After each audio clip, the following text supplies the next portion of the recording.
The following is a presentation of the St. Louis Chess Club.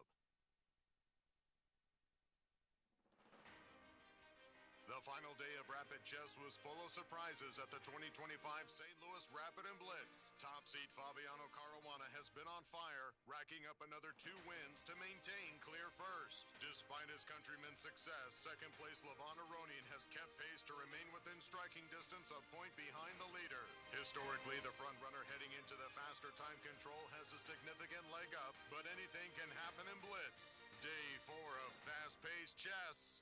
Coming up next.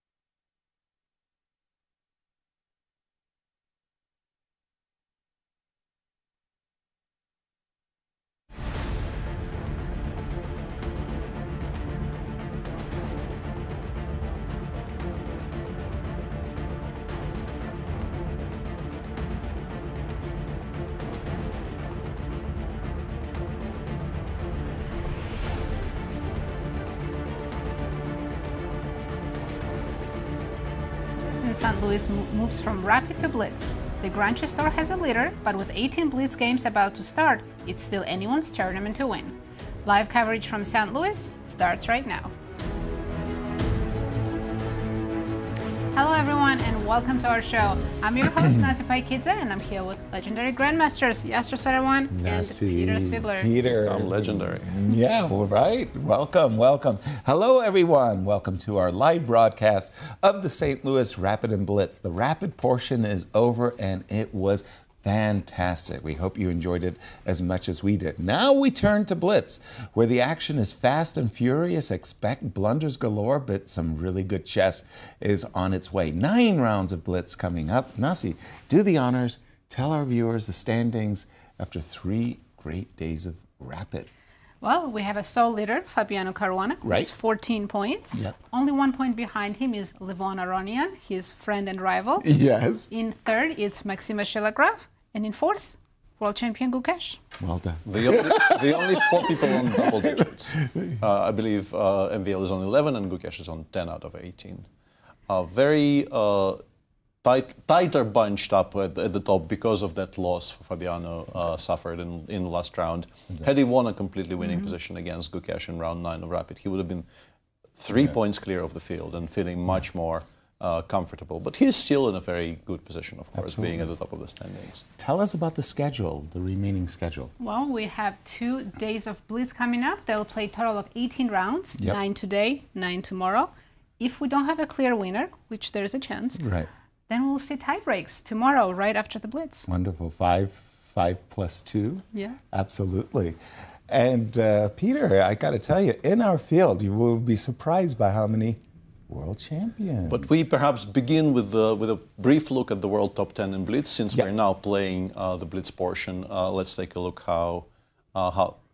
okay, then we will not have that. And we perhaps should take a moment and apologize for possible hiccups today due to circumstances entirely out of our control. But we do have some world champions in the field. Almost half of the field, actually, is former World Blitz champions, beginning with Leinier Dominguez, who won this tournament in 2008 in Kazakhstan when it was still held without increment, which led to some hilarity ensues, as they say. Lots of hilarity ensued in that tournament. I was third in it. I still remember it very fondly.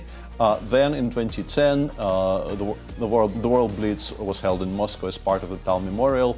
That was a marathon tournament. I looked it up, actually. It was 38 rounds long. Wow. 20-person double round robin. Wow. And Levon won it by half a point, despite losing his last 2 games, Wikipedia says. I don't remember those details, but he won it half a point ahead of Timur Rajabov.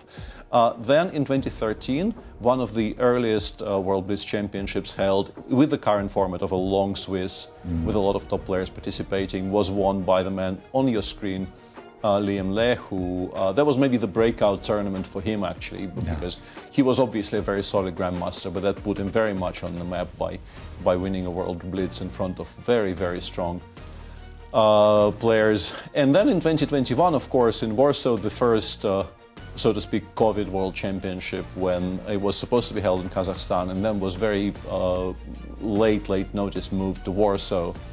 And there was a tie for first between MVL, Young Krzysztof Duda, and Alireza Firouzja. All of them scored 15 points, I believe, out of 21. And then tie breaks determined which two of the three played a match. That was MVL versus Young Krzysztof Duda. And MVL managed to defeat the local favorite to, I guess, the heartbreak of the adoring Polish fans, and grab the title in 2021. So extremely star-studded field here participating in St. Louis in this edition of St. Louis Rapid and Blitz. Feel like I just took a walk down memory lane where all the Blitz champions of the world reside, and the pairings coming up for round one of Blitz. Do the honors, Let's Nancy. have a look. Well, Maxime Vachier-Lagrave against Nodirbek Abdusattorov. We have World Blitz champion against World Rapid champion. I believe they won it in the same year, in 2021. Right. Liem against Leinier Dominguez. Two world champions facing off. Wildcards being world champions. Yeah. Grigoriy Oparin against Wesley, Levon Aronian playing Gukesh, and Fabiano against Shankland. I gotta break the tie. You guys were telling me our standings. I'm really curious now, our current standings. Let's take a look. All right, well, Fabi's in first. Levon in clear second, just a point behind him. Yeah, that's right. Just MVL is 2 points behind Levon. And Gukesh very close with the leaders. But let's remind everyone that in Blitz, players only get 1 point for a win. Exactly, but 9 points are going to be up for grabs today, so those standings are going to be changing rapidly. The players are fighting hard, really, really hard. Prize money, lots and lots of prize money at stake. And also the GCT Tour points, which are very important, because let's remind our viewers, there you have them on your screen. This year, the finals returns after a number of years where we did not have a final event. Right. This year, the top 4 in terms of Grand Chess Tour standings will go to Sao Paulo, Brazil in September, October to contest a knockout tournament for the title of the Grand Chess Tour winner. And therefore, these points you see in the rightmost column are of utmost importance. And Fabiano and Levon, interestingly, and very unusually for Fabi, definitely, were tied for last in the GCT Tour standings prior to this tournament. Exactly. And for both of them, they're both having a stellar event so far. Yeah. And if they finish, let's say, the way they are right now, they're first and second. If they get, let's say, 13 and 10 or 12 and 10 divided, that would be 11 each. That will increase their chances of actually getting to Brazil tremendously. Absolutely. It's such a crazy sentence to hear that Fabi and Levon are sharing last. Doesn't sound real. And what a roller coaster our world champion Gukesh has been on in the Rapid now. He was coming off of a great Rapid performance, but a poor Blitz performance from Zagreb. And let's see if he can improve his Blitz performance. He's had a very topsy-turvy Rapid portion here, because he began by losing the first one, then he won 2 in a row, and we thought, is the Croatia repeat on the cards? Yeah. But he was actually, after he lost game 1 yesterday, he was on -1. But then he won 2 in a row, including that unbelievably dramatic victory over Fabi, where he was basically dead and buried midway through the game, but then Fabi did not manage to put the game to bed and gradually slipped all the way to a loss. And now Gukesh is in a position to perhaps launch a bit of a assault on the top positions in our standings. And I think we probably, despite Fabi leading the tournament, the game between Levon and Gukesh sounds so appetizing that perhaps this should be our game of the round. In fact, that's what I wanted to ask you, because it's so fast. Normally, we're going to have to focus on a single game.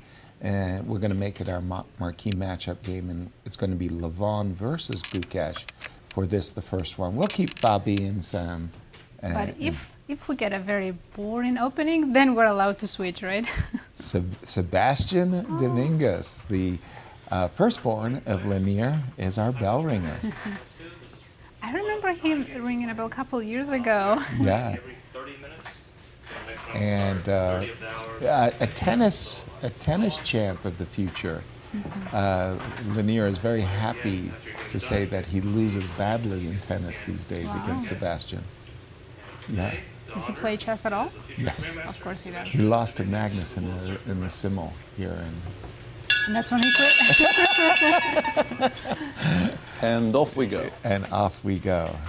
2 world champions facing there. And again, this is going to be our marquee matchup. Look at that, Bishop E2. Bishop E2. Yeah. Seizing the defensive, as we say in Levon Seattle. proudly sporting the Villador. Jabava attack, yeah. C2, C3. What's it called? This is just called Petrov's defense, apparently. No. But knight C3 in this position, that is weird. What? Knight That C3. has to be a glitch. What? I am no longer trusting this ever. Because? Because You know, my actually- screen tells me this opening is called the Petrov's defense. But it's spelled differently than Yeah, Petrov. it's a different Petrov, maybe. Yeah, there is a. That is Another Grandmaster Petrov, I guess. that is too weird. Why are we allowing knight takes e5, by the way? Because we will just play bishop d6, I guess. So let's see. So knight takes e5, knight takes e5. I would not have D4? been allowing this so happily. So you would play D6 instead of At some H6? point, yeah. Bishop d6, is f4 a move? Oh no, maybe not very much, because you can go something like knight c6, bishop b7, yeah. Yeah.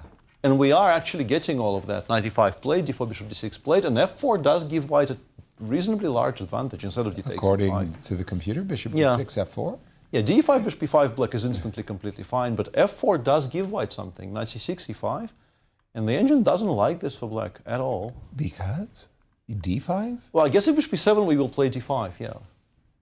ef6 is also better. Both of those moves the machine says By give the white way, a I think big we're- advantage. I How think bad we're... is it? Is it +1? No, but it's 0-60 already. Okay. And ef6 was potentially even stronger, even though that is non-obvious to me. I would have played d5 if I saw it. Black kind of has to take on d5, but that is not a pleasant position to contemplate. You are going to be at least a little bit worse. I guess you just bite the bullet and go takes on d6 and you hope. Is this already out of the book, or there's still some games?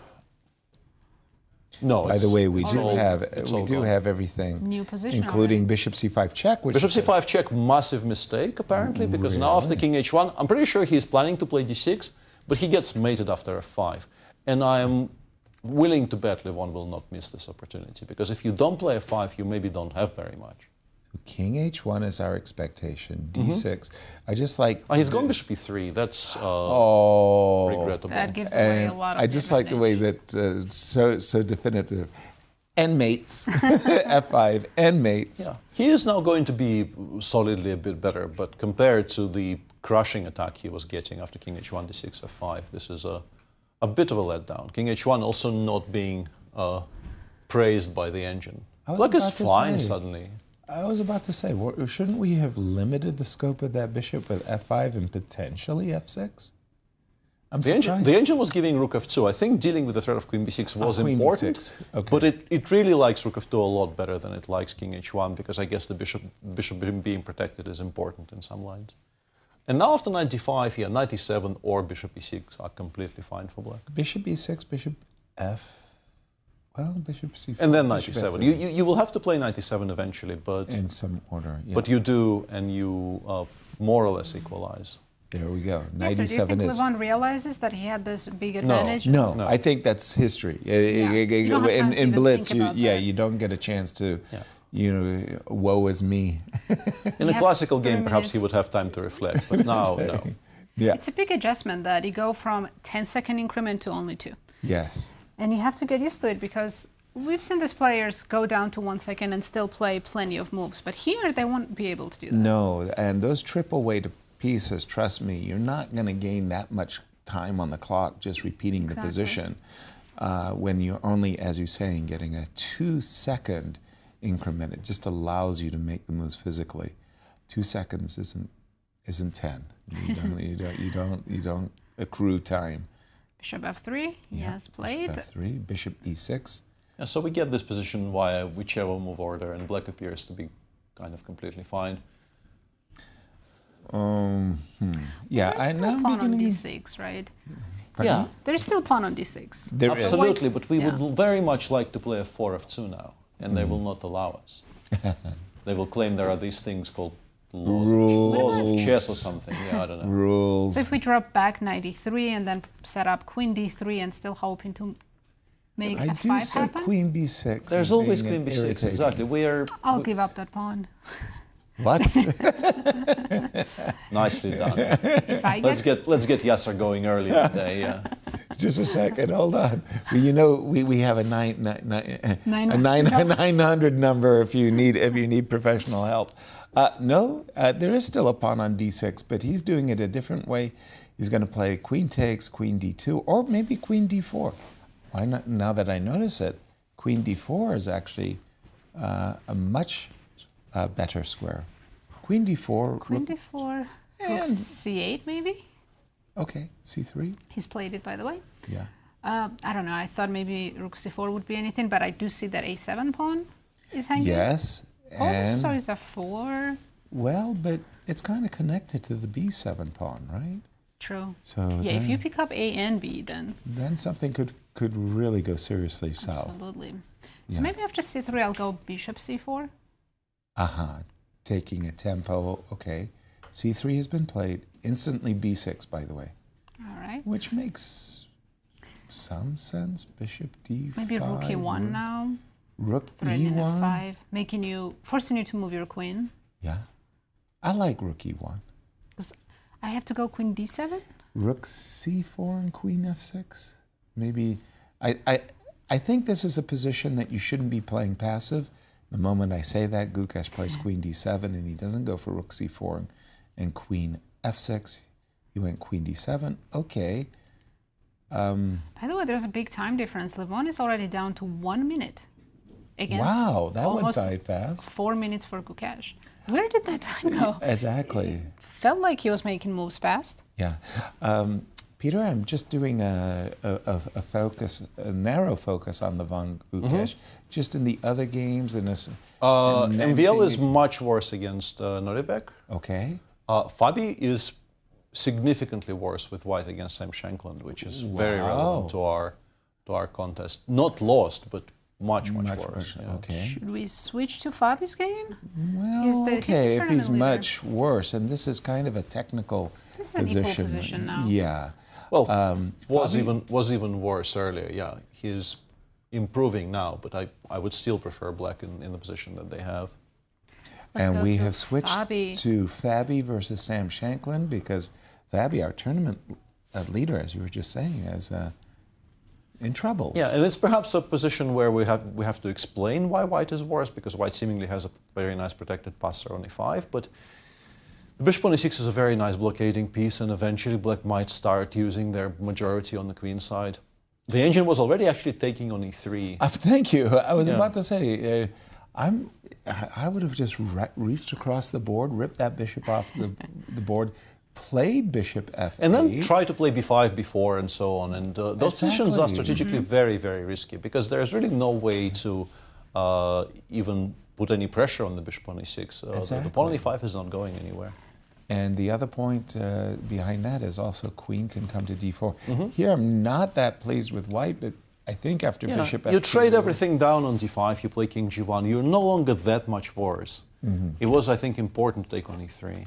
But Fabi, 44 seconds for him against 2 minutes. Ooh. It's a big time difference.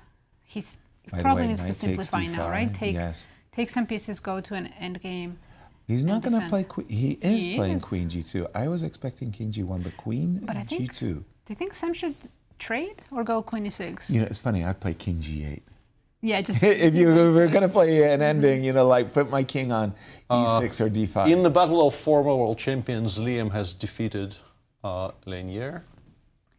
He's defeated Leinier already. Okay. Leinier was doing really well. And Sam, then listen he just, to you. Yeah. King and is then he coming just to did f7. something very silly. It's remarkable how once you get into an ending, the king can become a very powerful piece. A lot of amateur players are worried about their kings getting checkmated, but You know, in this position, black looks better, but I don't think they actually have an advantage. There's only one weakness right now, d3, which is easily defendable. White king comes over to e2. You can't get to a4. But it's about the majority, right? I'm going to go king e6, rook d7, king b5, Rook over to b7, a6, creating a pass pawn. b5. But yeah, but the moment you play b5, you probably lose control over the a file, right? I will take a, That b, is a, a b, good I will point. put the rook on a1, and once white has active rooks, Counterplay? yeah, and counterplay, the pawn on e5 will no longer be such a paper tiger. Okay, here we go. We're heading right into those positions. Maybe c4 now to change the position a little bit. Sorry? c4. c4. Wow, I wasn't going that way. c3, c4. Yes, Okay. because if you take, And he's guess played it. what? You nicely spotted c4. Okay, d3, d4. I am not playing because after rook a5, I think I'm strategically lost. I'm thinking the king will get bishop to wouldn't be d5. very happy, right? Yeah.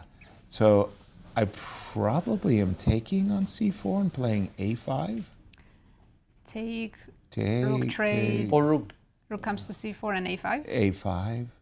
And then b, I'm b takes a, though, yeah. I think we're heading there. There's Nothing not very much choice. I thought rook d8, but after bishop b7, What? What? Rook d6 jack. I'll snap that off in a New York minute. 10 seconds for Fabi. This is all about I the puck don't. now. Although, in a way, he's playing for a win now because the pawns on the queen side will run very quickly. But if you lose h7, your g6 pawn is also kind of vulnerable. Maybe we actually invest a tempo into h5, but then I think white has an immediate draw with rook h6, rook h7 check. So if black you loses want. both of this, yes, then white's playing for a win. Hold Yeah. on. So we're starting with rook a4, rook Expecting. rook h7, b5. Rook Yeah, I A3 don't mind was rook played. a3. I think rook a3 is a clever inclusion. You're threatening bishop c5. yeah, but now we need to start pushing. I don't think we can preserve g6. I think we just go b5, right? rook g7, b4, rook h6, king d5. Exactly. I want And to we- move the bishop so I can go king d5, king e4. Just too slow. But we can wait until the rook Whoa, appears on whoa, g6 and then whoa, go. whoa. I think he is maybe trying to, well, not trying. If he continues giving checks, it will be a draw. I don't think Fabi can really avoid this B5. perpetual. Okay, so he preferred the rook on a2 and the king on d3. I would have preferred the other way around because yeah, I want the e4 square available to my king. Right. So, I go b4 here, right, and he then I has go done king it, d5. And he's done Honestly, it. despite white being, yeah, rook g7 is annoying, but king e4 maybe. King e4 looks like a good move. He's done it. Threatening rook. But yeah, I- rook all I e7, wanted rook was e3, king The d2. king on e4. No, this is not going well for Sam because now after rook b7, the e-pawn is actually very dangerous. Or rook d7 even. Greedy. And- Doesn't even want to give king d5 as an option. They both under 10 seconds now. Rook Yeah, I think check. you have to take on h2 and go back. You probably still make a draw here. e6 like rook h6 or rook a. Rook d6 is clever, Yeah, but now we rook can go d6, rook tricky h8. And the a pawn isn't hang. Whoa, the a pawn is hanging after rook d7. Yeah, I would was have hanging I would have before gone I would have too, gone rook h8 there. I think Yes. it was cleaner. And we also have king of 3 takes g3 as a It might source repeat of. now after rook h6. No, No, he goes e7. Okay, we go rook e6. Do rook d1? No, king of 3. I was worried there for a second. Yes, but it yes, yes, doesn't- yes. But it doesn't do very much. This should be a draw now, I'm assuming. Yeah, this will be a draw now. Rook a5 is basically a draw for Ooh, very interesting fighting game. what? I'm going to go back to Levon's game for a I moment. think they already draw. drew. And it has been a draw. Only game that's still going, it's MVL against Nodirbek. And Viel is playing for a win. He was in a lot of trouble, but then he was just straight up winning. Missed a concrete thing that was crushing, and now it's a bit of a mess. Alert, alert. There's a4 square. You can't go forward. Yeah, you have to gotta go. back. You have to go back. But maybe black isn't even worse because you're not really giving mate with this knight on d3 is taking away so many squares from checks. That I think it's a sensible thing to do by Another MVL draw. to get this draw. Wow. We only had 2 decisive games in this round. Liem defeated Leinier, and Grigoriy Oparin defeated Wesley. That Wesley result, if you don't mind bringing that up on your board. and That's the telling us game what I did happened. not really watch at all because it's very difficult to cover all of it. It was some kind of a Sicilian where a very fashionable move knight b3, which I think if you showed to Bobby Fischer, he would maybe Laugh. scream at you or laugh at you, depending on the mood. But these days, a very serious option, actually. And we got a very sharp kind of a, whoa, very interesting. So knight b3, e6, people used to play g4 here as a matter of course. Instead, Grigoriy goes bishop b3. This is completely new to me already. I actually played knight b3, 6g4 myself. It's a very serious line, but this is very new. b5, in the intention apparently, is to do this, which is what he's done. Knight d5, lone castles bishop b7, and now bishop d3. I'm sure black is fine here, but I guess if you don't know, you can go wrong. And the game continued queen c7, takes bishop b4. So far, so good. All of this is first line. And in this position, the engine suggests playing bishop takes c5 and then rook d8. Sorry, Peter, we're not seeing your board right now, so when we pull up, we'll yeah, catch up with you. Which I think allowing this bishop on c5, where it cuts off your chances to castle, is very difficult. And honestly, even the engine evaluation appears to suggest this is good for white. Instead, Wesley played rook c8. After knight takes a6, white is better. This wasn't played. Rook d7 was played instead. And then we got a very messy position in which eventually, I mean, as you can see, there were lots of inaccuracies. We have this endgame where white is currently a pawn down, but the compensation, I think, is pretty obvious. Very active rooks, lots of weakened pawns on the queen side. But play did not really... now white is completely winning, but white decides not to take the pawn on a4, and after king b1, rook a8, your advantage is still large, but not as large as it could have been. But eventually, as you can see, the pawns started progressing, and a messy game, but a very interesting new opening concept by Grigoriy, at least new to me. I don't know. Right. I don't know if it's actually new. And elsewhere, the Liem Dominguez game, that was a very interesting theoretical battle which began its life as a QGA. And then we get to this position where black is developing kind of quietly, but the knight is still on b8 very relevantly. If it was already on b6, black would be completely fine. So now d4, d5 is obviously a threat. Black tries to stop it by luring the knight away from c3. No such thing. Whoa. We're still doing this. And then they actually played really, really well. B takes c3, d6, king h8, apparently maybe the only move in the position. Rook a d1, queen b6, ef, bishop c5. Black is a piece up, but it looks massively scary, of course, with this pawn on f7, a bunch of pieces on the queen side completely undeveloped. And it continued very logically up to here, where the position is basically reasonably equal. White goes bishop b6, which is a mistake. Instead of that, the engine says king e2 leads to pretty much equality. Bishop e6, if black finds a move bishop a3, followed by rook c1, which isn't even very difficult, honestly, black is firmly in control. But instead of that, I think I know what happened. Leinier went bishop takes f2, king takes f2. He was just winning. Rook c2 check. The king went back to c1, f1. I guess he thought rook c1 just wins the game, but it doesn't. Ouch. Rook b7 stops the b pawn. And this is just a full piece that you've given away for really not very much. And the game finished in a white victory soon thereafter. Yeah, bishop a3, that was a missed opportunity. Well, shuffle the deck and tell us the new standings. After first round of Blitz, we still have a sole leader, Fabiano Caruana. He extended his lead. Or he kept the 1 point lead. Oh, right, he kept the 1 point. Yeah. They both drew him and Levon. Actually, all the top players. Yeah, I was about to say. So nothing has changed in the top four. No shakeup, except Wesley and Leinier both losing, and they were on the top. They're sharing fifth with Nodirbek, and now Nodirbek is in clear fifth. Wow. Well, I think that Sam will be very happy. But Fabi also should be happy. Apparently, he was much worse earlier in the game. And a quick reminder to everybody, what they're playing for is the top four. Top four, and currently, as you can see, Fabi and Levon are sharing last place. They need those 12, 13 points to join Alireza and MVL. Yeah. At the top. As a thought experiment, if the tournament stops right now, Fabi is on 23.5. Correct. Levon is on 20.5. Yeah. And MVL is way up top on 29. Correct, because and that would be and Alireza would still sort of barely hang on as number 4, even though he is on this graphic leading the GCC tour. It's misleading.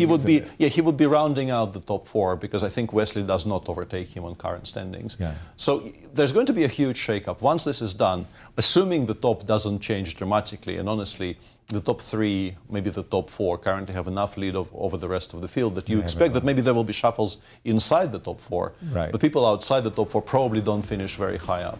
And here are the points up for grabs, Nasi.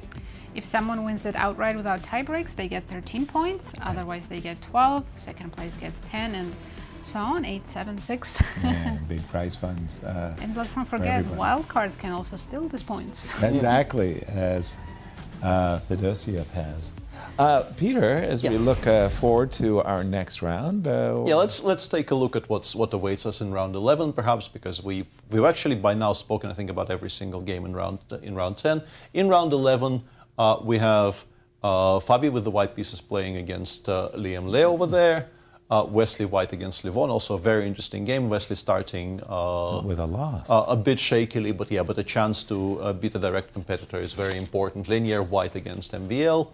Nodirbek, who is finally putting some string of results together, playing white against Oparin, and Sam Shankland white against Gukesh. What's our marquee matchup, you two?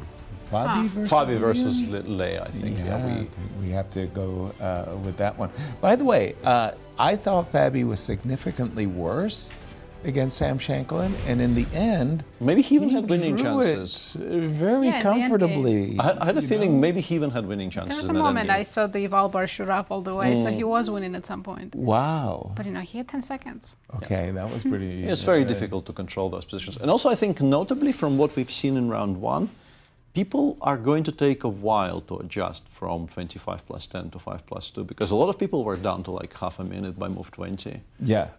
Which I think, these are all extremely experienced blitz players. Yeah. If that happens, that normally means that they're still sort of stuck in the previous mode, where 25 plus 10 is very, very measured rapid, let's put it like this. And with the magic of television, we can refresh what just happened in Fabi's game, because they were down to seconds. Yeah, both of these players were in big time trouble. I think about here is where Black was winning after rook d7, right? Maybe rook b7 was stronger. I was wondering if rook b7 trying to get the b4 pawn off the board immediately is smarter than rook d7. Rook d7 is a fancy idea, trying to keep the king on e4 and not allow it to return to support the fight against the e pawn. And was this a moment? I didn't like this. No, this already looked like a draw to me. Rook h7. Rook d6 wasn't the best problem. Oh, we have an engine, so we can always double check. Let's actually ask, why are we... Guesswork. Guesswork is fun. Yeah, although, honestly, if you give it time to think, it doesn't seem to indicate anything was winning necessarily. It does like rook b7 better than rook d7, but not by a large margin. Maybe it's all a draw anyway.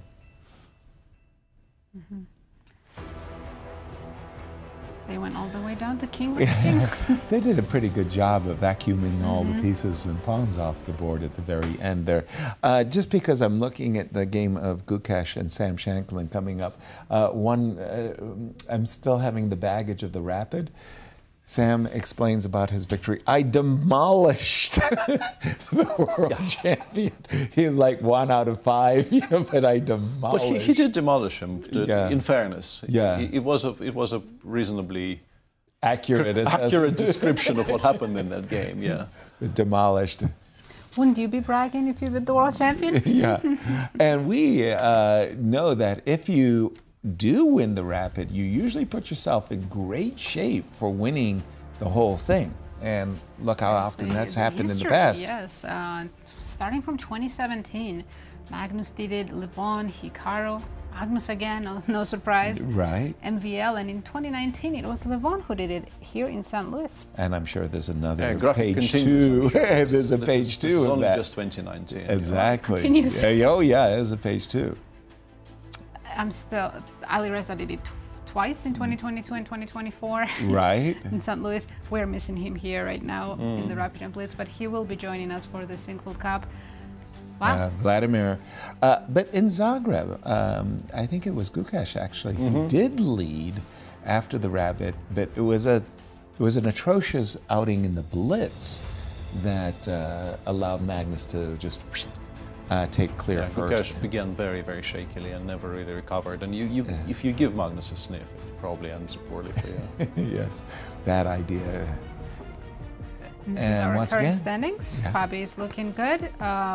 He's maintaining his lead, full point lead over Levon. MVL, he needs to win 2-3 games in a row to have a chance to catch up with Fabi and Levon, but given his Grandchester standings, he's happy with the third place. Oh, Maxime is elated. That will put him in first in the overall standings going to Gukesh and Wesley need to make more points because they need as many points as they can get from this event. In particular, Wesley's lost to Grigoriy in the first round. That was a big, big setback for him and his chances. Had he won, Wesley would be in comfortable shape. Again, we've got 18 Blitz games. This is Wesley's third loss in a row. He lost the last 2 Rapid games yesterday. Did he really? And this is his third in a row. I don't think I've ever seen Wesley lose 3 in a row. I don't think Wesley wins 3 in a tournament, loses 3 in a tournament. Never mind. Oh, maybe in Blitz, but yeah, definitely not in Rapid. Wow, that's extraordinary. Yeah. And he started so well. He was in 3rd place most of the event. Yeah, he really needs to stop the bleeding. And white against Levon is exactly the game where you would like to immediately because, as you say, the rival, the fight for 2nd, 3rd. Yeah. And once again, those of you joining us late, a quick look at the schedule as we're in the Blitz. First day of Blitz today, first 9 rounds. Tomorrow, players will come back for rounds 10 to 18. And if there's no clear winner, we'll have playoffs. Playoffs on Friday. Interesting. After playing 9 rounds of Blitz, don't you want to play more playoffs? Not really, yeah. It's stressful enough. Well, then someone has to win it outright. Yeah, exactly. It's in their hands. One thing I will say, the good thing about these tournaments is it's a very measured pace, but you do get into some kind of a flow, because often when you play a Blitz tournament, you play like 5 in a row, and then there's suddenly like a lunch break for an hour. Right. And you come back and you've forgotten how to do it again. Yeah. Whereas here, yes, it's 1 game every half an hour, which is maybe from the player's perspective, maybe slightly slower than you would like, but you know exactly the rhythm of play, so you can keep doing the because in particular in Blitz, I think rhythm is unbelievably important. Right. If you lose rhythm, you could go very badly wrong. But for me, when I'm playing Blitz, and I especially remember late night sessions at the Argentine Chess Club in Buenos Aires, playing Miguel Najdorf, hours of Blitz. But it's like, there's no stop. I mean, you don't even want your opponent going to the bathroom. Like, excuse me, I just got to go to the bathroom. No, let's play one more before you go. I mean, you want to play it. Once you get in the rhythm, it's easier to keep playing than stop and then play. Exactly. Yeah, you kind of get thrown off. For me, those breaks were always incredibly difficult, and in particular because you don't really know what to do with yourself, because by that point you're probably a little bit hungry. But if you eat even like at least for me, you feel sleepy for the next 3 games, and that's never particularly great when you're playing Blitz. And here is the pairings for round 2 of the Blitz. We have Shankland playing Gukesh.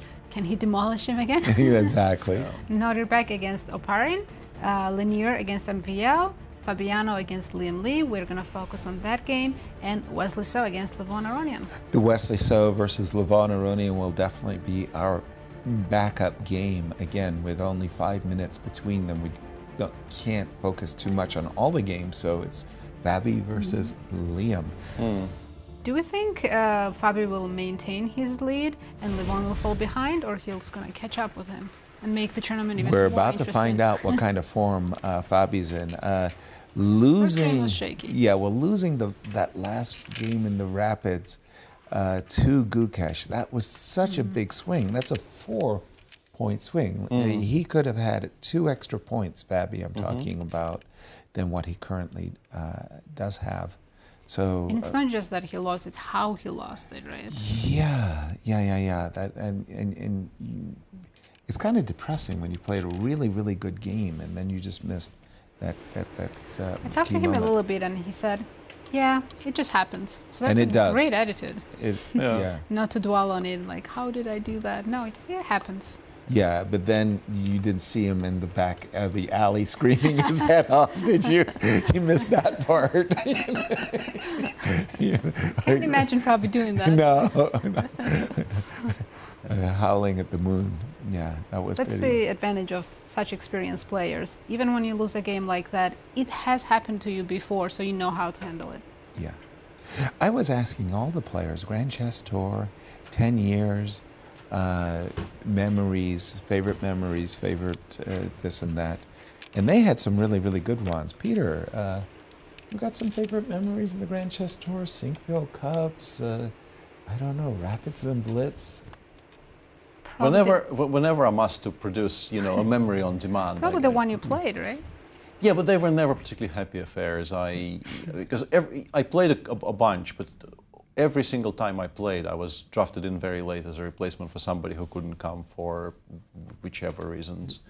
And yeah, it's never gone all that well. I remember there was that game I won against Fabi in the last round of one of those events where by move 15 I had this really, really beautiful sacrifice which I knew was correct. And instead of just playing it onto the board, I decided to calculate, and I couldn't work it out. I didn't play it. And that was the one time I used the confession box. I went into the confession box and I said, okay, but basically kind of, if you don't play this, you shouldn't play chess. But I haven't played it, and like, why am I here? Exactly. Yeah. Knight, A7, strange combination of moves for me. A7, A5, and Knight C6 both. As white, I'm kind of intrigued by this whole... I do want to say a lot of players in this tournament appear to be doing this. Fabi has also done this in round one against Sam, these types of like reverse openings. Close Sicilian. Yeah. Well, with white, it's a close Sicilian setup. Right. Black pawns are a little bit. Right. It's E5 that's pushed instead of C5. And H2, H3, that just kind of takes the sting out of these Knight G4. But what you're really thinking about as white is you want to play F4, F5.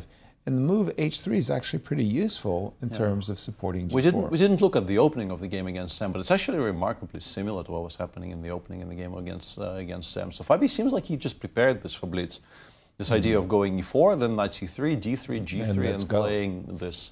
It's kind of easier to play in Blitz. Yeah, you know your moves, and your opponent's moves are somewhat irrelevant to a certain degree. To your setup. Yeah. I'm intrigued by Queen takes E2, which was played after hesitation, because the idea of F4, F5, Bishop G5, and possibly Knight D5? I do like Bishop G5, but would you also consider Bishop E3, trading those bishops and then going F4? Especially not in this situation where I'm thinking kingside attack, and I'm thinking this bishop could become ineffective.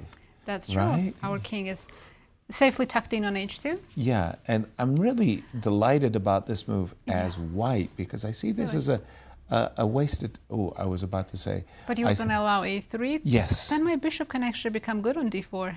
I would knock yourself out. F4, A3, B3, Bishop D4, Bishop to D2. I'm about to move my rook away. Okay, Liem recognizes that he can't leave his knight on F6 because there was always this Tempo moves and the pin. Nasty possibility of Bishop Would you have considered G5. G takes F4 here instead of Bishop takes? Very much so. That's what I was expecting, actually. Me too. Because now, again, I like Black's bishop. It has improved. It became good, didn't it? Just a moment ago, I'm not criticizing the move F4. I like the move F4. I also like the idea of knight to D5, C6, knight comes back to E3, just because I don't see the knight as being very effective on the C3 square. Queen D2. Once again, maybe aimed at the idea of stopping knight E5, because if you play knight E5, I think I can play knight E2. And trap the because bishop? you cut squares from your bishop, and you can no longer do E2. Well, he's got knight E5. Whether it's knight B5 or knight E2. And let's show if Black takes on B2, you trap it with rook A2. Rook A2. Yeah. Oops. Yeah, knight E2 played. The bishop now drops back to B6. Yep. You can, if you want, play G3, D4. I don't think we should be much worried about knight C4. In fact, I think the knight goes to G6 anyway. I want. Knight went back to G6. Yeah. Do we want to provoke F6? That was going to be my question. Apparently the answer not. is no, yeah. Should be 3. I kind of do. Yeah, I thought it was useful. I liked it too. Yeah, I thought it was useful. We are on the same team here. This is somewhat similar to that spectacular game Sam Shankland beat Oparin in, and I was sort of expecting h5, h4, which is what Sam did there, but he did have a bishop on b8 on a much more open diagonal than this current bishop on b6 that Liem has. What do you think about knight f4? I like it. Bishop Funny, c4. funny enough, I'm also a little bit partial to h4. If knight takes h4 doesn't work, then I'd love to play h5, h6 Just kick this knight out and as quickly as I can. I guess black replies with bishop g4 for now and tries to. I don't know if I want h7, h5 as black, but I do like my bishop on g4 if it can stay there for a bit. Knight f4 played. Yeah, what are we recapturing with in case of gf? No. You don't have to answer, Fabi. That's the job for us. Well, I'm expecting f5 at Yes. tempo. I'm actually kind of shocked it hasn't been played yet. F5, I would Maybe consider f6 that. now to tuck the bishop in. F6 makes sense. Maybe this is what he's choosing between f5 or because allowing f5 and going back to c8 is unthinkable. That would be horrible. Right. The only reason F5 might cause a pause is can I snap off that pawn? F5. I mean, I agree. I cost myself. I think I'm giving this up in a heartbeat. You are okay. Because the damage you do to your kingside structure is not irrelevant. Nope. No, I agree. But it's a pawn. It is a pawn. Yeah. Although maybe there is an argument for f5, and if he takes f5, maybe I have time to play bishop c8. Okay. And then play something like d6, d5. I do get a check, though. King h8. Yeah. Oh, here we go. Bishop c4, inviting rook f3 to Maybe he wants to g3. But that closes f5 the now. bishop, yeah. That closes the bishop and the 5 becomes more comfortable. Right, on So- rook f3, f5. Maybe rook g1. Yeah, rook g1 looks Still f5? Yeah. still f5. It's a very double-edged game. Well, if I'm here, I'm playing rook f3. You play f5, I'll play e5. Not rook g3. And then rook g3 on the Okay. next turn. Yeah? But that allows bishop. Yes, yes. Oh, you're okay with the trade. Yeah. I would prefer to have kept the bishop, but yes, I am okay with the trade. Rook Because g3. yeah. It's actually a bit awkward because after takes, queen takes, both g7 and b7 are hanging. And g7 is very hanging because that is like queen e7, Very rook a g1 Yeah. is extremely annoying. don't And the biggest problem black has, I guess, is that bishop on b6 needs to be somewhere else. It really does not have very much in a way of prospects. Clock times, if you don't mind, Nancy? 139 for Fabi. Okay. Elsewhere, 22 Gukesh is much, much better against Shankland on the black side of a proper Berlin game. Okay. Nodirbek is pushing against Oparin. It's a sharp position, but it seems like a sharp position which should favor white. And Leinier was much better against MVL, but is no longer really all that much better. Levon? No, Leinier. I know, but how is Levon? Levon. Levon is... they're playing an advanced French position, which is always very difficult to assess. The engine says it's always around equal. Actually, they already agreed to draw. They found a repetition, a somewhat unusual repetition they found just now. By the way, rook g3, not e5, the move I Interesting described. choice by Fabi. And now we want to go for some kind of all-out mate. Like, You're putting your bishop off sides. Yeah, it feels like it's cut off now from interesting the that Fabi king spent side. pretty much 0 seconds on something like rook a-g1 or queen g2, which I would have been very interested in. Absolutely. Yeah, but now both bishops are completely. That's what I was about to completely say. These guys, I mean, I start to C6 think... bishop C6 c7. bishop c7 That's is your what he first wants. port of call, absolutely. The Ooh, question because is, I was about to say F5, f5, right? bishop h6 would be on my agenda if you kept the bishop so stuck. Liem decides to secure the pawn on g7 first without. I mean, he's not Further in ado. any particular hurry to play c6 bishop c7. So is it time for c3? I am very curious. Let me ask the Hold on, almighty man. oracle, because I think we should have invested more time into. I do have bishop h5, queen g2 ideas. Or maybe I should start with queen g2 and Yeah, bishop no, in a h5. pawn. Yeah. No, Fabi is correct. Any Actually, no. sacrifices weren't working. They were not No. working. Okay. And now the position is reasonably finely balanced, but you have to play quickly because if you allow c6, bishop c7, you will be worse, I think. c6, bishop Yeah. c7. targeting the pawn on I thought bishop will become The a engine monster. says the bishop on e3 needs to be in the game, and that is a lot more important than the survival of the pawn on f4. Goes f5 in pretty much every single position. Yeah, I was interested in sacrificing that pawn too. And Sam is now winning against Gukesh in that Berlin. Wow. Many, many changes. Wow. We will check the game after. Yeah. Uh-oh. Check B3. this one out. B3, alert, there's a queen b4 sighting when 2 bishops would be hanging if we took twice on b3. I'd be reluctant to want to open up this line, but okay. b3. Do we play bishop a6 immediately or after Yes. trading on b3? Probably. I don't think it makes much difference, but Well, yeah, he has taken on why b3. not? Bishop back to a6. yeah, if this bishop was on f5, black would be better, but because it's on a6, Yes. it's much harder for me to get give an enthusiastic.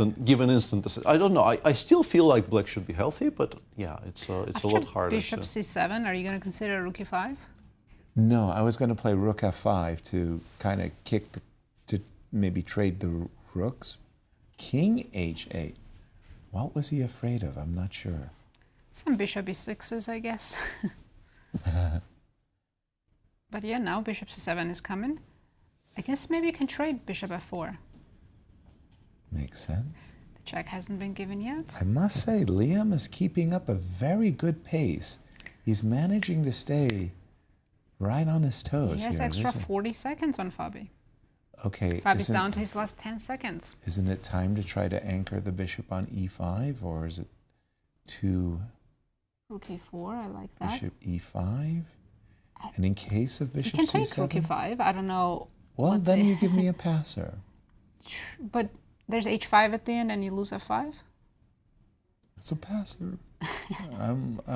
It is scary. I'm scared to give that. Especially with 30 seconds, you don't have time to calculate that. Maybe it's Okay. just simply bishop c7 then, right? He's reaching for his h-pawn. He might go, no, he played bishop c7 first. Yeah. So he It's is, very scary to allow some sort of bishop takes h4. Queen h6 was completely winning immediately, of course. Yeah. oh, check. Almost blundered, yeah. Yeah, he almost did that. Queen e7 now. This is looking good Whoa, for whoa, black. whoa, whoa, whoa. He didn't play rook e1, Fabi. Queen b8, a bit of a threat. Once again, if the bishop was on any kind of a normal square, black would be borderline winning, but it's on a6. Yeah. So who knows? Well, the bishop can come to d3 Yeah. maybe on a good day. Ooh, if it comes to e4. Okay, once again, now it's time for rook e8, right? By the way, Grigoriy Oparin took down Yeah. Nodirbek. The 2 wins Yeah, in a row. Nodirbek was completely winning, Wow. and then he missed a... Impressive by That was a Grigoriy. very, very exciting game, which ended Uh-oh, up... I think Fabi is in deep trouble trouble. now. Yeah. 2 D4, seconds. D4 hanging F2. He just made it with 1 second. Did he? Yeah. And he will not accrue he's any time on his positioned. clock. Yeah, this endgame is grim. Very. Yeah. You told me that if that bishop G5, on I a6 think. was anywhere Yeah, else, try to fix that. G5 Bishop is c8 was strong. missed. Ooh. Yeah, bishop c8 is an important But move. h5, aren't you almost made it there? Almost? Almost, but not Almost, quite. No, I yeah, think you play doesn't- b6. I think... Oh, No, okay. h5. Very principled. whoa, whoa, whoa, whoa, whoa. They both have 7 seconds, so now this is just Yeah. plain on intuition. h4 was a strong move. King h3. Yeah, because now g takes h wasn't legal, and the a pawn is now Hey, very wait a strong. minute. How did it? Well, hold on. This could be a 3-result game suddenly, right? Yeah. a6, rook Rook a1. a3. Oh, Rook he wants to a1. throw in rook f3 and then rook a3. I don't know if I... Well, he's got g3 on his agenda, g2. I think black is still fine, but black was clearly winning, and I mean, still fine is not what you want to hear here. It'd be king f5, king f4. Yeah, g3 and then king f5. The g pawn is very dangerous. Bishop The c8 engine's- is winning right now. Ah, that Oh, was he big. Rook missed f6. Rook f6 He missed it. mate. That Now was he's mate in losing. 2. It was made in 2. And he instead he's He completely lost. missed the checkmate, did Fabi. Now it's black who's checkmating. And he's going to lose, yeah. We're threatening mate. Bishop f3. and that's it. Bishop f3. Wow. It's mate. Yeah, there's bishop takes d5, but the g pawn still He decides. resigns. Bishop takes d5. King e3. That's just mate in 2, yeah. And that was the last game. This is just a tragic finish for Fabi. And our tournament leader, Goes down. a sting. But Peter, he missed Yeah, let's begin with that, because we didn't really have time to show this. So we get to this position. Of course, black was winning earlier, but mistakes were made. And now the position, because the g-pawn is so strong and the rook on a3 covers the a-pawn, after king e7, nobody really wins this. Right. But he's gone king f5, and it looks so logical because you run towards the queening square. But I mean, it's not made. There is still bishop f5, but it costs you a full bishop, and you immediately resign, pretty much. Right. But this wasn't spotted. Once again, it's so unnatural to drive the king towards where it sort of wants to be. But unfortunately, it runs out of squares. These two pawns, taking away the e5 and g5 square, are so important. So a very, very dramatic finish there, there for Fabi. Also a very dramatic game there. I briefly looked at this. There's no way you can cover all of this. It was a very sharp. It began its life as this kind of a weird mix. It's not exactly an Italian, because as you can see, the knight is on e7, but it's an Italian type structure. And then we got to this position where rook on a3 is hinting at things to come, because it really badly wants to be on g3. Right. Currently, there are two pieces in front of it, but it will be on g3 later in this game. As you can see already here, white is pressing. And importantly, black needed to completely ignore the threats against the king side. The machine just calmly goes bishop takes d4 and says equal after queen takes d4.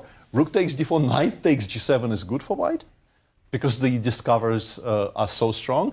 But you can play queen takes h5, which leads to balanced positions. Very funny line.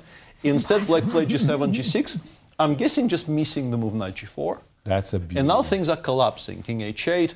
And here in particular, I don't know if anybody finds this in a blitz game, but the machine goes knight g7. Oh, stop it. And says white is massively better, because if you lure the king to g7 and go bishop takes h6 check, you're much, much better. And then we get to a position where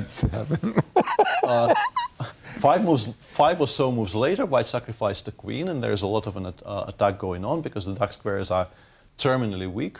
Important, once again, to keep your cool and go knight c2, attacking the bishop, not stopping knight f6 check, but very importantly, attacking the bishop, which will be giving those discovered checks in the future. Instead, black went knight d5, and now after knight f6, knight f6, knight f6, let's say king g7, white is dominating. For instance, as an illustration, white can go knight e4 check, and after king h6, the engine just calmly removes the bishop to a better square, and says, eventually we will find a way to create one threat against this king, and the position will collapse. Right. And importantly, we're really not that much material down. Exactly. We're kind of a pawn down, right? We have a rook and a light piece for a queen. Instead, I'm pretty sure I know what happened. I think Nodirbek thought he was winning with this, maybe missing that this was a check. And then one of your beautiful knights gets removed. Oh, no. And then you can no longer establish it on f6, and the dark squares are going to be covered. So Oparin wins this. Well, plenty of other things to talk about. Do we? No, we're going to take a quick break before it's too late. Quick look at the standings after 2 rounds. After the leader Fabi lost, he still remains in the lead, but now there's only a half-point gap between him and Levon. Narrowed. And Maxime won his game, so he's catching up with the players as well. Gukesh did draw against Sam. Before we go in to our break, we get a chance to check in with our good friends, Q Boutique, and find out what is their special. Well, here we go.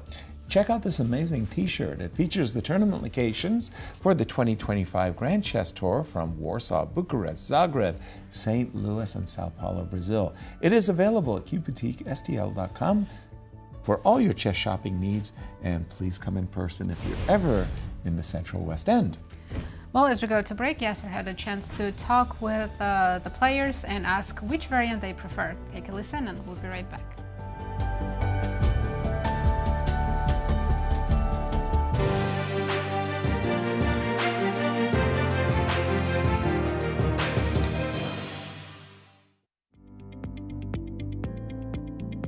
What's your favorite variant? Why? I think Fischer Random is my favorite.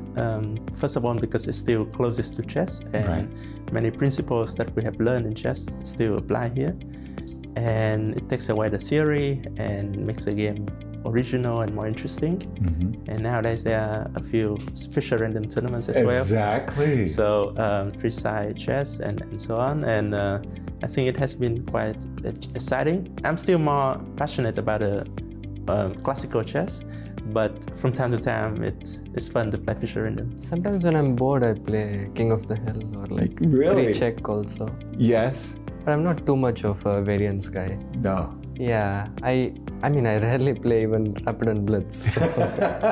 So, But yeah. Fischer Random, for example, is almost going mainstream, right? For sure, it's very exciting. But like I mean, it's the freestyle. It's getting a lot of popularity and a lot of interesting stuff is happening. But Right.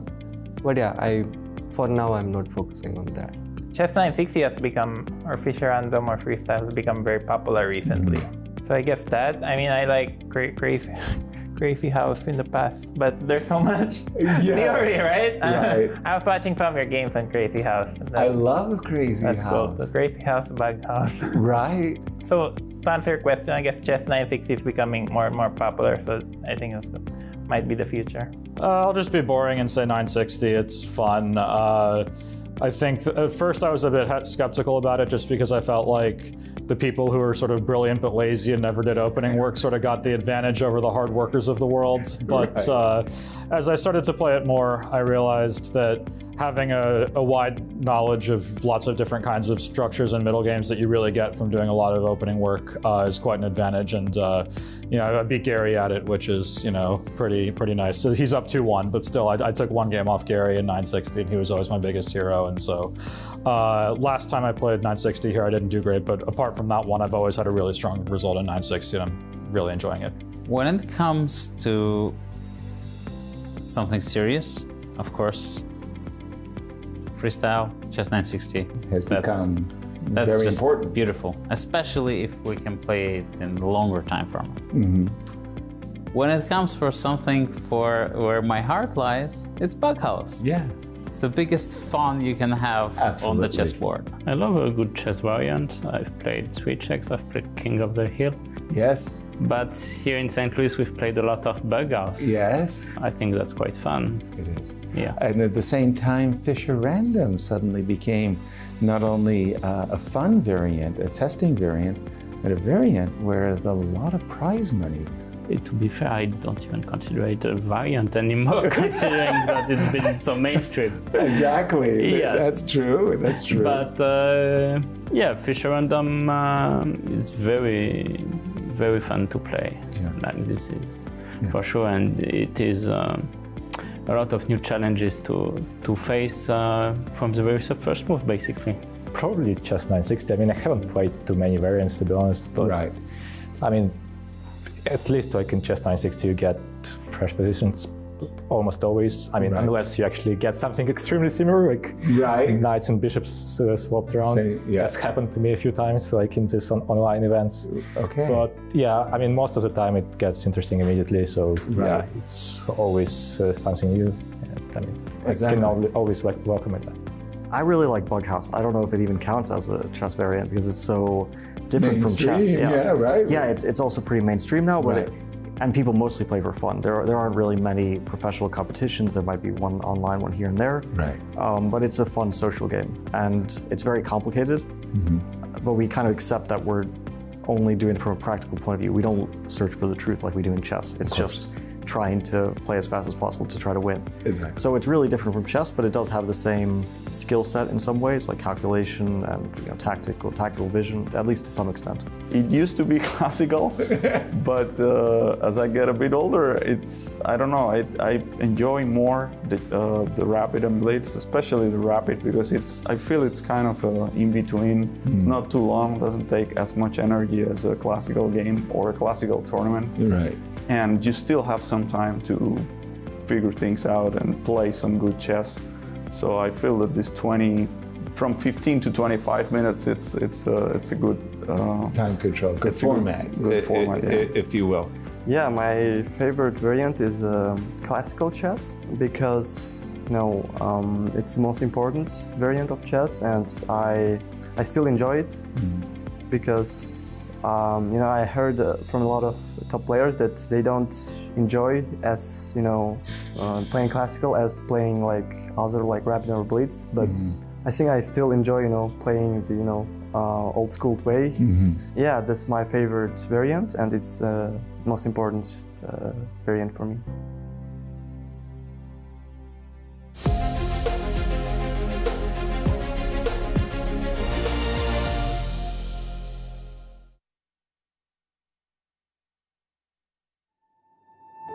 The 2025 Grand Chess Tour heads to St. Louis for two thrilling back-to-back events, the St. Louis Rapid Blitz and the prestigious Sinquefield Cup. Watch top grandmasters battle in fast-paced time controls and intense classical matches as they fight for points in the race for the GCT title. It's a chess showdown you won't want to miss.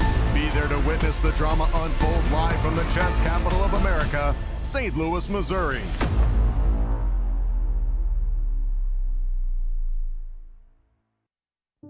Hello, I'm International Chess Grandmaster Yasser Seirawan, speaking on behalf of the St. Louis Chess Club and World Chess Hall of Fame and Galleries. Our neighborhood in the Central West End and surrounding areas were hit by devastating tornadoes that scarred our neighborhood and hurt countless families. We, alongside the Grand Chess Store, and with the support of our co-founders, Dr. Jeannie Karen Sinquefield and Rex Sinquefield, have launched a $150,000 matching donation campaign to support the St. Louis Community Foundation's Tornado Response Fund. We are asking our chess community to help in this effort. Your donation will provide immediate relief, food, and shelter to the people affected, and aid in rebuilding our historic neighborhood. Please, give what you can and help us in this effort to support and heal our neighbors. Thank you.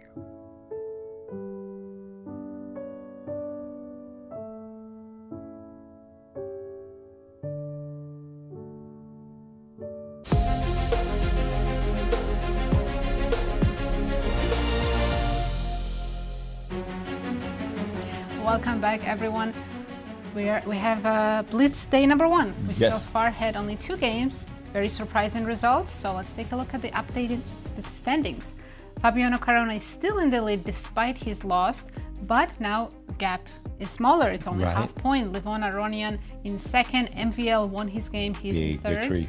Gukesh still in fourth. Yeah, for Fabio, it's his first wobble. He was absolutely stellar on fire in the Rapids.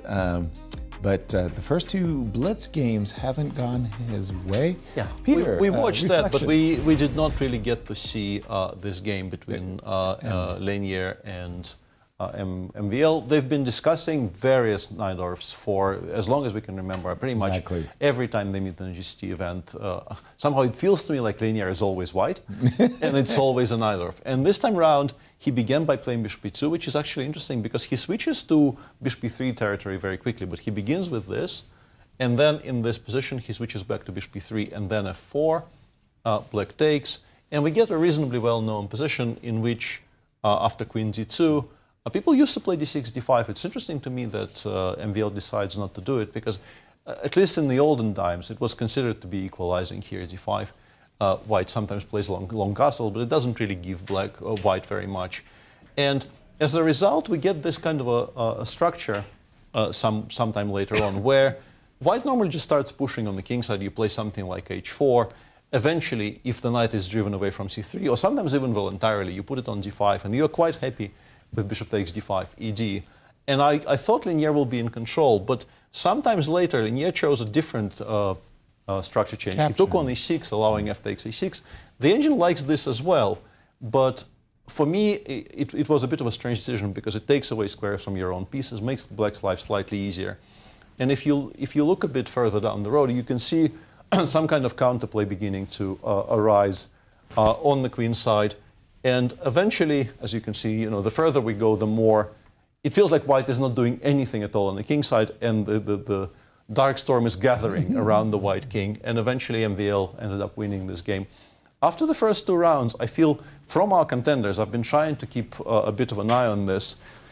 MVL is on a point and a half out of 2, and nobody else is above 50%. And this is our pairings for Interesting. round I mean, 3. Wow, yeah, after 2 rounds. Sorry.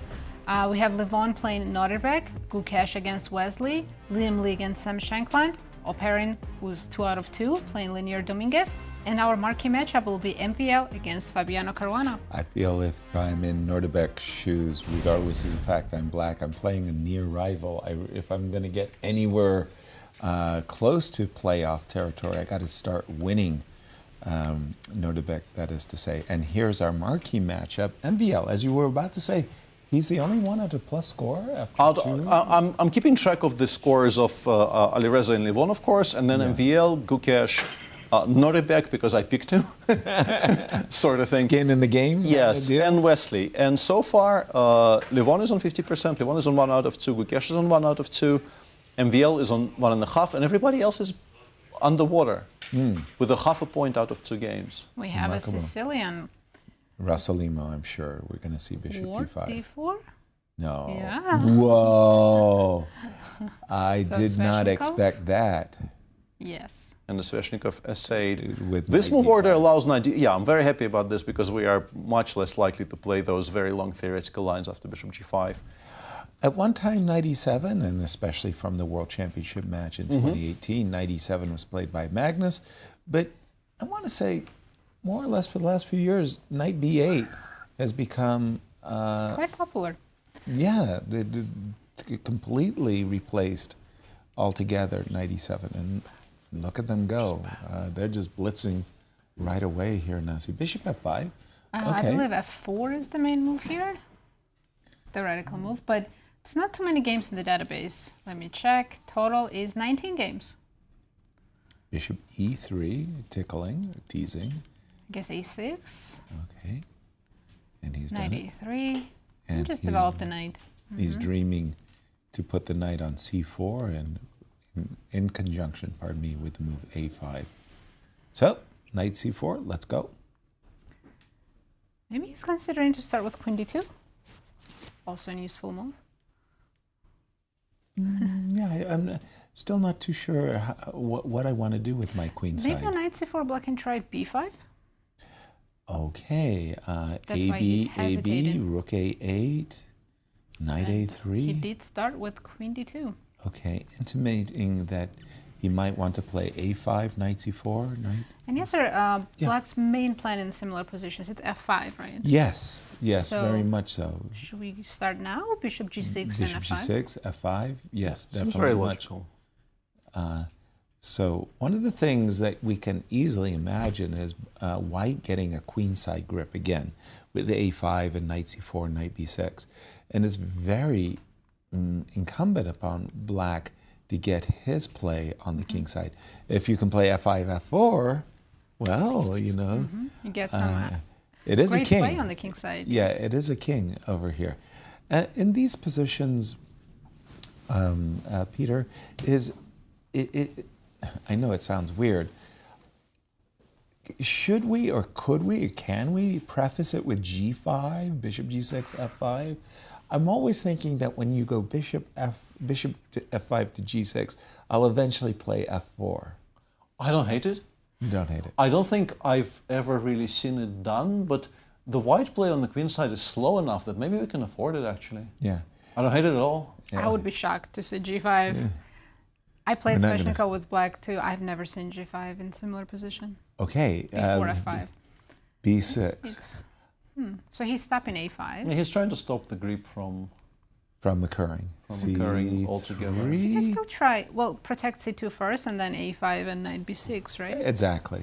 That's the idea. I would love to do this. This would be absolutely a dream come true. Like, please take my knight. Let me take...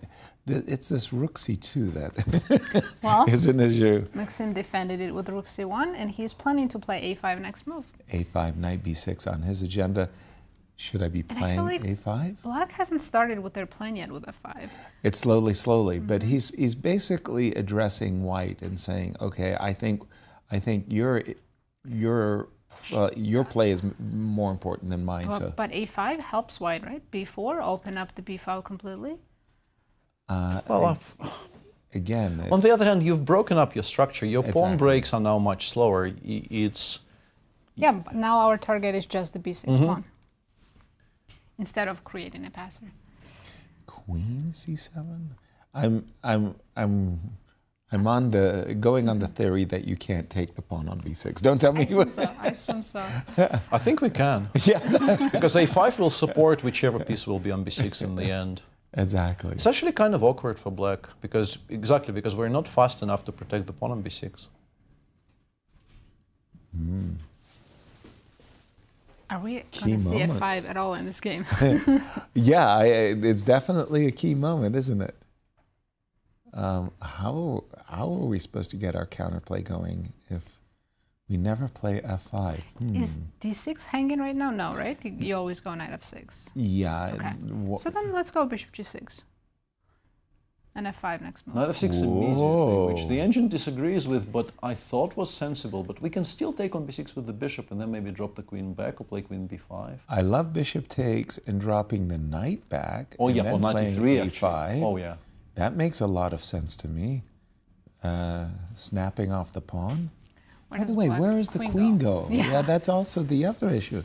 Because at certain moment, maybe even knight d6. Well, okay, here we go. Queen c8, knight e3. I'm assuming bishop e4. Well, you want to at least create some threats, although bishop e4 doesn't create very many threats. I know, after a5, you're welcome to take on, you're welcome to take on d5, but do you really wanna? Yeah. He's played bishop g6. Bishop g6. Now, he wants knight e4, and there will be some jumps. This is still a blitz game, so if black pieces start dancing, you could still very easily lose control here with white. Well, that's why you want to cement your guys, right? Protected pieces don't drop off the board. a5 protects either knight e4 or knight d7. Yeah, knight d7, dreaming maybe of some situation where you can take on b6, go bishop d8, maybe go after the pawn, or bishop d8. It feels like why did Fabi really need knight f6? He could have started with bishop g6 f5. Yeah, it is a questionable. He provoked bishop b6, but you are happy to see that. Absolutely. But knight back to c4. Now that's a bit of a surprise. I thought that we might be seeing rook to c3. Pardon me, rook to b3 to c3 to c6. If I can put my rook on c6, count me, you know. So I was expecting rook to b3 there on that last turn. Knight c4. Now with black, do you take on b6? Okay, well. Something to consider, right? I mean, that is a battering ram. Yeah, I have to put queen b7 maybe.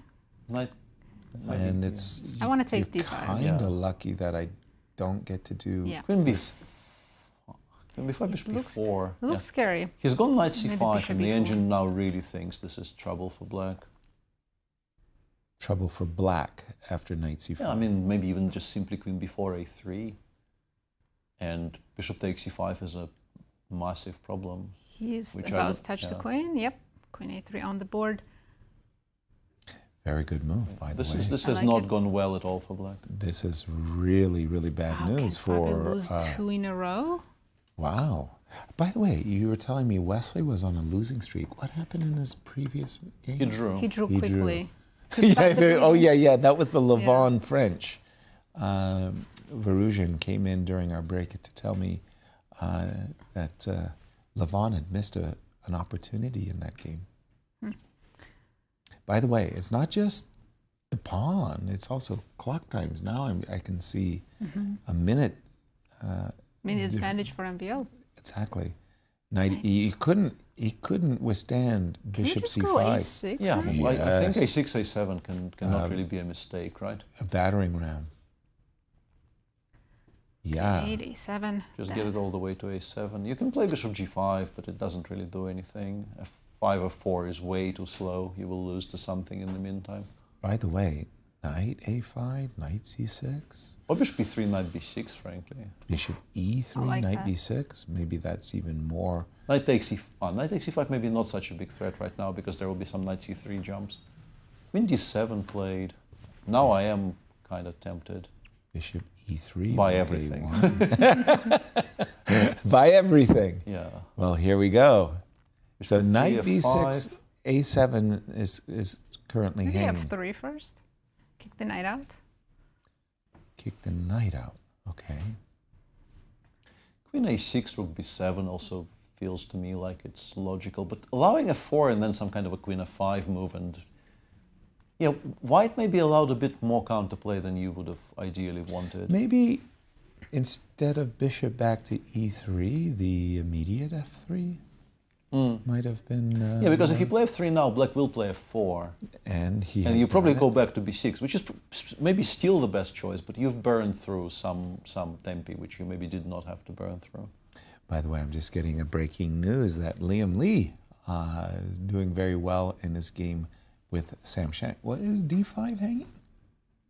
Look, I couldn't see pawns. It is hanging. It was taken.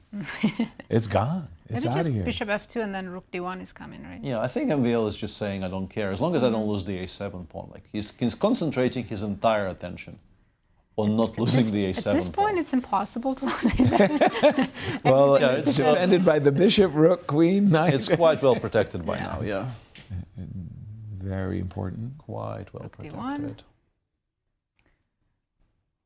All he has to do is figure out next couple of moves, and that's... At a certain moment, queen a5, knight b6 is definitely okay. Queen a5? Queen a5? There is knight c3 at the end of this score. Actually, Grigoriy Oparin is also about to win his 3rd game in a row. Wow. He woke up. Seriously. And chose violence. Yeah. Chose violence. Very impressive, Grigoriy. Okay, rook d5, bishop d5, knight b6, bishop it's c6 easy to is sacrifice when it's on our pieces, right? Yeah. And Liam has won his game, defeating Shankland. Yeah, Gukesh is completely winning against Wesley. Wow, Somewhat Wesley is relevantly. having a very bad streak. Yeah, Wesley's having a bit of a mare. Fabi, by the way, is going down on the clock. He's significantly now behind on the clock. And the board. Bishop c4 checks. What? Knight takes d5? We're not taking... You want to take on d5, right? But the maybe rooks. I should take one of the rooks. Be practical. But is this so easy? The bishop on a8 now. By the way, I'm not quite sure I understood that. Knight takes d5, put my bishop on d3, put my queen on e4. Yeah, I liked it, yeah. That looked very impressive. Okay, rook b1, queen b8. Fabi's not even down a c4, pawn. e4. Oh, yeah, this is now very much. I think he's fully back in the very game. much a game I again. don't like this c4 move Remember one how we bit. said a7 couldn't be lost? Well, now Well, it's guess hanging. what? It's lost. It's gone. Yeah, No. That's crazy. How did Fabi get out of this? He was in such dire straits. I would It's never give up blitz. that a7 pawn. It's blitz that it can turn around so fast. Now, actually, I'm not so happy about Maxime's king on No, F1. no. He might actually end up losing this game. You can very easily imagine that. Because d5 pawn is weak. Exactly. Yeah. If some sort of e4, f3 happens, you know. You'll just get mated. Yeah. Guess what? Wow. I guess f3, gf3 incredible. doesn't work yet, but yeah, you can take queen takes e4, rook e2. I mean, objectively, white is still completely fine, of course, but they're playing on seconds, and F3 is coming. objective evaluations are not particularly relevant. F3 is very scary. Yeah, and you take the side which has the safer king, and that's absolutely black. 5 seconds for Maxime. Yeah, I'm not surprised he's actually bailing Yes, and liquidating into this endgame, which he should hold now. F3? Hang on, what? There's bishop g8 in the Rook end. e5. He lost. Rook e5. No. FG and king g1. Yeah, you're maybe still alive, actually. He found it. Rook yes. f5. He's maybe still alive. And then bishop b4 next move. He's still saving this game. Wow, he came really close, though. 3 seconds He for nearly lost it. Bishop g8. Okay, now he shouldn't have a problem. No. H7. 7. By the way, in the other games, Levon is losing. Yeah, Levon is completely lost against Nodirbek. Wesley is fighting. Wesley was completely kind of dead and buried against Gukesh, but is now probably going to save the game, I want to say. Yeah, Maxime is, he's in blitz mode. He's got, he knows he's saving the draw comfortably now. You're not trading rooks though, right? No. No. Oh, what? He is. H5, Calculated G5, hang on, King H5, King F5, stalemate. So beautiful. Oh my God, he is fast. He calculated that so fast. Incredible. Nice. Nice draw. Let's jump back to Levon's game. Only game still going on. Oh, Wesley defeated Gukesh. Wesley won. That's a big... I'm sorry, I'm going to go to the game of Levon as he's blitzing away against Nodirbek. Yeah. Yeah, Nodirbek. What is too many enemies? Getting a new queen. And too many enemies. Levon... And wow. Had to give it up. Too many soldiers. That was very eventful. I was getting all... We had all this 4 decisive games out of 5. And the only draw was MVL against Fabiano. Which I thought MVL was going to win that one. I'm really, really stunned. And then Fabio almost won. That Fabio almost won that. Peter, do share. Yeah, let's take a look at some games here. So Levon against Nodirbek was a very quiet position. Levon continues playing this, what is apparently called the Petrov's defense, but I refuse to. I will call this the Jabava attack instead. I don't know why people are so insistent on playing every single game with black. Right, Villador's defense. Yeah, you're doing the same thing again. And of course it's quite level, but well, this is what you get for playing the basic. It's like a Hungarian with colors reversed. Right. And even though it doesn't look spectacular, you are quite a bit worse because your pieces are just a lot more passive. You still expect white to survive, but eventually, as you can see, symmetrical position, no immediate weaknesses, but we are losing the fight along the d file, and 97 c5 is going to come. It's going to be very annoying. And already here, as you can see, like some moves later, black is sort of firmly in control. h5, h4 is a threat. The rook on a3 looks very strange. And Levon did not survive this and ended up going down in this game against Nodirbek. Elsewhere in the round, there was a very interesting fight between Liem and Sam Shankland. Began its life as a kind of an attempt by black to play a symmetrical Grunfeld, but after queen a4, there's a number of things you can do against this move. The idea, of course, is to take on d5 in such a way that c takes d5 will not be legal. So you do it exactly here when the bishop is still on f8. You can play a move like knight fd7 with the intention of playing knight b6 and still recapturing with the pawn. Or you can play bishop g7. But in this position, honestly, you kind of need to play castles. Well, need is a very strong word. And you do need to know what you're doing, because I remember I had a lot of fun analyzing this position. The point is, the engine puts the knight on e4 and then just leaves it there. Basically, it gets captured immediately by f3, and we just leave it there, and we attack the white center, and we play a piece down. It's a lot of fun. But a lot of fun. Yes.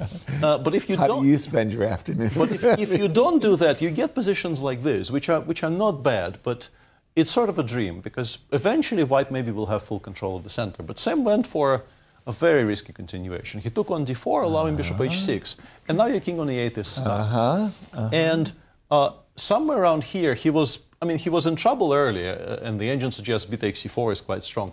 But after ba, which, as you can see, my screen disagrees with, playing something like bishop a6 and then f6 and trying to put the king on f7 is very playable. But instead, honestly, even if I didn't see queen b2, I would be very worried to play bishop takes e2, because I don't want to really open the e file in front of my king. But also, it just doesn't work tactically. Queen b2, queen e5, queen b7. Rook b8, queen a7 takes, bishop f1. Rook d1 was even stronger than rook takes f1, but even after rook takes f1, you're king. It is very, very difficult to play these positions. The engine maybe holds this, but the human being pretty much never does, and he did end up losing this. Yeah. Elsewhere, because we had Gukesh, so many... I was told that was a crazy Yeah, that was a very, ride. very strange game, because this began its life as this kind of a classical anti-Berlin, where white goes d3 on move 4, then takes on c6, and then this plan of playing c3, d4, and specifically getting the bishop over to g3, where it can exert some pressure against the black center. And by move 20, white, I think, this is still a very unclear position. Yes, there's a somewhat weakened pawn on e5, but we don't really have squares to attack it. The knight on e3 has no access to the c4 square, no access to the g4 square. In fact, the engine says black is maybe even slightly better. But if you look at the position, I don't know, 10 moves later, This is now a disaster. E5 is very weak, C7 is being pressured by 95, things are just collapsing. And in this position, you can already take on C7, for instance, and later on down the road, we take a look at this position. White is just winning. White is better everywhere. Winning the pawn on B6. Seems like mating attack is about to happen. It's very, very unclear to me how this did not result in white winning.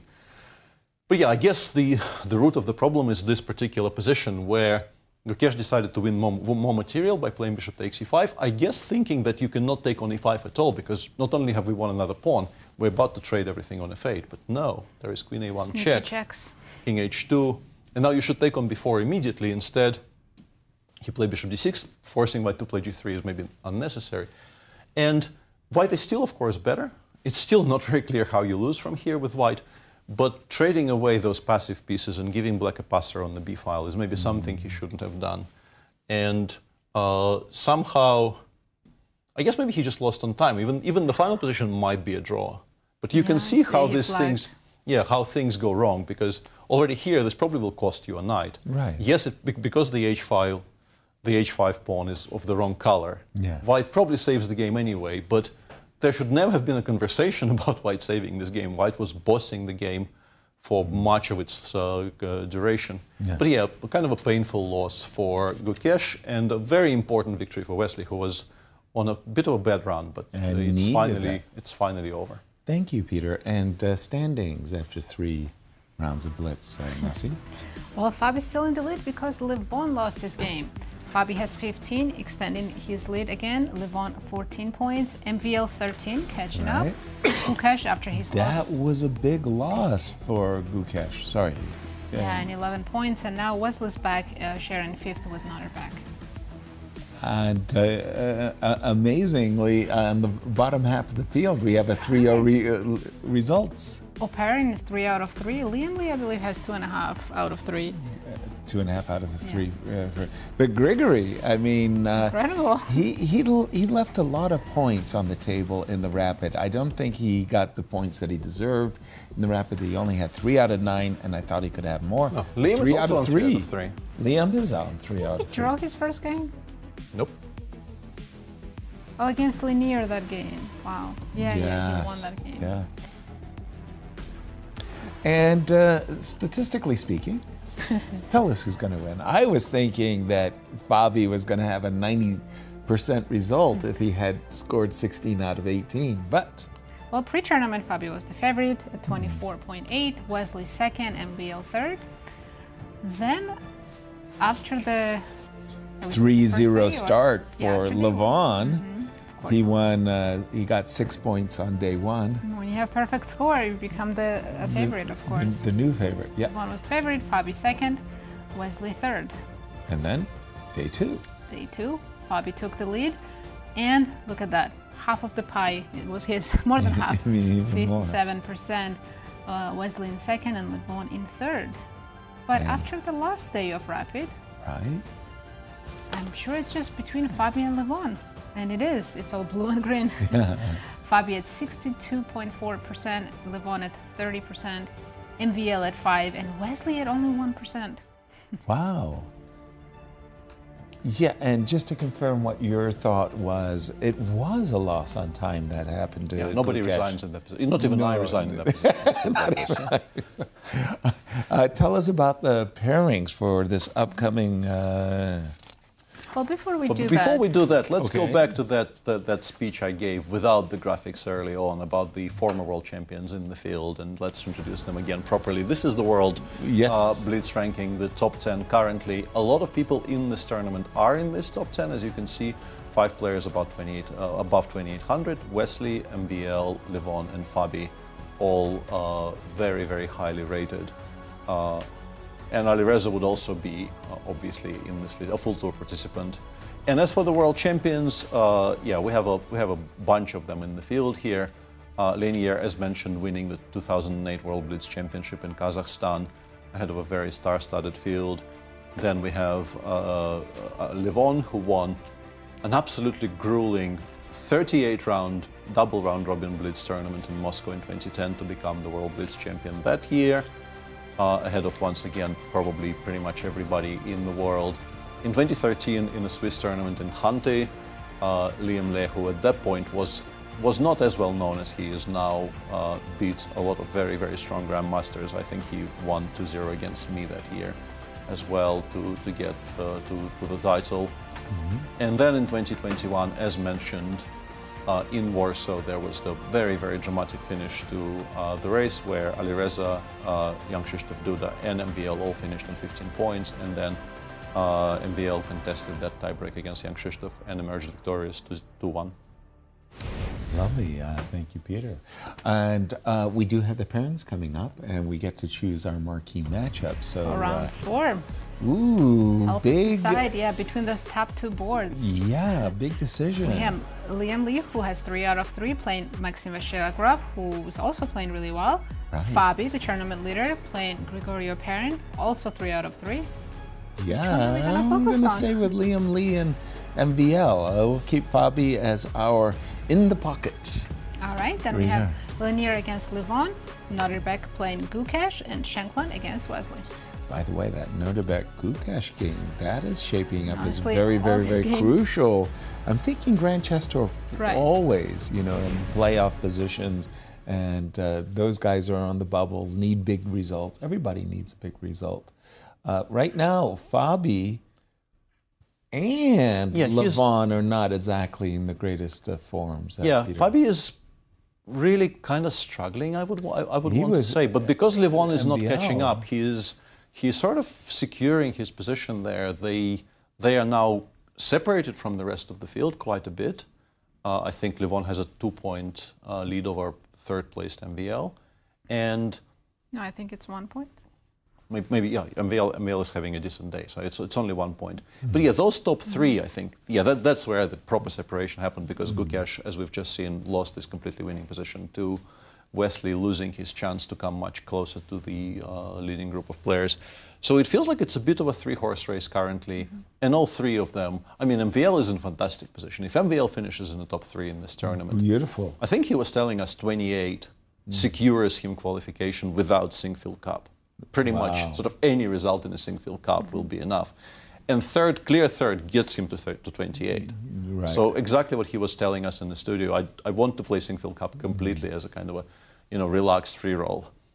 He'll get there if this. If he continues to play blitz like on, this, Let's take a look at that MVL Fabi at just the very, very end there.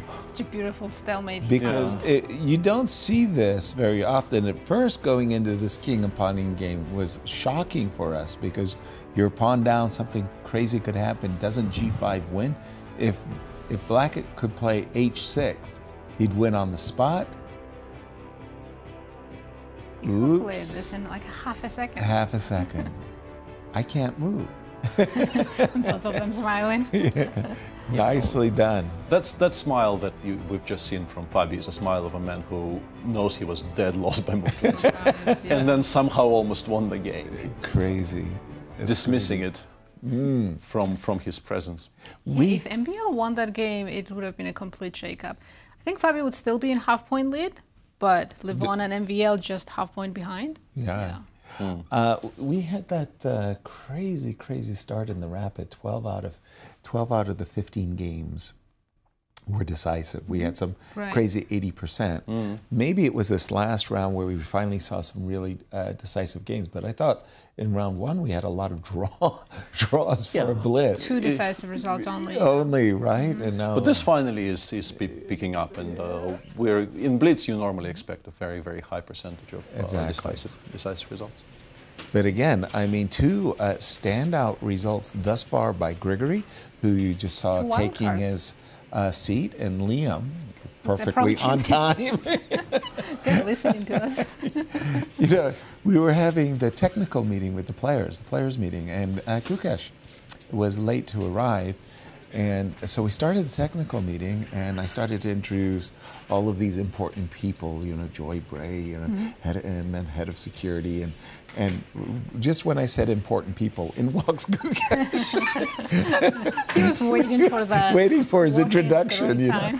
Important people. Liem, Lee, and Grigoriy, 3 out of 3. Nice start for them, as we're going to watch the match between Liem and MVL. Once again, MVL has 2.5? 2 out of 3? Yeah. 2 out MVL of is on 2 out of 3. Fabio on 1 out of 3. Levon on 1 out of 3. Gukesh on 1 out of 3. Wow. Nodirbek on 50%. Wesley on 50%. Wow. But both of these players are ex-World Blitz champions. Exactly. There's going to be a lot of those games in this field, Yeah. Yeah, we're just catching our breath here as well. I feel it. I think MVL doesn't even feel bad that he missed the win against Fabi just because he found that stalemate at the end. Yes. It was a very satisfying way to finish the game. Absolutely.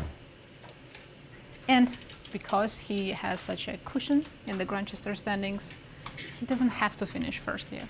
Right. While Fabi and Levon, they need They those really, 13 really points. do need it. Yeah. Or 12.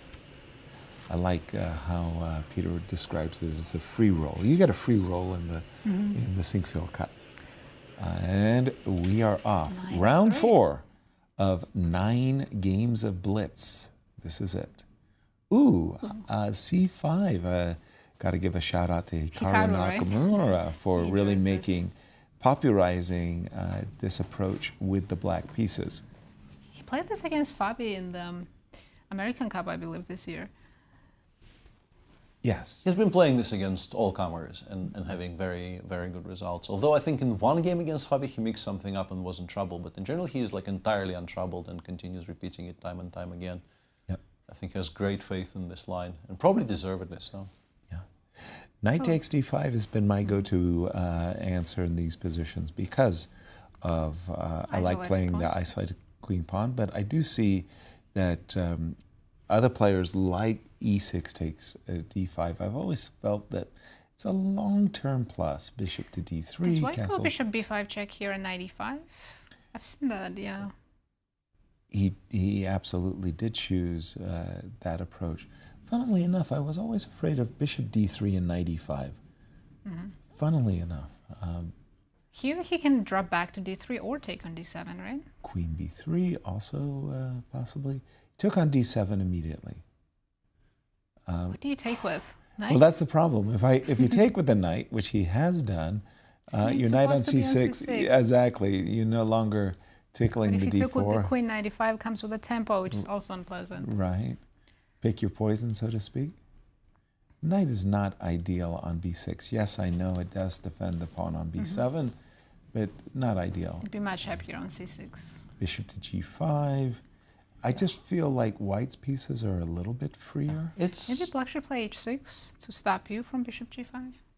Prophylaxis. It's still a bit unpleasant, right? Because bishop 4, I guess, rook c1. Rook e8, I'm not in love with, but I guess he's pretty much ready to part with the pawn on d5. I think bishop g5 will be met by h6, very much asking white to take on f6, e8, and d5, because I think those positions are maybe easier to defend than what he has right now.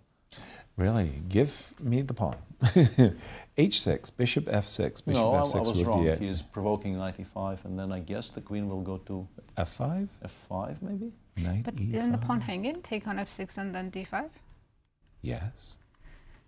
They I are like not a4, by the way, preserving flexibility and kind of attacking the black position from also all directions. Knight c4, knight e5.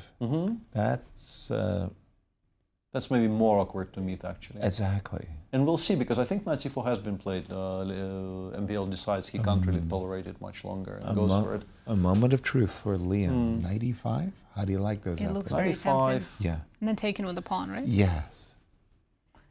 I think queen f5 is still going to... No, he did take. Interesting. What is he intending? Maybe knight e4? That looks bad. We're losing a pawn. Dangerous, yes. That looks But maybe you bad. have enough. In the rook ending? Rook and queen, right? Well, I'm thinking I'm taking maybe it's pawn. playable. I was hoping to make bishop takes e7 work, but maybe it doesn't. Oh, you're not really taking do on very e4. much. You're taking on e7. Yes. Even knight takes c3 might work there. I couldn't refute knight take. Interesting, very interesting. VL is going in a completely different direction. This is risky. Yeah, I was about to say. If it works, it's great, but this is risky. You're really playing. If you don't take on e7, bishop c5 is coming too. No, I don't like that. No, I'm taking on e7. Bishop You have takes to start e7. with bishop e7. Black will take with the rook, I'm pretty sure. Although queen e7, queen h4, there is something to be said for queen e7, queen h4, but you have to be very sure of your calculations if you do that. Queen e7, h3, do you take knight e5? Yeah. You can. You're kind of forced, we can. actually. There's queen c5 check, right? And this is why the pause, right? Because rook e7 feels automatic, but it isn't. Queen e7 is not entirely unreasonable at all. Rook e7 probably equal, knight d5, rook e5, but he took with the queen. Rook e7, I was wondering if I can play a4. Oh. Just go for a lot, you know, a4 and knight e4. h3, knight e5. And then maybe some sort of knight takes d5, and black is still slightly struggling to find good squares for the pieces because it's so close to equality. Though. Yeah, but margins are very, very small here. I've got the inclusion of h3, so I'm a tempo up in those who back rank checkmate. Right. Yeah, and the queen on b3 is just so much better than the queen on e7 because you have to find a square for it. So we're looking at h3, knight takes e5, knight takes d5, and we've got the first steps. Queen d6, rook d1. I think everybody plays rook d1 here. But I'm not threatening anything, right? Well, is f4 a threat? f4, knight e7? Yeah, f4 might be a very f4 strong queen threat, c5 actually. check first. Nicely spotted. But queen takes b7 might be a threat. You know. Excellent. Prosaic. I just perked up. Prosaic as it might be, it might actually be a So b6, I guess, to defend the pawn. Okay, whoa. No press. I want to play f4, but your queen c5 threw me off. So if I can go queen b5? It's also interesting move queen g3 just to pin everything. I don't know if it achieves anything, but makes you uncomfortable, right? Yeah, one of those. Does make you feel very good-looking moves, seen, but not in a good way. Yeah. But okay, but concretely, queen b5. What is an answer to queen b5? I do want to play f4 and knight e7 check. I want to exploit. Ooh, queen Not the c5. immediate f4, queen c5 check. Yeah, it seems like this Did he overlook that? Has not been great. Queen e3. Because I'm thinking if black gets to play knight Queen c4. e3, knight f3 might be a bit of an issue, no? Oh, excuse me. Sorry. Yes. Queen e3, knight f3. And if we just go king h2, where does the knight go? I was afraid the knight is c4? actually going forwards. We wanted to kick the knight away. Right. The move f4 was designed to go backwards, please. Go backwards, young man. Yeah, black seems completely fine now. King h2 on the board. And by the way, MVL, we know Maxime is a very, very quick blitz player. And I think he's like 2 minutes to the good. Yeah, he does have a minute. A minute, but it's not G6. it's not nothing yet. The knight has gone back. Okay, that wasn't. Was that? Yeah. Aren't you encouraging f5? So I guess we're not that worried about it. But yeah, you are very much asking white to play f5, f6. But yeah, Liem starts by playing rook c1, I guess, driving it to d6. Like, what is the plan against queen d6? Why are we forcing it to the best square on the board? Yeah, and with a tempo, right? F4 hangs. Yeah, I am slightly mystified by this. That is a puzzling. Rook e1, yeah, I was thinking he probably wants rook e1, knight f4, knight c7. Does it work though? There's queen g6, there's all kinds of things you need to calculate. Knight d3 check. Knight f4, queen Well, after queen g3? g6, queen g3. Ah, yeah, no, yeah, you take a knight Yasser is e2 correct, check. of course. It is queen g3. But you take a knight e2 check. Sorry, what? Huh? What do we do after knight takes the f4? Oh, you're looking at immediately queen g3. Yeah. Not knight c7 first. No, then I was Okay. going to go check mate. Knight c7, queen g6, queen g3 is what I thought you were talking about. Well, he avoids knight c7 altogether, goes rook c8. Defending c7. Looks good. Wait, what? Knight c7, queen f4. Check. F4, yeah. Check. No, it feels it's gone slightly, I mean, white shouldn't be worse yet, but it's gone slightly off the rails for white because we were forced, well, we ourselves played f to f4, meaning our king is no longer as safe, and black is successfully getting pieces off the board. Yeah, takes, queen g3, it's time to... Yeah, that feels like, you know, where we're pulling the time to reestablish control. Although I must say, after knight e7, just because the pawn is on f4... You absolutely play this for a bit with black. I'm more interested than Liem. You absolutely Knight are. C3? Yeah. Or e3? Knight c3. Which way do I go? I'm trading knights, even though I'm not happy. Trading knights is kind of playing b3, rook d3, queen e3. I'm not begging for a draw, but... You're not opposed to it. Queen g4? Whoa. I thought MVL just castled. It looks so strange. Right, rook. Okay, now this is a...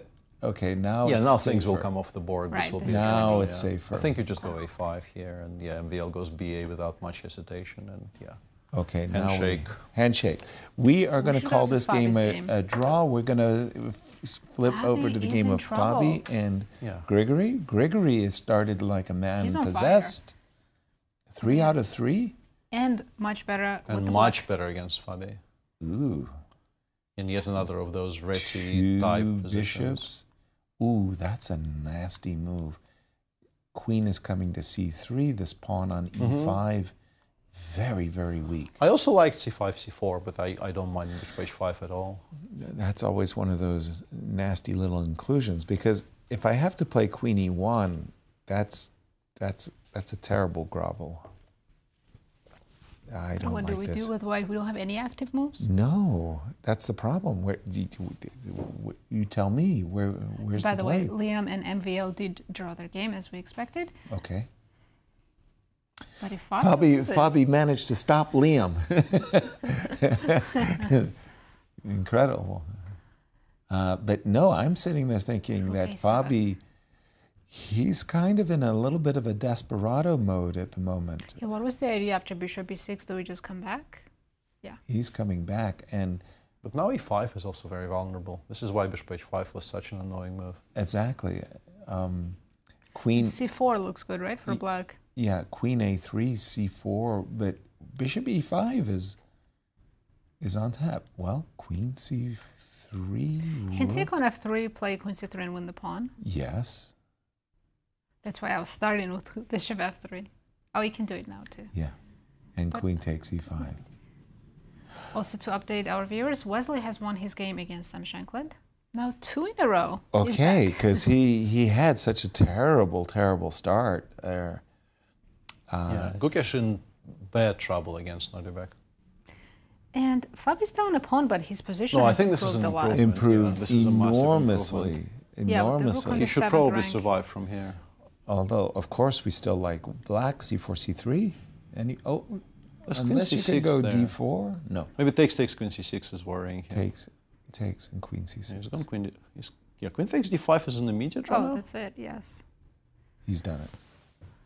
Oops. That was terrible. That was a bad move. Grigoriy will be stopped from perfect score. Exactly.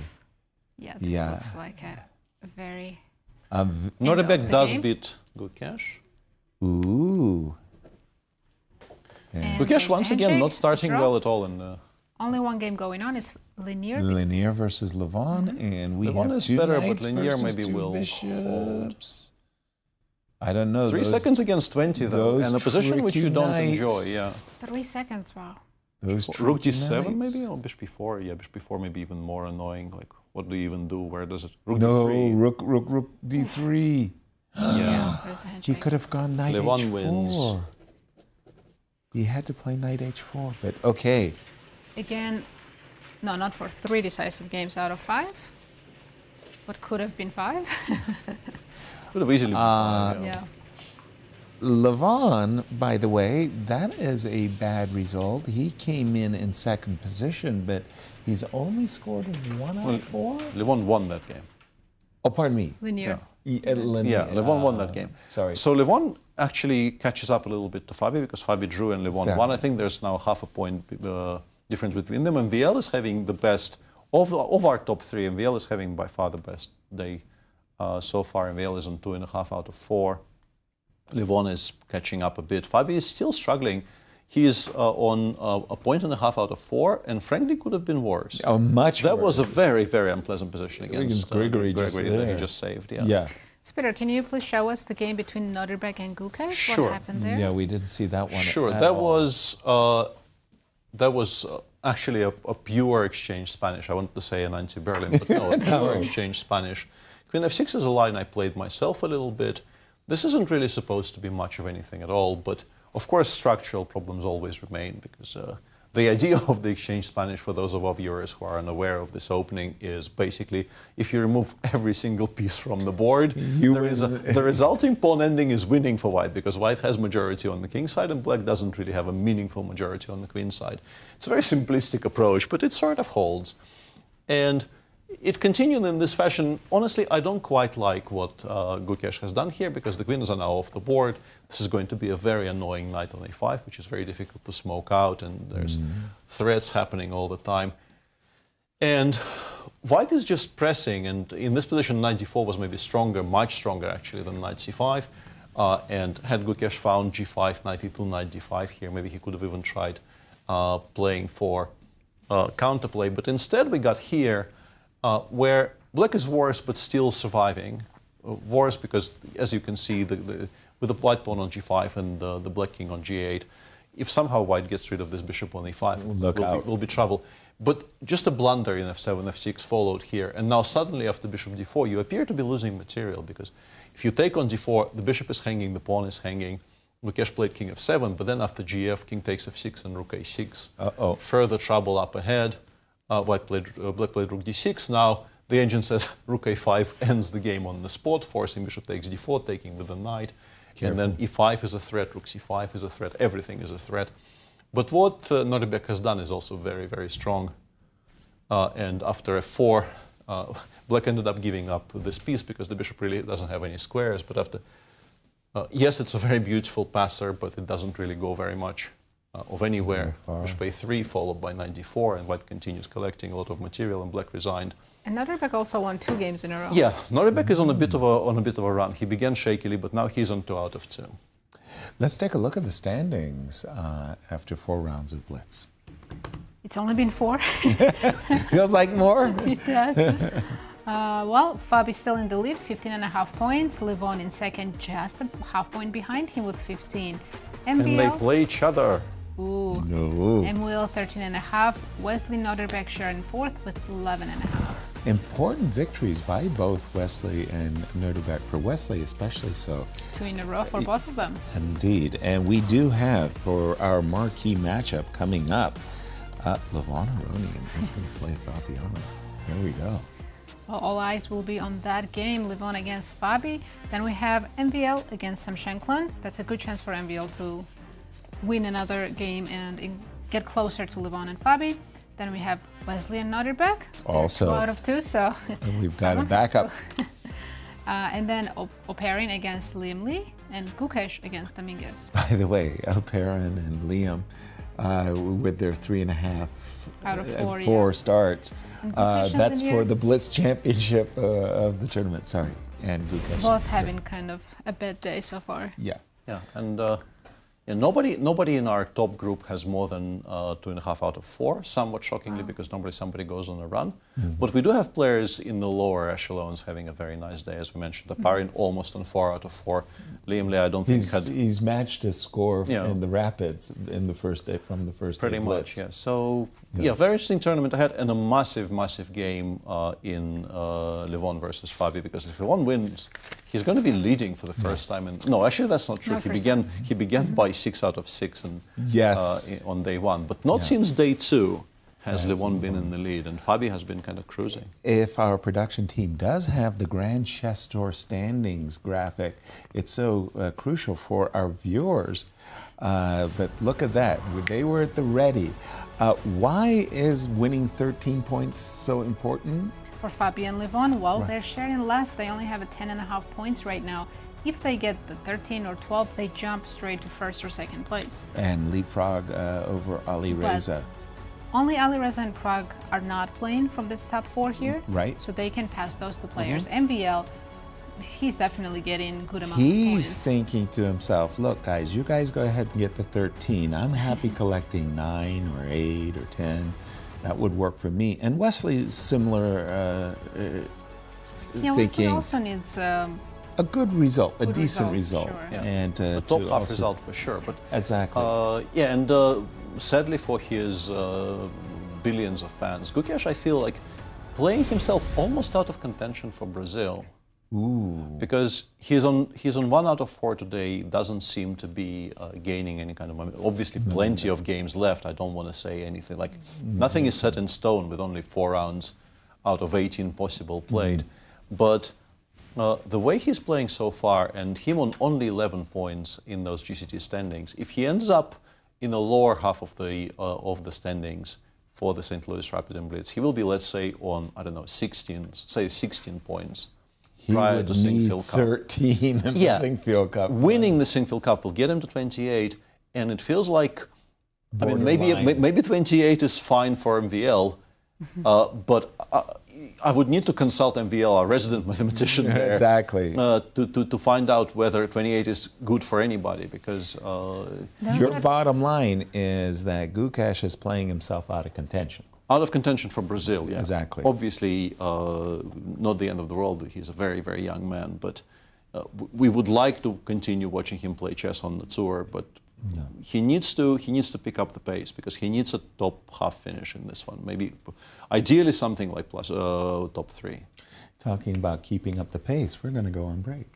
Tell us what are we going to do on our break. I'm not sure, but we'll find out. Don't go anywhere. It's going to be a short break, and we'll be right back for round 5. Enjoy the commercial.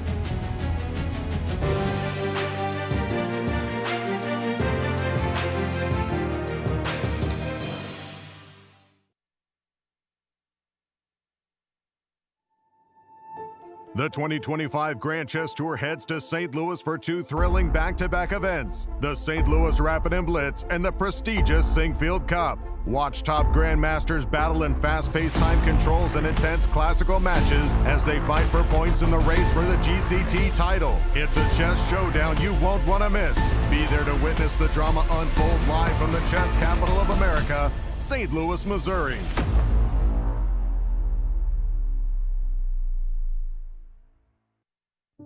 Hello, I'm International Chess Grandmaster Yasser Seirawan, speaking on behalf of the St. Louis Chess Club and World Chess Hall of Fame and Galleries. Our neighborhood in the Central West End and surrounding areas were hit by devastating tornadoes that scarred our neighborhood and hurt countless families. We, alongside the Grand Chess Store, and with the support of our co-founders, Dr. Jeannie Karen Sinquefield and Rex Sinquefield, have launched a $150,000 matching donation campaign to support the St. Louis Community Foundation's Tornado Response Fund. We are asking our chess community to help in this effort. Your donation will provide immediate relief, food, and shelter to the people affected, and aid in rebuilding our historic neighborhood. Please, give what you can and help us in this effort to support and heal our neighbors. Thank you.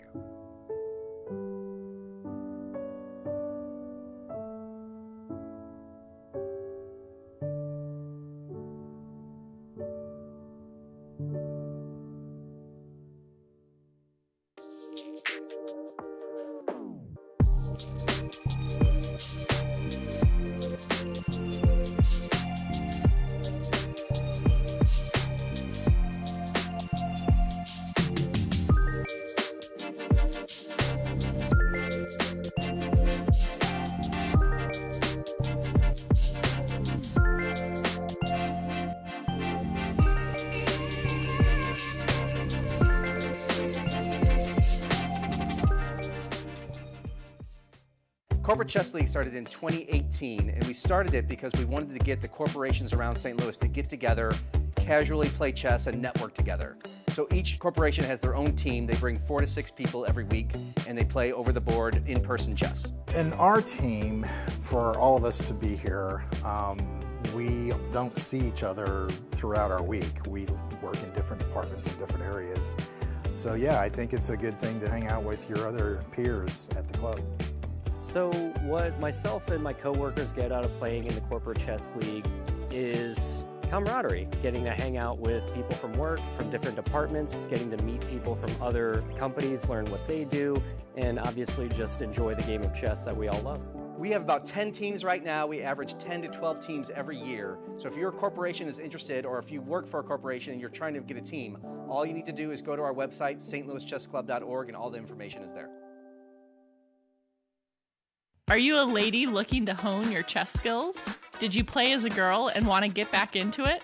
Have you ever wanted to know more about chess but were afraid to ask? Ladies' Night is the perfect opportunity for you to get in the game. It's a special class held every Wednesday night by women, for women, plus St. Louis Chess Club members can attend for free. Whatever your age or skill level, you're welcome at Ladies' Night.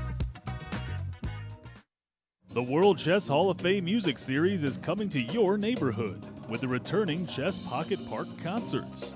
Every month through September, you can enjoy pop-up concerts featuring local musicians at parks across the St. Louis area.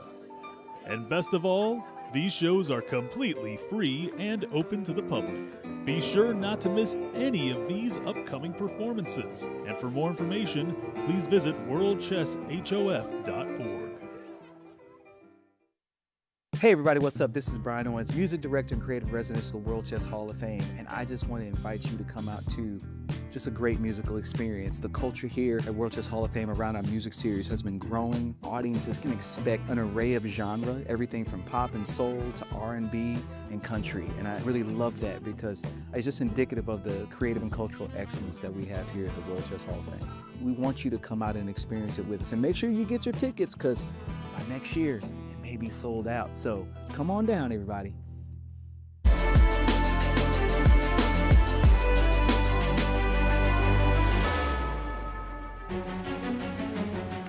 Welcome back, everyone. Let's take a look at our current standings before we dive into round 5. We still have a sole leader, Fabiano Caruana, with 15.5 points, but Levon is not far behind with 15 points in clear second. However, there is a gap between those two players and the rest. Then MVL is in third with 13.5, and sharing fourth are Wesley and Nodirbek. Fabiano has a half a point lead as precarious because he's been trying to give it up. He's trying, but Levon, and the pairings for round 5 coming up. Big matchup. The top Yes. two leaders are facing each other. Levon with the white pieces against Fabiano Caruana. Then we have MVL against Shankland, Wesley against Nodirbek, Grigoriy Oparin facing Liem, and Gukesh against Dominguez. And for Gukesh, as you were saying, Peter, if he has any hopes of getting to Sao Paulo, he needs to put together a good finish today and a good day tomorrow. Yeah, if he really doesn't have a particularly good blitz session along the lines of what happened to him in Zagreb, even winning the Incr Cup might not be enough anymore. Right. And that really is a situation you don't want to find yourself in. Exactly. He is a very, very capable classical. I mean, why am I using these words? He's a world champion. So he's capable. Yeah. But you want to at least give yourself a chance. As the old joke goes, buy a ticket. Buy a ticket. There you go. Wesley So versus Nodirbek. Again, those two players also want to give themselves a ticket, and more so in the case of Nodirbek. He really does, very much like Gukesh, need a big result. And honestly, outside of MVL, the rest of the players, everybody has a chance. Yes. I mean, what I meant by outside of MVL, that he has the best chance. Yeah, he's securing his bon voyage. On current evidence, MVL is about to pretty much lock his place in by the end of the St. Louis Rapid Blitz. And of course, our marquee matchup will be our first and second. Levon with the white pieces against Fabi, although if Levon's going to play bishop e2 on move 3 and d3, I don't think white pieces are going to be that meaningful. Yeah, that's not the description. And honestly, that game against Nodirbek should probably actually scare him off that stuff for today. Absolutely. That really... It's time to go back to the C4 Englishes, D4. Whatever else. Honestly. Yeah. Anything else. Because that really did not seem like the structure agreed with him. He wants freedom. He is a kind of a player who wants freedom to express himself, freedom to try some speculative stuff. And there is not much speculative stuff when you're playing the reverse fitted door. He also wants revenge. He lost to Fabi in the rapid portion. There you go. Now, one of the things about the great players, Levon especially included, is the stubbornness.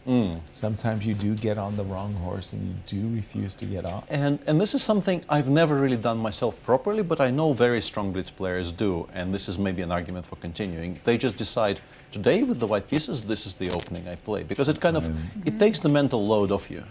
Because for me, I sit down and for every single game, I am choosing move one. I'm choosing move one at the board. Right. And this is not great. But it doesn't, it really doesn't feel to me like this is where his heart belongs, playing those kinds of passive positions. For those of you joining us late, Grigoriy and Liem, these two players, are actually having a spectacular 3.5 out of 4, both of them. And they're playing their own little private tournament, it would seem. They're playing for first place in their tournament. You know, it would be so different if we started with Blitz and then switched to Rapid. We would have completely different leaders. Yeah. And these two players, they're not having a good Blitz day so far. Leinier especially is having a bad day, right, Peter? Leinier. Let me check. Has dropped a lot of points. Let me check. The games have started, E4, E5. Are we going to see? Leinier is on 0 out of 4. That's oof. Not Bishop E2. You're right. He's repeating it. I mean, stubborn. I saw during the break, Fabi was prepping with his second, so I'm sure they looked at this line. Yeah. Interestingly, not knight bd2 in this position. Bahadur would have played knight bd2, but Levon is actually playing a reverse fitted door. He's approaching it exactly like he would a reverse fitted door. Even this is an interesting wrinkle there. I guess h3, knight c3, bishop e3 in some order. The question whether you want to stop bishop g4 from happening, I guess Levon just doesn't care at all. I guess he thinks bishop g4, I will just play bishop e3. I'm completely fine with allowing it. I'm not so happy allowing white this b4, c5. Yeah, I think we'll probably play a5. I would probably play a5, although Fabi's paused, so he's allowing left. And Levon's not going before. If this were a classical tournament, this would be an opportunity for me to tell my Karpov-Khalifman simul story, but this is not a classical tournament, so it'll have to wait. Okay. Just a second, let me make a note. Khalifman, who did you Alexander Khalifman once told me a story of them giving alternate simul with Anatoly Karpov, and at some point he noticed that Karpov, on every single board, when he comes to a board and h3 has not been played yet, he just plays h3 and moves on, leaving all kind of meaningful decisions to Khalif. And Khalif thought, okay, I will do something about it. And on a certain board where h3 hasn't been played yet, he played h3 himself. And when he saw that board again, a3 was played. There was an option. a7, a6. And so you played a3. You said a, but you didn't say b4. Not just yet, no. Maybe now is a good time? Yeah. It was a good time, right? But I still don't see. The question is whether he wants to push d3, d4 is also open, but I think it probably equalizes the position a little bit too much. Why isn't black just a little bit better after queen d7 and rook d8? I think d4 equalizes simplifies. Doesn't even equal. I don't think white is worse, but I think d4 is a way to simplify. And I don't know if Levon wants to simplify. I think Levon wants to play a game of chess. D4. Maybe b4, queen b3, rook a d1 or something. I don't know. Wow. Here I'm thinking black's better. Okay. I think white is very solid. You might be right. I think black is completely fine, but I think white has not done enough to deserve being actually much worse. Bishop e2, bishop f1. Or we might say b4 now. I mean, Philidor is a solid opening. You told us yourself. Yeah, it's true. I mean, you played the Philidor with different ideas. Right. You described I was trying to equal. Yeah. And then trying to Your attack. philosophy of the Philidor was very different. Queen b3. Queen b3 is... Queen b3. So he's not going b4 or d4. At least not yet. Well, I mean, d4 maybe after rook a d1. That's one explanation for queen b3, because we're not threatening to take on b7. No. Knight A5 would be... Your usual explanation for the move Queen B3 doesn't exist because Why? B7 is not hanging. I'm never asking that again. Why did he play Queen B3? Yeah, B6. Now Rook A1, you could maybe consider... If white goes Rook A1, Yasser. Yes. Do you consider Bishop C5? Interesting. Play for the D4 square and yeah. an answer. How about that? I didn't even get it out. I don't mind it at all. I think it's interesting. I was trying to find out how weak C5 was. I mean, there's a Knight A4 side. Well, after Queen D6. But there's no Queen A3. No.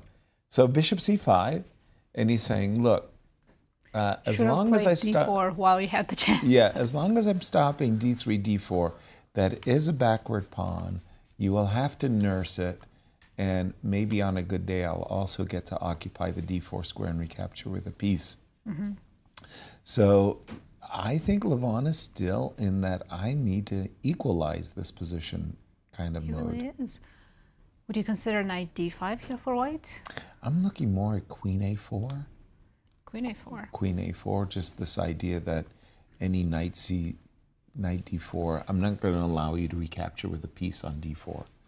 There'll be a pawn occupying the D4 square. That's interesting, and he's taking a long think. He's uncomfortable in this position. Yeah, I would say so. Of course, objectively, he's still completely fine. But right. And he's following your advice, Queen A4. I still like Knight D4. Knight D4. When you take on D7, maybe I'll take on F3 first. Yeah, I was going to capture on D4. I was assuming you were going to capture with a pawn. No, I'll take your queen first. Okay. And then maybe take with the bishop on D4. Yeah, that knight on A4 is awkward. Yeah. In that line. Well, it comes back. Knight to C3. Hasn't been played though. Fabi chooses to play Queen D6, plays a more Queen D6 restraining game. And now I guess we play B4, force the trade, to take with the rook. And again, I'm in nothing this. of value was lost. I'm in this mode of I'm trying to force equality. Can I force equality with Knight E4? Levon is asking the same question. Yeah. It always frightens me whenever I can predict Levon's moves because Levon and Wesley Ivanchuk are two players that I have the worst. Fabi, I think, could have played Knight D4 instead of Queen E6. And maybe should have. And I feel like what he missed here is Bishop C5, BC5, Rook D5. I think Rook D5 is missable. And suddenly, a very nice move. Yeah, because Black is one move away from Knight D4, but you might not actually get that tempo. Bishop C5, maybe Rook D5, Knight D4. No, E5 is hanging. Well, I think C5. Yeah, and Levon spots it. And now Fabi has an uncomfortable decision because if you go Knight D7 after Rook E1, I think I'm taking on C5. Yeah. You taking on C5 and allowing this? Yeah, I think so. D5, Knight H5, Queen C6. I'm hoping I'm not mated just yet, and I will collect. I'm going to collect quite a lot of things, yeah. And Levon reacts in a very different manner altogether. He takes on D4 and goes Rook A5. Doesn't take on C5, doesn't take on E5. Wow. Maybe still Knight H5. I still like going to F4. G3 will stop it though, quite convincingly. So he's saying I like this bad for white. bishop? He wants something like B4, so C5, yeah. Maybe A6 not so bad. A6 is very vulnerable. My first instinct was bad bishop. Mm-hmm. But now I'm looking. It's a bad pawn on A6, right? Whoa. Queen, I couldn't guess. I was almost sure he was going to play bishop D3, but I think Knight H4 is a problem. Yeah, he wants to prepare it first, yeah. Yeah. So if he could play King H2 and G3 and Bishop D3, then he's very happy. He'll get to play his B4, C5, as you said, if you Peter. give white enough time to do everything, then it'll be a one-sided game. Does that mean we really need to press hard? But how? Because Bishop D3 is coming. You want to sacrifice the pawn? Who are you and what have you done with Yasser? Yeah, exactly. The aliens are taking over. You know it's bad Invasion when. of the body snatchers. Yes. I went to the botanical gardens, and there was this flower that only comes out once Something every has year, right? Yeah, Fabian deep think, going down to minute and 20. Because he recognizes that Levon does have c5, bishop Queen d3. d7 played. I guess And the intention again- is try to provoke bishop d3 and then go knight h5 when the h3 pawn is still hanging. Right. And we are actually offering up the pawn on e5 for a chance to play d4, d3. Wow. I think I'm saying pass. I think I'm going rook d1 here. If it were up to me... May I ask why he doesn't take the pawn? If you go d3, queen c3, d2, rook d1, rook d1? maybe, yeah. I mean... Yeah, and Levon is a very concrete player. I mean, the pawn So on we go d2, d3, d2? is not going to get... yes. Yeah, the knight is very far from good squares, right? Exactly. The position is still very, very closed. Well, Yeah, here well, we having said go. A, you have to go d3, and I guess queen d4. But now simply takes, and maybe f2, f3. Yes. Guys, by the way, if Levon wins this, he becomes sole leader. Yeah. Right. Well, He passes Fabi with half a Yeah, I point. think we play Fabi's been f3 here. trying to give up his lead since the start of today. And Levon's like, fine, I'll take it. I'll take the pawn. I do have rook c5, This rook is bad. d1 on the agenda. This is just bad. And the king is so close to the passer, too. Oh, no, no, no, no. This King is F2 good. or Rook c5. Start with Rook rook c5. Start with King rook F2. c5, or even start with rook d1. Yeah, I d1. like playing rook d1 and asking black, do you want to trade d3 for c4, or do you want to protect my pawn on c4 immediately by playing d3, d2 and activating my bishop? Exactly. And then I can go king f2, e3 even. Yes. This is busted, I think, for black. It's just a move Yeah, or this two is maybe away. the best of a poor Best bunch. chance, Yeah, the best of a poor bunch, but it is bad. Yeah, you should be winning this with white, normally. Bishop b5. Or Rook c2, maybe. I like rook Pardon d5. me, rook d2? Sorry. Oh, bishop b5, rook c2. Pardon Yeah, I me. like king f2, e2, just to keep things under wraps. Agreed. Maybe rook King- b6 now. Maybe rook b6 or rook b8. Yeah, try to at least get to the b2 pawn. Well, rook b6 Both, could rook run into b6. rook b5.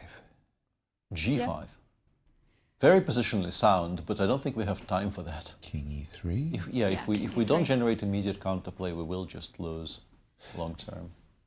I mean, it's his idea to secure the f4 square, but, Yeah, but there is a h4 sighting too, it right? seems too slow, right? Yeah, it does seem very slow.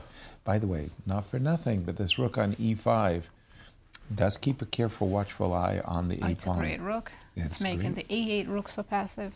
Maybe Fabi should push a4, but you also don't want to put your pawn on the white square. Exactly. Sooner or in later, fact- that bishop's going to win the pawn. And in fact, that's kind of like what Levon is intimating. Here, I am interested in rook b5, by the way, and so is Levon. Yeah. Clock time, sorry. 41 against 16. Seconds. Of course. Going down on the clock as well. So, yeah, Levon has a fantastic opportunity to become the leader after round 5. I'm not 100% sure there, but there was rook takes a5, rook takes b2. In the end, I'm getting a passed a pawn, you're getting a passed c pawn, but I think the passed a pawn. Oh, this has gone very nicely suddenly. But just keeping every single black piece passive, I think, is a very sensible idea. And Rook there's- c2, c6 here looks good. Any takers for b3, rook a2? I love that. He's going after the a5 pawn. Similar idea. Black, I was guess, going- goes knight e8, d6 to at least get the... A blockade? Yeah, Two I extra pawns. stopped midway because I thought maybe e4, e5, but we can do it now if we want. Or Just bishop king d3 e3, or bring king the king. e3. We don't need to react to any of this for now. Rook a7. I just liked e5 because He's played d6 e5. is a very, very good square and I want to shake that piece off of it. Rook a3, c3? Me gusta. Oh. Nicely spotted, Peter. King d7. Rook c6. Rook c6, yeah. No, this is Levon, gone, gone. I've got to tell you, Levon's been in a flow this game. He has played a really, really impressive blitz game. g3. Wow. So in this huge, huge match between our two tournament leaders, Levon has been playing just magnificent chess. And now he's got to pass h-pawn. He wins his game. He'll be in clear first. I don't know if I like Overtaking h5, Fabi. h6. Bishop d3, but now knight a4 or something. No, I No, like this it. is winning this. I He's I still do winning, like it. but... Bishop. Bishop b4. I was like trying to trap the knight, but okay. If Fabi manages to survive this, that would be a miracle. Can't believe it. That would be remarkable. King f4. King f4. King f4. Yeah, we need to attack the pawn on c7 eventually. Yeah, and we then have we will to go on play. that side. e3. Actually, the more I look at this, the more clean it seems, because the king on f6 will never move It's frozen. from f6. It's completely frozen, yeah. Bishop b4 and then king d4 all the way to c6. I like it. 10 seconds for Levon. Bishop c2. C6. Oh, wait. Oh, did he get tricked? f4 though. f4. Oh no, f4. He didn't have to take it. h7 was winning. h7, king g7, king f4. Now it's a draw. Yes. Didn't I just say it would be a miracle? You did. Miracles do happen though. Although, I mean, game still continues. You still need to. h5. But how do you win this? Well, you don't. Well, the king is frozen. Yeah. Wow. What a save. I don't know. Fabi has been Levon a is miracle. punishing the clock there a little bit. By the way, clock times, I mean, it's been really... It's still unclear. Engine was saying a move ago White was still winning, but no one has time to calculate. They're playing with 5 seconds. Exactly. But now just take... Okay, they're repeating. Evaluation changes every move. Every move. Every move. White is technically winning this. Seriously? Yes, it's +3, but can he find it with no time? No, now it's a draw. Now it's a draw. Just knight b3 check. Oh yeah, you can. Knight d3 check. Where is that? Sorry, it's Well, we're in stalemate knight d4 is the cleanest, I think. I like knight d4 and take on f6. Yeah. That's it. The one thing you don't do is knight d7 check. Right, not that way. Come on. Come on, knight d4. He doesn't see knight d4. But he sees the stalemate. He just doesn't see it in the correct. Ooh, things are getting a little dodgy. No, it's still a draw, but okay. That was crazy stuff. Okay. Knight h7 and king g7. Yes. And then it's a good setup. Knight f8, bishop f5. Hang on. King h8. Oh. King f6? Knight g6. Only move, by the way. Only move. Which is found. But now he will just play knight g6, knight f8 all the time. Yeah. All the time. That makes it easy. Incredible defense. What a game. Fab, you gotta tip your They're, hat. by the way, on move 93. They're gonna reach 100. I mean, Fabi was on the edge of the cliff for 50 moves. Amazing. King g7. Okay. Great stuff. Now that he knows the idea of king h8, he's safe. Great stuff. It was such a close game. Have they repeated? Maybe, but they reached move 100. Knight g6 check and okay, draw. No, this is not a draw. Wait. He played knight g6 in the wrong position. What? Oh no, he thought it was stalemate. He still has king g7. And Levon does take the lead. Oh my God. What just happened? What just happened? What just happened? We called it a draw. We did, and it was. So it did was Fabi 0-0. thought it was stalemate. Yes. And instead he resigned. He played knight g6 on the one turn that it wasn't. Levon is now leading the tournament. Wow. Take a breath, everyone. Take a breath after this. Yeah, this is quite a game. Need we a just moment watched. to process. Right? I'm thinking about this Spanish where you go goal. What's the opposite? Like own goal. Own goal. Own goal. Oh no. Yeah. Fabi just blundered away the lead. Levon is in clear first now. Half a point lead for Levon. Let's check the end because I need to see it again. So we have been going back and forth, and it's a stalemate. It's a stalemate position, and Levon is trying to trick Fabi, but so far Fabi has played and proven the position is even, Stephen. He can't take the knight because the king is stalemated. And so Levon is trying his last tricks. How did the trick even happen? Exactly. He played king e7, and previously, So he moved the bishop. right?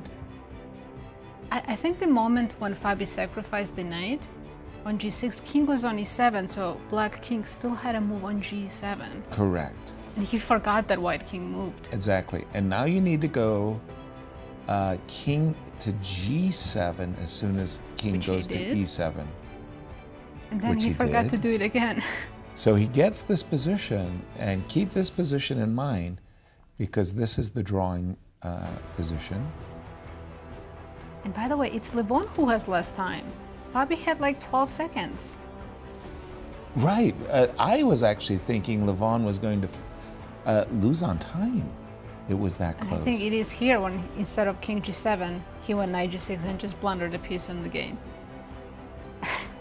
Unreal. And Fabi just looked up like, what did And I Levon's do? like, what just My feeling happened? is he probably could have just claimed at that point. Stop. I think this is Probably. probably a third time if he plays king g7. So yeah, a bit of a tragic end there for Fabi. And yeah, Levon is now in the lead. Yeah, let's take a brief look at what happened elsewhere. Gukesh. There were beat- other games going on? Yeah, shockingly, there were other games going on. For instance, this game between Gukesh and Dominguez, which led to this reasonably well-known theoretical endgame, which is supposed to be around equal, but White has this better side of it. But Leinier found some very nice tactics, and somewhere around here, Black is a full exchange down. But look at this king on d4 in full view of the Black attack, and you have to return material straight away. Black is completely fine here. I'm honestly not entirely sure how Black lost from here, but lose Leinier did. 0 out of 5 for Leinier today. Very, very difficult day for him so far. Elsewhere, as we mentioned, Grigoriy and Liem made a draw. Wesley beat Nodirbek. A big result, by the way. For That was this very, very sharp, or at least potentially very sharp Italian with bishop g5, where White actually got an advantage out of the opening because h6, g5, which people often do, did not happen. We got this kind of a contained structure. And here a very interesting tactical skirmish happened. Black played knight h5, to which White replied with knight takes e5. Of course, if knight takes g3, this is a check. So Black took with a pawn, White took on h5, Black took on d4. And in this position, White actually has some pressure because there's some knight g5 threats. Black took on b2, but then after rook e c1, in this particular position, it was much better to play b7, b5, give up on c7. Both b7 and c7 are hanging. But the important one is this one, of course. Instead, Nodirbek played bishop d2, and now after takes, even rook takes b7 is very strong, but the move queen c5 also gives White a bit of an edge. But then Wesley kind of overpressed. As you can see, nothing got picked up. Instead, White went for some kind of a push with a 4 f5. And the resulting position here, White still has a bit of pressure because eventually a lot of simplifications will happen in the center. Probably both A pawns will fall. And this is what happened. If we look at the position a bit further down the road, you get this endgame 3 against 2, which the engine says it's a draw because the king will be very active around the g5 square. But obviously both players are playing. Actually, Wesley has a minute, as you can see on the screen. But Nodirbek was playing more or less on increment from here. And he went badly wrong here. King d3 makes a draw. E5, e4 doesn't, and he ended up losing this rook ending. Important victory for Wesley. Thank you, Peter. As we get ready to go on break, what can our audience look As we forward go to? to break, Yasser asked the players what's the best piece of advice they've received. Take a listen, and we'll be right back. Go.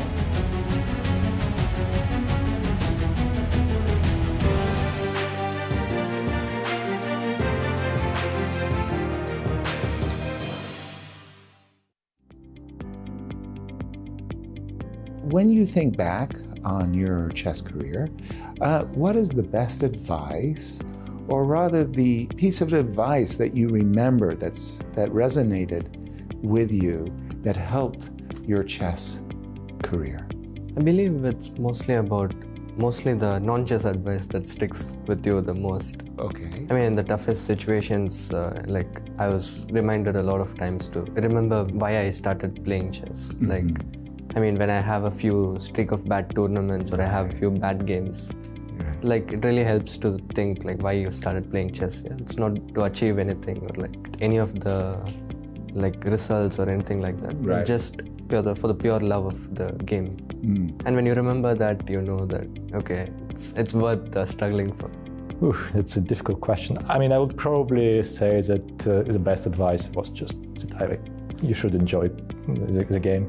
If you don't enjoy playing chess, working on chess, I mean, you probably should not spend your time on it. Exactly. Yeah, I mean, but if you do enjoy, I mean, first of all, it's just much easier to invest your time into it, and then yeah, at least you get some positive emotions, even if you don't get the results. Step by step. A lot of the things you get taught, obviously, on end games, and you get all these generic principles. But I think in general, what helped me improve when I was young was not only to be more confident, but also to figure out the way to manage my time well and to use it really as a weapon to put pressure on the opponents, but also it shouldn't backfire by playing too fast, but it is a crucial component of the game. Well, yeah, I had many great coaches, and they all imparted some pieces of wisdom. So it's hard to pick out something in particular, but I think I did generally learn from all of them, and also from my own tournament practice as well, that losses happen, and not to let them get to you too much, and not to get discouraged.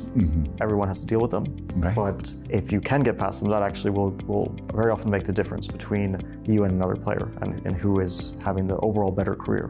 I have received a lot of advices, but if I should name one, then I would say I tend to play very aggressively and very quickly. So my coach advised me when I'm up on time and when I have an advantage, so just slow down and just take a breath, relax for a moment, and then start to think over again. And so that advice, I think, hugely impacted my game and helped me to improve in that aspect. And that was, I think, single most important advice. I don't really have an advice, but for me, in the last few years, chess very stressful stuff on the brain. So I just try to take it a day at a time, try to be happy and relax, and try to give my best and focus on improvement. A lot of things helped me, but I think just to take a more like a long-term view on my career just helps you not to be too upset with little bad accidents things happening here and there, but right. you just take it as it's a long process, and you have to enjoy it. And if you like chess, which I did, of course, then you have to make sure you enjoy the process and just think that a lot of things ahead, and hopefully you'll eventually reach a good level. And I think that's pretty nice, because I used to be like super focused on one event, on one game, and that can really stress you out a lot. And I think that was good advice. Work on your end game. And I have received this advice many times in the past, but I never really thought about it too much until I became a relatively strong player, about Grandmaster 2500. And at that time, another very strong player, he showed me that your endgame skills are so bad that you fail to win so many positions. And only at that point I realized, okay, I need to work on this. And I think it helped me a lot, and I got to 2600 and 2700 relatively quickly after that.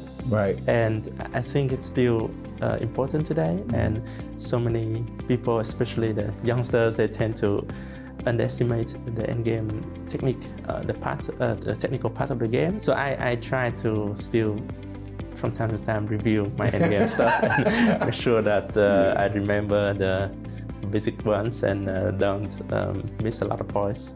I think the best advice I've read in one of the books of Benedict Yerofeev, who was a great Russian writer.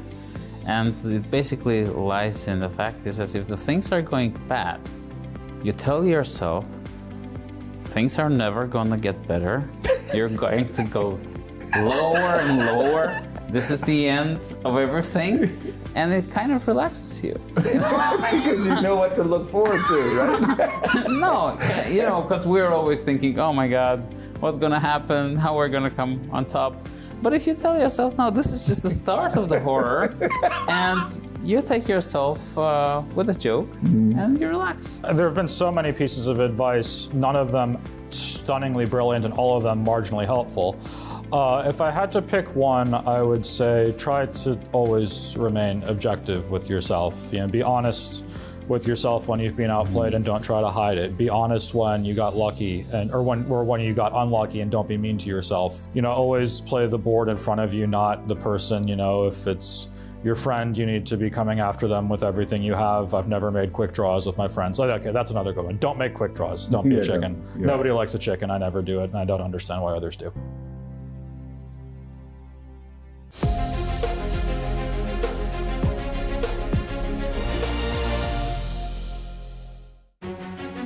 Welcome back, everyone. What a dramatic finish of round 5 that Yeah, was. we're still recovering ourselves. We're ready for round 6, but that round 5 game between Levon and Fabi. Wow, yeah. If you didn't see that, go back and watch. And Hot potato for first place there. And the result is that Levon is now in clear first with 16 points. Half point behind is Fabi. MVL in third with 14 points. MVL is a kind of a watermark because there's a fight for first, then there's MVL, and then there's a fight for fourth. Right. Which I'm sure is not how it's going to stay forever, but this is how it looks right now. Let's take a look at the pairings coming up. We have Leinier against Wesley. A horrible, horrible start for Leinier. And then Liem is playing the leader Levon Aronian. That'll be our marquee matchup. Absolutely. Then Fabi and Gukesh will be our backup. Right. Shankland against Nodirbek, and MVL is playing Oparin. Good matchups. Yeah, all good matchups, as this will be our marquee matchup. That words of advice from Levon, I knew he was going to come up with something. I just didn't expect him to go in this horrible, it's getting worse, it's going to get worse, everything is going to get terrible.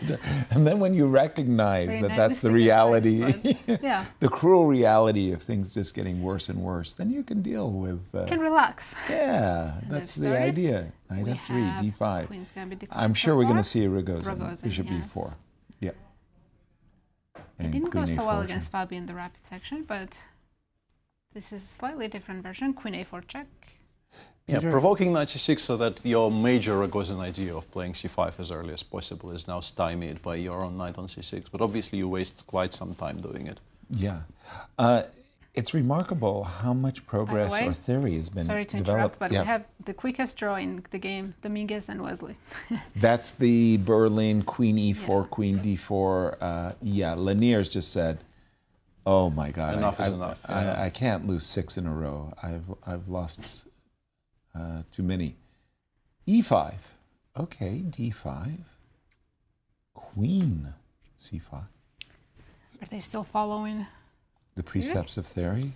I suppose they are. Well, given the speed. And again, queen b3. Yeah, continues incredibly fast. They both clearly know what they're doing. I'm assuming this results in some position where white has a bit of a plus, but black... Opposite color bishops, yeah, right? but black should hold, yeah. How do we get that, though? Bishop c3, bishop c3? No, those I hate. I think queen e5, queen b4, b takes c6, maybe. Right. Okay. So those are, well, unpleasant-ish. Queen e5, queen b4, takes on c6, castle. Knight g4, though. If not for knight g4, if white has time to play for f3, then you are... Then you're suffering. In a lot of trouble. But here, there is bishop a6, and that was why I thought I had to scurry with castles. I understand why you're castling, absolutely. Yeah. But it is this move, castles, oops, excuse me. No, pretty sure it's not f1. Right. Yeah. And a5 blitzed out by Levon. Interesting, not bishop a6, not knight g4, just a7, a5 for now.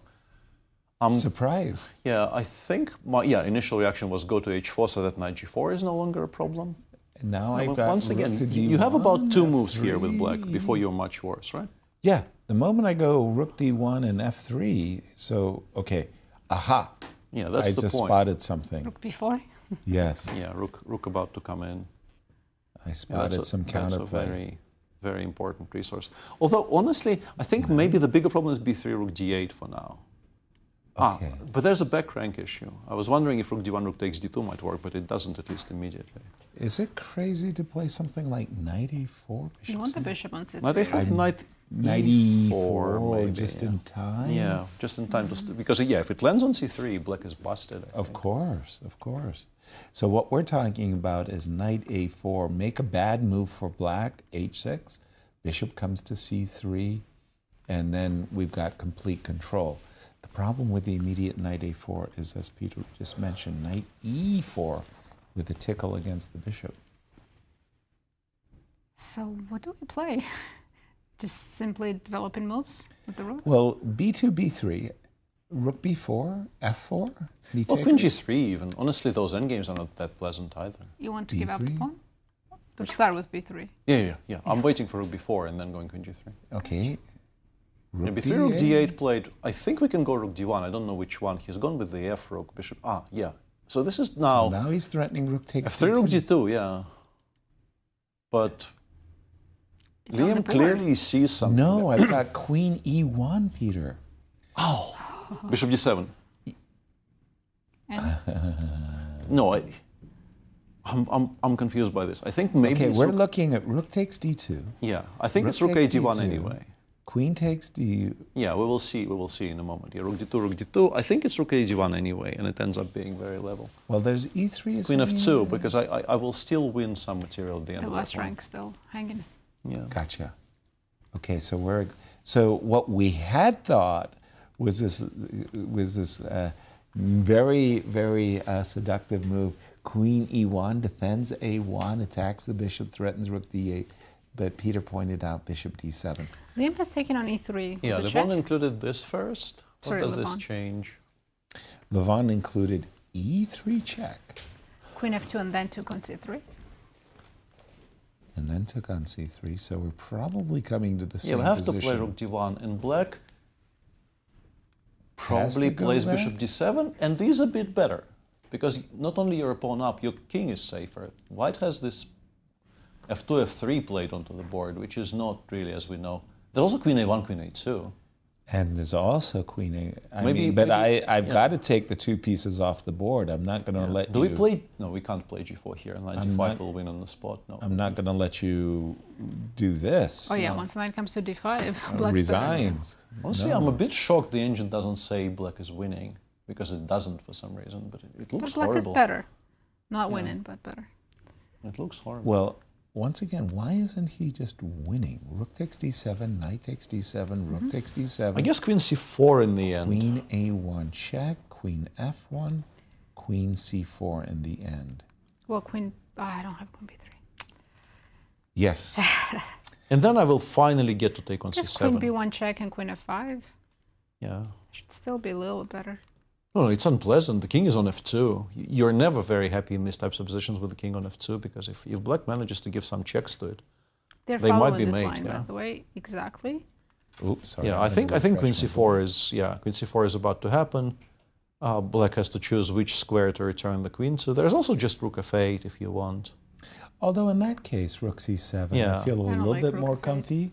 Yeah, I think it's either a 1 f6 or b1 f5. Queen a1, queen f6, or queen b1, queen f5, is Peter saying. Come back and defend the f7 pawn. Does it make a big difference? Where the queen goes? f6 defends c6, but after rook c7, it's still hanging. Right, and f5 is with the tempo, right? Yeah.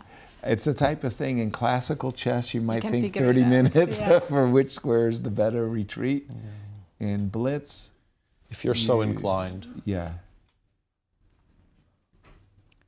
I think that's what Levon is spending time on. He's trying to figure out where his queen might end up on if a it's better better square. on f6 or on f5. Does he have any other options? And rook f8 we don't like.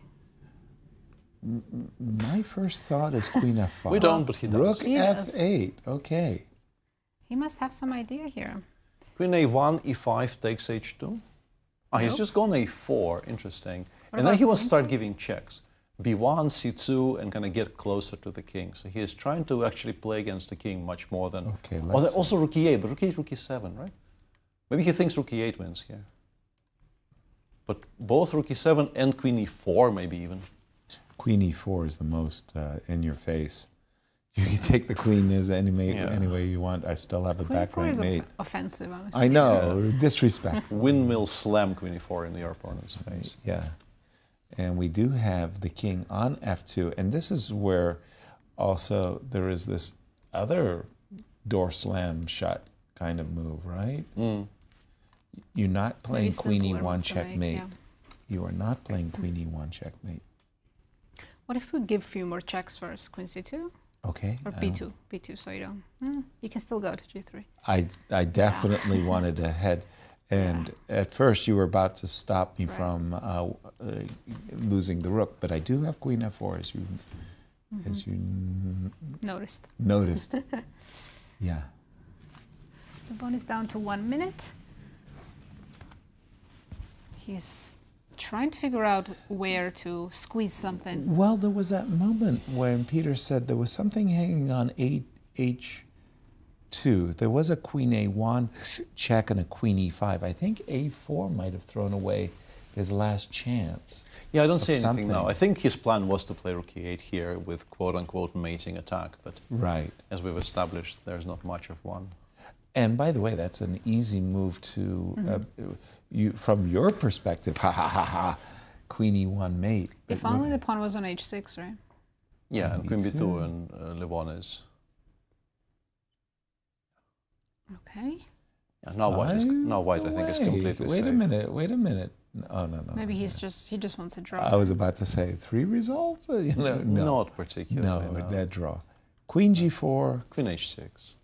I was expecting queen b3, but yes. Oh, yeah, all that as well, actually. Yes. We don't want to go g4? Actually, we can just take on b3 here if we want. Yeah, okay. Levon says, I am still a bit better, but I don't quite see why. Just, I don't know, h3, king h2. Very difficult to establish why white should be worse or better. Well, the rook is on the 7th. The queen is eyeballing. Black rook is better than black's rook. That's Thank you.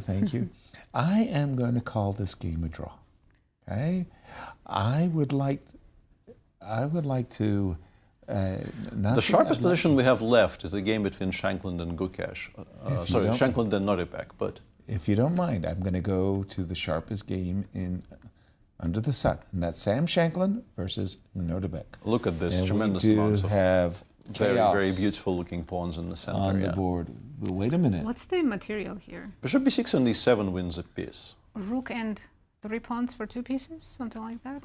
Well, I've got and now one of those pawns will. I got bishop takes a4 and. No, this is still a game now because b2 might also. Yeah, very nice technique there by Sam by grabbing the queen and not being defaulted for an illegal move. But no, this is like a 3-result game now with the passers on the A and B files. Spoken like a true Grunfeld man who's used to having these kinds of endings.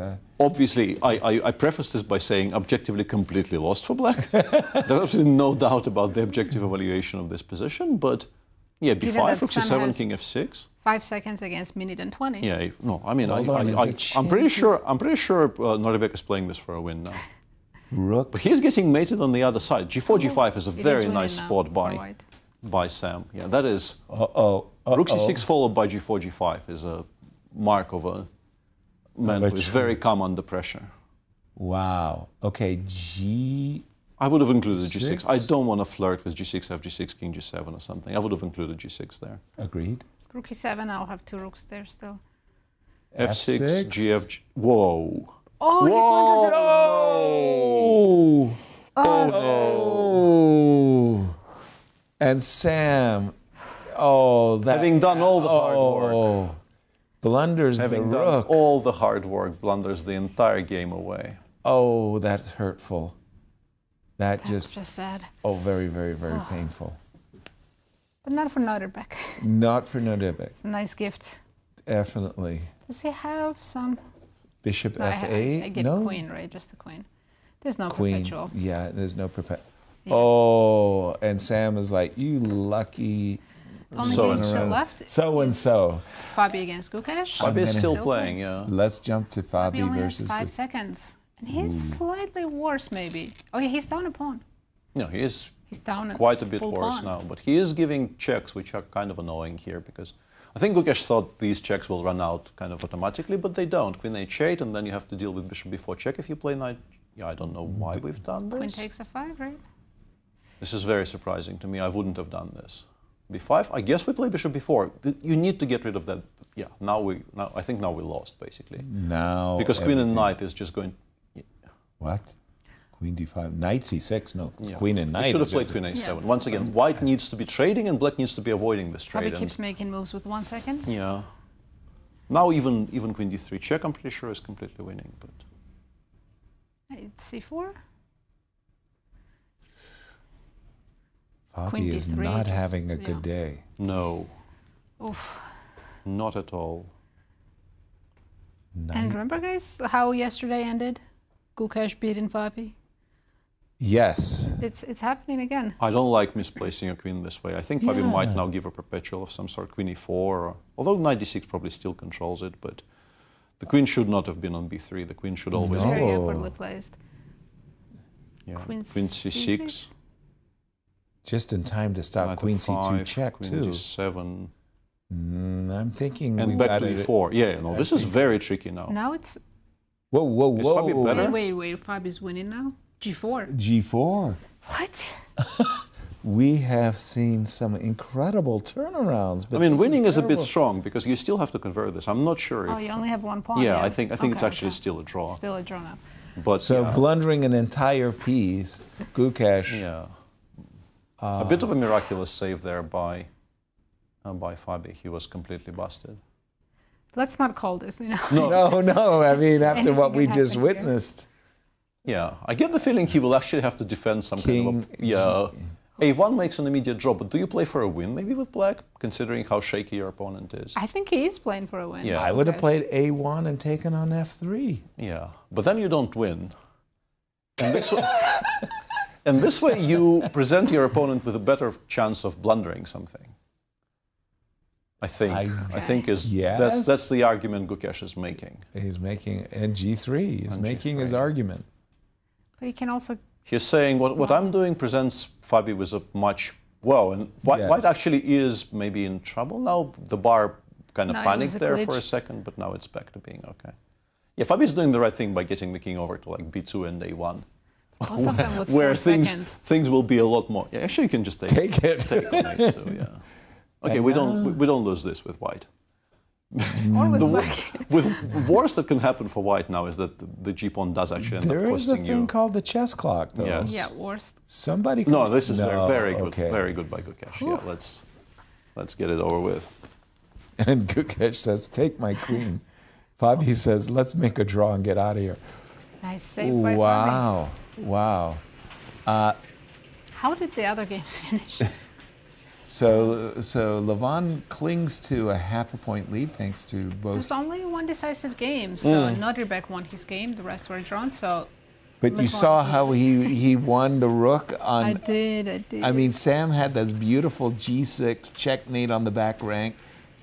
All that work. Yeah, all that hard work. Give it away in one blunder through the magic of television. So basically, Sam with the white pieces has set up a checkmating setup with G6 check and rook A and so on. So Nodirbek had to bring back his rooks to defend against the checkmate. Sam played check and F6. Notice that unfortunate placement of white's king on G1 walks into bishop D4 check, winning the rook. Oh. Game ends. Oh. And this painful lean back when you realize what you've done. Right. The cold shower. If he had gone king G2 as a prelude to F6, it wins on the spot. Well, sort of. And, and this, I waltzed past this moment because we were watching something else, and now I really want to watch, like, I understand asking Tom to find specifically the moment where move 15 was played in this game is a bit difficult, Tom, our producer, who is a magic worker, but this is maybe a little bit too much magic right at this moment. I want to check if this actually happened. Like, how do you, I mean, this is a full piece, hello? Yeah. By the way, Tom has left the building. Like, he got out of here the moment he saw Fabi this is move 15. They both have like 4 minutes on the clock. So how does black go knight takes d4 and how does white not go c takes d4? this is all very confusing. But the game kind of, I think maybe what happened was he played knight c5, knight e5, knight e5. Now we're talking. Because this is a position. Of Yeah, course. I'm pretty sure what my screen says happened has not happened. Because Right. there's no way But Oparin then how goes knight did takes they d4. continue the game? It was a glitch. Yeah, and then after knight e5, bishop f1, knight g6, they had this kind of a very normal-looking Sicilian. Black even pushed a little bit, actually, after d5, e d5, rook takes d5. You tend to pick black in these types of positions, control over the d-file, slightly more active pieces. But MVL kept things under control, and this ended up being a reasonably quiet draw. And yeah, I got slightly excited by my screen, but obviously, these are not amateurs. No, This don't could do not that. have happened. And that means I think we actually watched pretty much every single other game live That on was stream, so crazy. there is not very much to report elsewhere. We've seen all the other stuff. Nazi, one of the great howlers, lead us to the standings after 6 rounds of play. Oh my God. Wow, yeah, that was a thrill to watch. Levon is still in the lead, 16.5 points. No changes at the top. No changes. You can see all those of them draws. in draws. Fabi in second, MVL remains in clear third, Wesley in fourth, and Cher in fifth now, Gukesh and Nodirbek. That was a big victory for Nodirbek because his chances of getting to the playoffs would have been cut short right then and there He had doesn't need Sam. to pass MVL, he needs to pass Gukesh and Wesley Yes. to get more points. Yeah. Exactly, to get those Grand Chess Tour points. But what an eventful game. Round 7's coming up, and it's going by very, very fast. What do we got? We got Levon versus MVL on our That's agenda. going to be our marquee matchup for sure. But Wesley versus Fabi also. As well. Gukesh against Liem, Nodirbek against Dominguez, and Oparin against Shankland. Wow. Wow. If I'm in Sam's shoes, I just don't know what I do right now. I mean, what do I have to do? I mean, he played an incredible game. He was one move away from victory, just including King G2, getting off the dark squares, Bishop D4. And Nodirbek didn't see it immediately. No. At first he was like, Yeah. okay, am I going to resign? Turns out I'm the winning. answer is no. Yeah. No, I'm going The to go answer is check. very much no. Wow. Yeah, as is expected, the Blitz portion brings a lot of these types of very dramatic moments, but there's also a lot of very interesting and very nicely played games every round. So yeah, well, always fantastic to watch this portion. We're going to take a short break. It'll be very short. Be very short, don't go anywhere. We'll be back for round 7.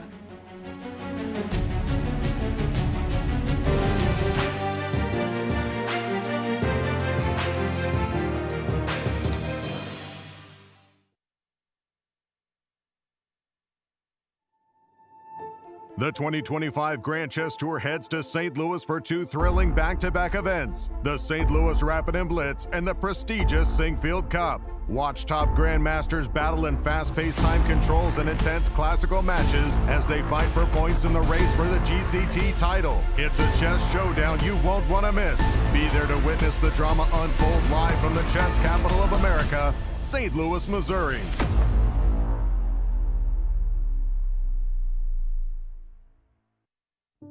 Hello, I'm International Chess Grandmaster Yasser Seirawan, speaking on behalf of the St. Louis Chess Club and World Chess Hall of Fame and Galleries.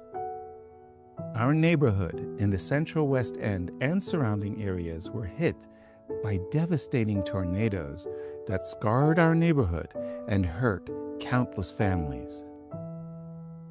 We, alongside the Grand Chess Tour, and with the support of our co-founders, Dr. Jeannie Karen Sinkfield and Rex Sinkfield, have launched a $150,000 matching donation campaign to support the St. Louis Community Foundation's Tornado Response Fund. We are asking our chess community to help in this effort. Your donation will provide immediate relief, food, and shelter to the people affected, and aid in rebuilding our historic neighborhood. Please, give what you can and help us in this effort to support and heal our neighbors. Thank you.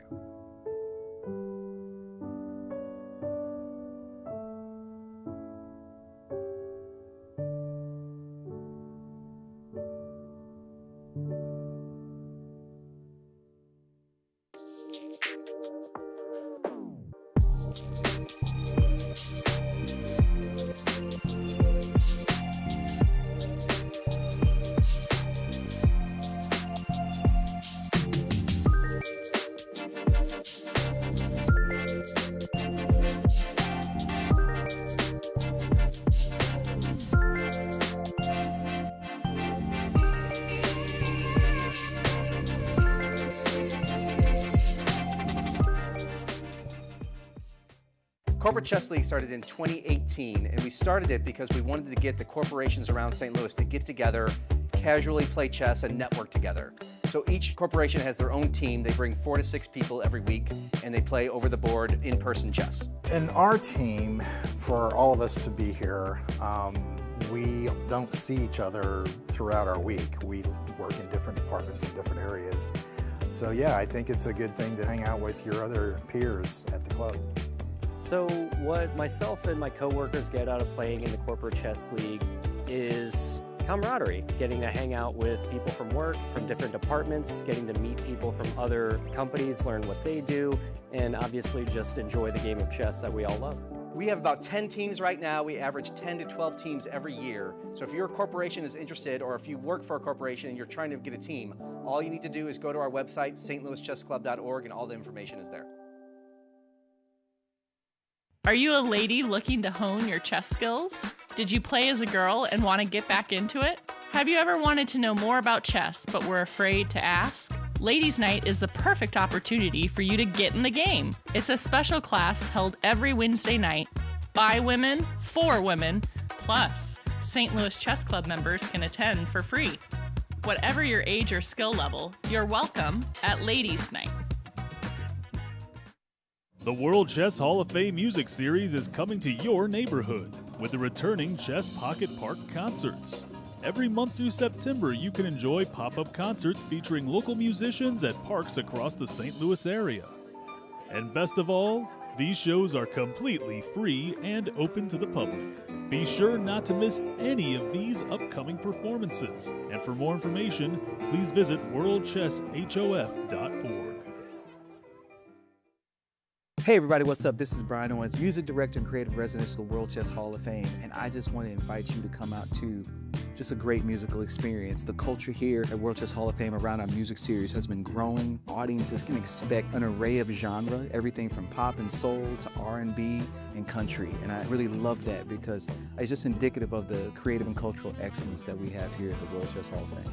We want you to come out and experience it with us, and make sure you get your tickets because by next year, may be sold out. So come on down, everybody. You know Q Boutique at the World Chess Hall of Fame has the region's best selection of chess sets. But this store is so much more. Discover our masterfully curated selection of unique jewelry, clever kids games that nurture critical thinking and creativity, quirky greeting cards, books for all ages, and a wide variety of locally made goods. Find just what you're looking for at Q Boutique at the World Chess Hall of Fame. If you're new to chess or have just started learning the game, Beginner's Night at the St. Louis Chess Club is right for you. Mondays from 5:30 to 8:30, you can learn the basics of the game in a friendly, judgment-free zone from experienced instructors, and get valuable practice going head-to-head with other players who are also starting their chess journeys. It's never too late to learn the game, and now is the perfect time to start. Join us for Beginner's Night at the St. Louis Chess Club. Make new memories, make new friends, and make something amazing at Crafts and Cocktails, hosted monthly at the World Chess Hall of Fame. Enjoy delicious complimentary snacks and fine cocktails and mocktails as you explore your creativity through unique and fun projects. You can craft at your own pace or ask an artistic instructor to help guide you through the process. Need some inspiration? Check out the dazzling art on show in our galleries while you're here. It's a fun and affordable way to get together with friends, meet new people, and nurture your own creativity. Whether you're a beginner or expert, you're welcome at Crafts and Cocktails at the World Chess Hall of Fame. On September 18th, the World Chess Hall of Fame is going to host its newest exhibit, Reading Between the Lines, Chess and Literature. This exhibition includes fun artworks and artifacts like rare books and beautiful illustrations related to stories that include chess themes. When you visit, you'll get to see how authors from different time periods and across the world have incorporated chess into their storytelling, from Lewis Carroll's Through the Looking Glass to Walter Tevis's The Queen's Gambit. There's going to be a lot of really wonderful artifacts for you to see. We hope to see you at the exhibition opening on September 18th, and you can learn more about this event at worldchesshof.org.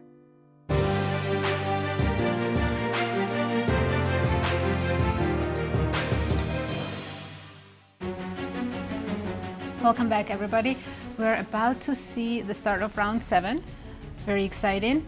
Let's take a look at the standings, just to remind everyone. And it's been a fight for first. And Levon and Fabi have been switching places. Right now it's Levon who's in lead and Fabi half point behind him. MVL remains in third. It's like he cemented that spot for himself. Exactly. There's a clear line of demarcation between Maxime and the top, and Maxime and fourth. Fourth, yes. And the pairings, of course, all eyes will be on Levon against MVL. But as a backup, we'll have Wesley against Fabi, Gukesh against Liem. As we were coming in, I was thinking Levon and MVL must have played 100 games, maybe more, against one another when you think about all the GCT Tour games. They're not surprising one another, Peter. Well, these days maybe yes, because people actually have gone sort of slightly back on the idea of always playing your trusted repertoire. Every round with the white pieces, we see Levon open with e4, knight f3, bishop e2, and d3. I'm pretty sure he's never done that against MVL in all their 172 games prior to today. But I'm expecting MVL to play c5. Yeah. And actually, you don't want to allow Levon a chance to seize the defensive on move 3 with bishop e2? What if he switches it up? Yeah. I love that concept of seizing the defensive. With the white pieces. With the white pieces. Absolutely insisting that I should be slightly worse out of the opening. Yeah. Exactly. I remember we were playing mixed doubles in China, and Evgeny Baryev was playing with Let's see. Knight c3 c5. and d3. Close Sicilian knight c3. Yeah, knight c3. Yeah. And Grand Prix? No, maybe still Grand Prix. Yeah, depending on the reply. No. Well, Grand Prix-ish. I'm expecting yeah, okay. I'm no F4. You were about to say. Yeah, I'm no longer nominating any moves. Yeah. No, I don't quite know d4, what he wants. right? And yeah, I guess he wants d4, but he wants to have a better position if black plays e5. So e5, knight d5. Knight d5, knight c3. Also, you're much faster with your f4 ideas when the knight is not knight okay. So we traded off the light square bishops, but in a Sicilian, who's happy? Should be very comfortable for black. Yeah, who's happy about that? They're trading everything. Knight c6 just happened. Are we playing queen d4? Apparently we are, Knight f6? E5? Are we playing e5? That's the question. Oh, there's queen e6 there. Oh. It's actually pretty concrete, yeah. It's very, very concrete. I mean, talk about trying to hose all the pieces off the board, but if e5, queen e6. If he's not playing e5, then why go in this line, right? That's the next question. Very logical question, yes. Very, very logical. Why are we doing this, Peter? I do not know. Are we playing bishop to g5 and queen e3, queen d2? I don't like any of that. I don't like any of that at all, no. Queen d4? I think he blitzed all of this out assuming he has e5 and is now realizing he at least needs to calculate queen e6. Game doesn't end there. You can maybe make an argument for like castling here and saying, what are you taking with? I guess it's the pawn. I like how Levon's face is perfectly placed right in between the king and the queen. So we get the gap, right? Yeah. Yeah, it's between beautiful. the goal. Yeah, and then black is very quick with bishop g7 and castles. I don't think we have anything for this pawn.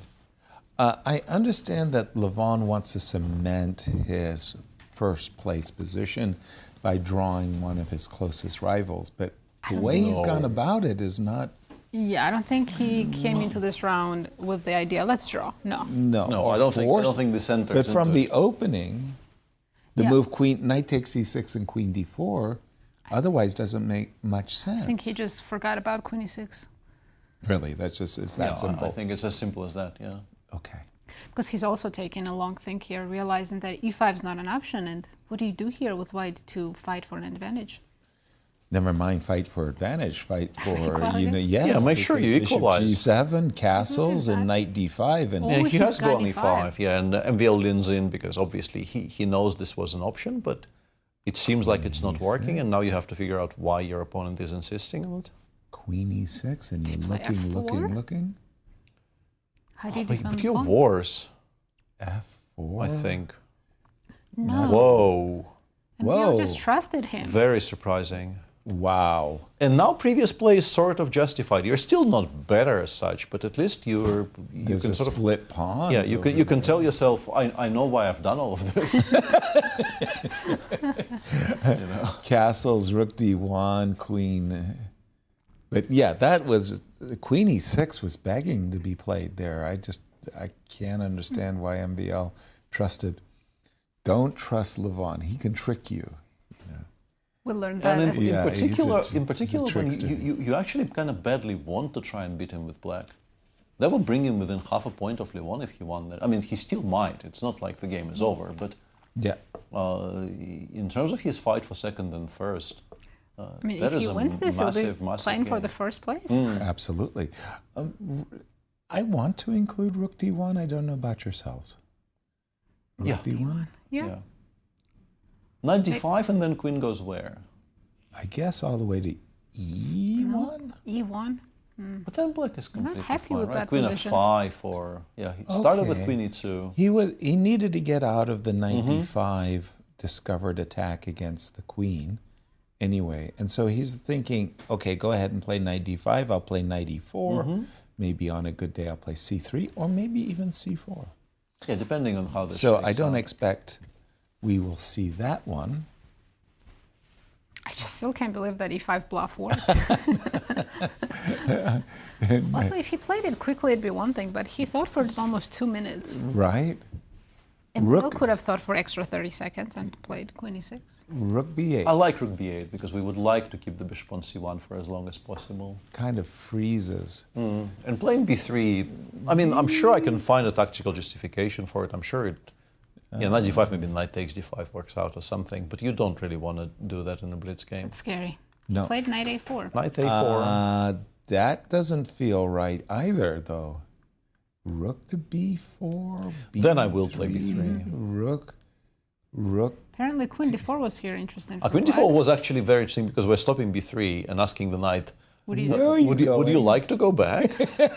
Probably, And the answer is d8, probably and yes, now, Now Levon can play b3. Yeah, I think you can more or less safely play b3, rook b1 now. Well, I definitely believe that was the intention of knight a4. Maybe he wants bishop e3 and put in the knight on c5.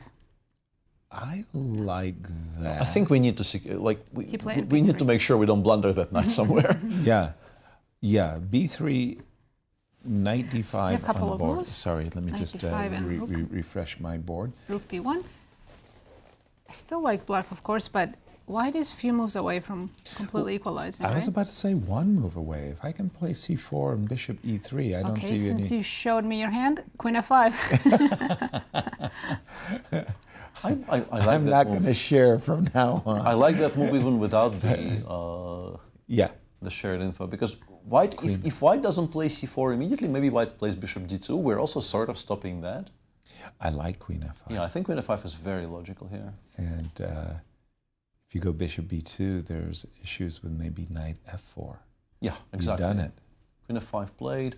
It's still a bit awkward for Lev. I like h3 as well. I think there is no immediate solution, so let's do some quiet home improvement. Home improvement.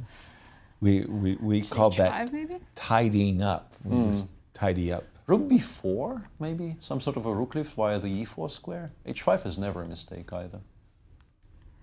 That was Bent Larson's justification. h5 always good. Always good. Always good. Always good. You know. Yeah, white's having trouble finding good moves, and Levon is down to 1 minute against 1 3. minute. Rook d1. Ooh. Okay, so rook d1, rook d3. I think Emil's touching the Bishop f6, king g7. He's continuing to sort of garden instead of looking for. But I guess you don't actually have very many. I was wondering about knight b4 as the only concrete option, but it relinquishes control over the e7 pawn, so I'm not sure if it actually does very much. Probably rook d6 rook is very good. d6 is good. Yeah, and he's reaching for that. That is a good move. Yeah. Knight b4, maybe bishop a3, and again that e7 pawn, what you said. But I like this move, rook d6, because... Ooh, now I like rook e6, yeah. Yeah, Rook e6. The knight b4, so many tempo moves. No, this is. Can we take on a2? This is slowly becoming. Talking your language. Yes. Becoming a bit. He's gone for knight b4 immediately, which. That looks yeah, good I too. thought putting c2, a2, both hanging. Well, wait. I've got bishop a3 as a. Queen c2. And d6 is hanging at the end. I think it's probably knight c2, knight d4, yeah. And then it's still awkward. The knight on a4 is just not a good piece. I agree. It's still very awkward. You 45 are absolutely seconds. right. Well, for those of you joining us late, our leader, Levon Aronian, is playing against the number 3 in the tournament, MVL. And a very slow opening from white has allowed Maxime to grab at an early initiative and kind of put Levon on the back foot. It's more than awkward. It's just bad now after rook d8. Rook d8. Followed by knight e2 check and rook d2, and white might never come out of the corner. Well, I So mean, put a up your- victory, wow. Back in the mix for top 2. Absolutely. And he's always been hovering, but he's really watched Levon and Fabi kind of trading places and not scoring a lot of points either. Yeah. Rook d8, as you've advertised. Oh, knight Peter. e2 is coming. I And now love that knight move. e2 and bishop e5, we're actually launching a pretty much unstoppable mating attack because queen f4 is coming. Knight e2, bishop e5. You just leave the knight on e2. Yeah, we're entering a territory where... right. We're starting to look for... Look. And He's MVL is ready. very good at these things. He's ready for the battery. I mean, rook d2 is also tempting. Yeah. I would probably play Rook d2 is strong, but bishop e5 is winning. Bishop e5 is harder to see because it doesn't create an immediate Rook d2 threat. is crushingly strong as well. We win the pawn on a2 and preserve most of the advantages of our position. But bishop e5 was straight up winning by force. Somewhat surprisingly to me as well, but... The knight on a4 Okay, is... now we play bishop e5.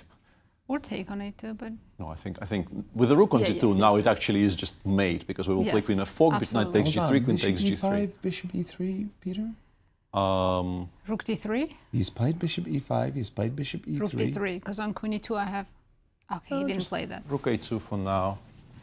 Knight c5.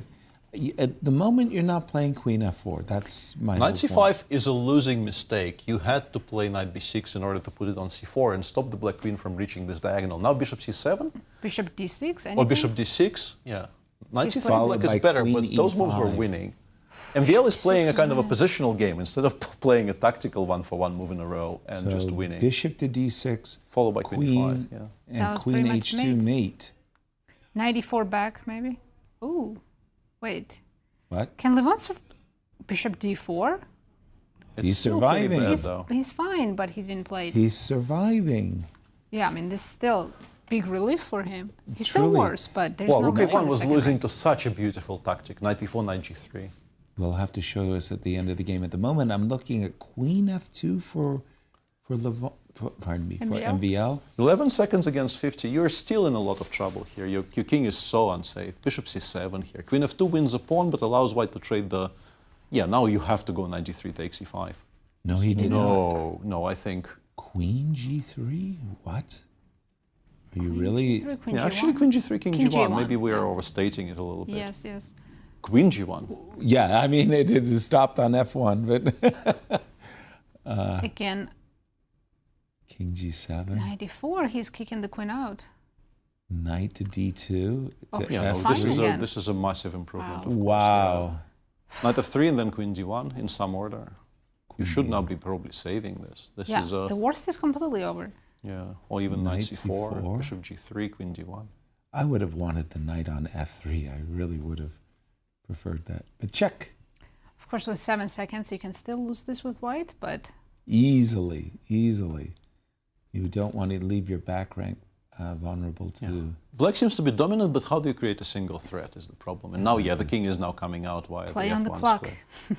and hope for the best. Yeah. Oh, maybe. Honestly, I have a feeling Levon might start feeling frisky here. Because Really? you have, at the back of your mind, you have this feeling that you have queen and knight against queen and bishop. You're supposed to be playing for a win. Or even He just probably shouldn't be. Yeah, even a good knight versus bad bishop Yeah, queen possibility. f5, check. e4, I guess, yeah. Put Queen f2, everything queen on f3. lights. Put everything on white squares, and Yeah. you can't be attacked. King c2, I don't see how Kind white of a could possibly play this one. a kind of a checkers. e5.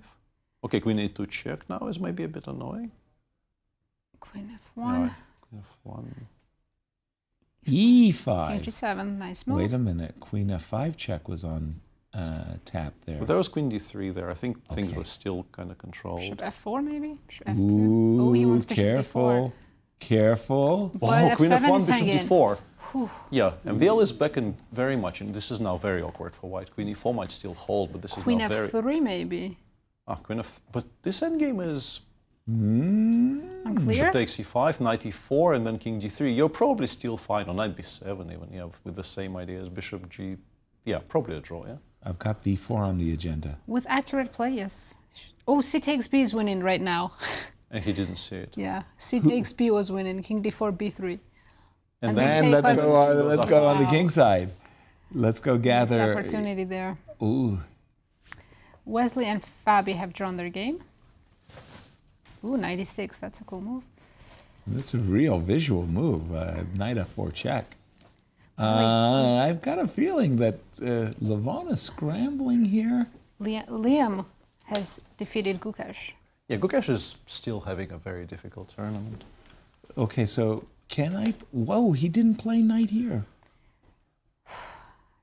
He's still just in time. Wow. King f1? Think f1, Bishop d4? And then we bring our knight back. Yeah.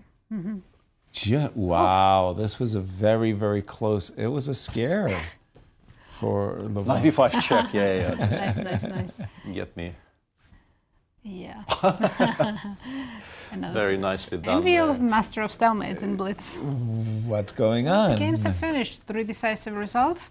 What, Peter? What were those 3 decisive results? Let's take a look. I wasn't really watching. I know. Levon and MVL was gripping.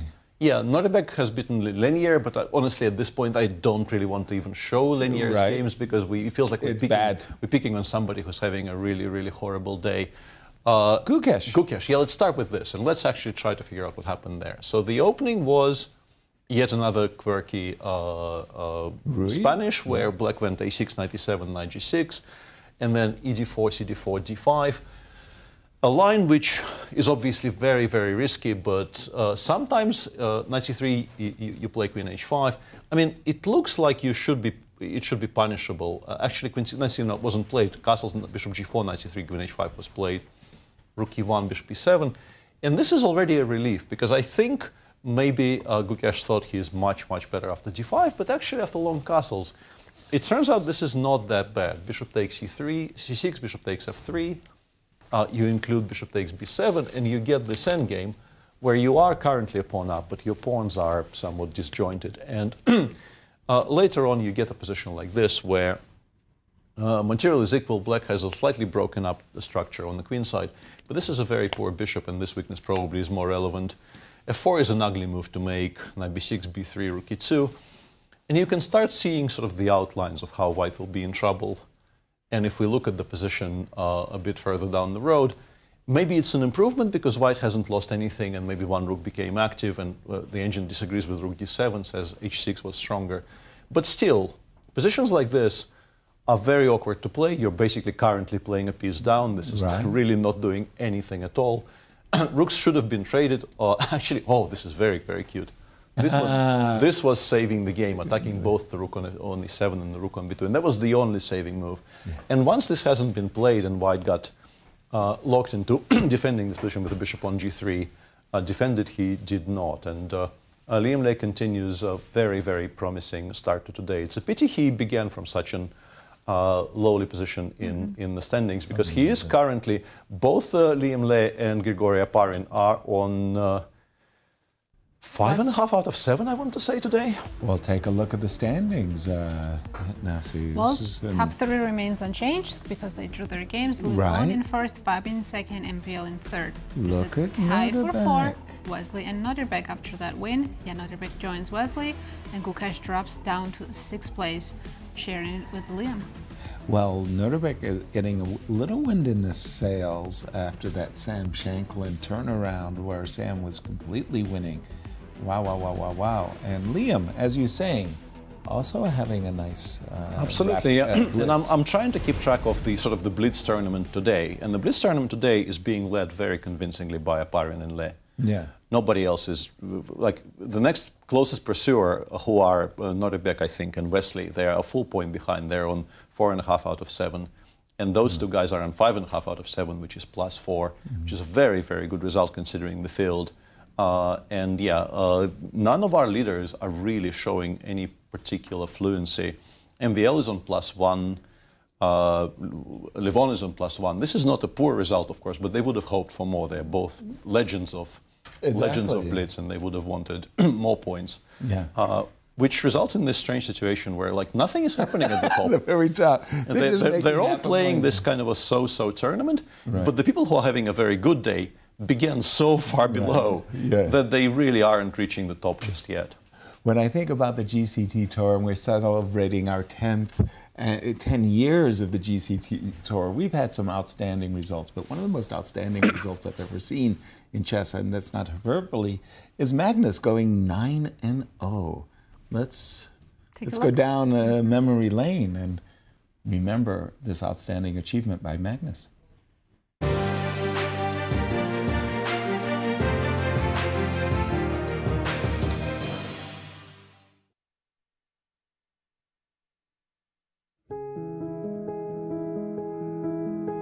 When you think of the Grand Chess Tour and you think of streaks, one of the most incredible streaks that we'll ever witness, Magnus Carlsen in Zagreb, Croatia for the Rapid and Blitz does the extraordinary.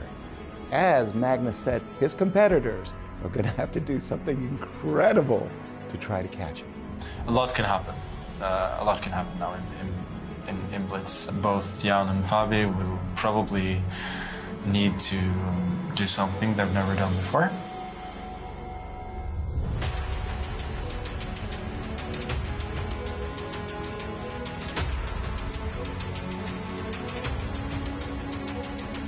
Believe it or not, Magnus Carlsen came up with a bold statement, but he has all the reason to do so. Magnus Carlsen, I mean, oh my God, 6 world titles, just unimaginable. And if I am Nepo or Fabiano, I'm definitely looking over my shoulder. Against Magnus, I haven't played Rapid and Blitz since the World Championship. So that'll be interesting. Unbelievable. Magnus manages to once again trick Fabi. King G3, and there you go. Ooh. Wow. Fabi and Nepo are going to have the tournaments of their lives to stop him. By the way, clock times are just huge. a few seconds. And there goes the piece. He just grabbed the piece, and he won. He just outplayed Duda in just last few moves. I mean, especially in Zagreb, there was a very nice event which Magnus dominated in 2019. And there goes the flag. Gukesh flagged. So Magnus winning all 3 games in a row. You know, you have to be strong and lucky. That's what Magnus does. So far, it seems unstoppable. Well, usually I like to play against Magnus. How to say? I forgot the right word in English. Challenging. But, yeah, challenging, exactly. You know what I meant. And Magnus has done it again. There you go. But it was the clock that was the crucial factor. Miro, how many times did the victory get tossed back and forth in that game? Well, I've lost count. I know Saric was winning on 2 occasions for sure. So that was really back and forth. My attitude always is you have to move the pieces, and the position has to take care of itself. Magnus somehow has a hex, a voodoo thing going, and there we go. Magnus wins 5th game in a row. 4 seconds, and Vichy said, "I've seen enough." Magnus Carlsen has been on a tear. He's won every single game. What is Nepo thinking? Well, like, how do I stop this guy, right? Or maybe he's thinking, how do I survive this game? Right. Once you come to a tournament, you try to play well. Not every time you actually can do this, but at least you got to try. The threat of rook check. Oh, there's a checkmate next move, rook f6. Wow. Rook f6, mate in 1. Magnus, 6 out of 6. This year I want to play more solid in Rapid, so I think I could improve the result, but we'll see. You can play a5, a4, and Ali Reza had enough. And I tell you, that was an incredibly smooth game. Superlatives were running out of things to say about Magnus's result. What do you guys think of Magnus Carlsen? Not bad, eh? Actually, remember that in Warsaw he didn't like to check the standings. Now I see him all the time. He's checking the standings, Maybe it's because he's leading, huh? That wild card is pretty good, I have to say. What are the chances Magnus finishes 9 out of 9 today? Well, if you had said to me before the round started, I would have said 0. Like, no, you just can't win. Not, in modern chess, that's not the way it works. No. But now you start with 7 out of 7. You get on this roll where suddenly it's doable. I don't really have any, spectacular expectations, just trying to play chess. Is there a checkmate? Oh, queen of 3. And you're threatening mate on g4. Wow. 8 out of 8. Magnus has done the impossible. He's won 8 in a row. And let's remind our viewers that you are watching the Magnus Carlsen show. Let's go to Croatia. And once again, guys, how lucky you are to witness 8 out of 8 by Magnus Carlsen. This is history in the making, and I'm pretty sure this might be a record. And we're back, Constantine versus Magnus. I just want to play my best chess to enjoy all this fantastic event, all these top players. Magnus. And now he's winning. And now he's winning. Now he's winning. There was a way to avoid being kind of paralyzed, but Lupulevsky couldn't find it, and now he can. The paralysis is setting in, and he's set up for f3. You have to play rook takes f3. But then rook he takes takes f3, rook and rook b2, a2, and he's 9 for 9. 9 out of 9. And Magnus is exultant. Magnus, we've said pretty much everything that can be said about this performance. The final thing is to hear it from the man himself. Tell us about your emotions right now. Yeah, this is just very, very special to me. I mean, I've had good days before in terms of score. Like, I've had stretches like in Poland where I had like 10.5 out of 11 or something. But to win every single game on one day, I don't think I've ever done that before, and probably won't do again. Magnus Carlsen doing the incredible, going 9 out of 9. 9 victories in a row against the world's greatest grandmasters. One word, fabulous.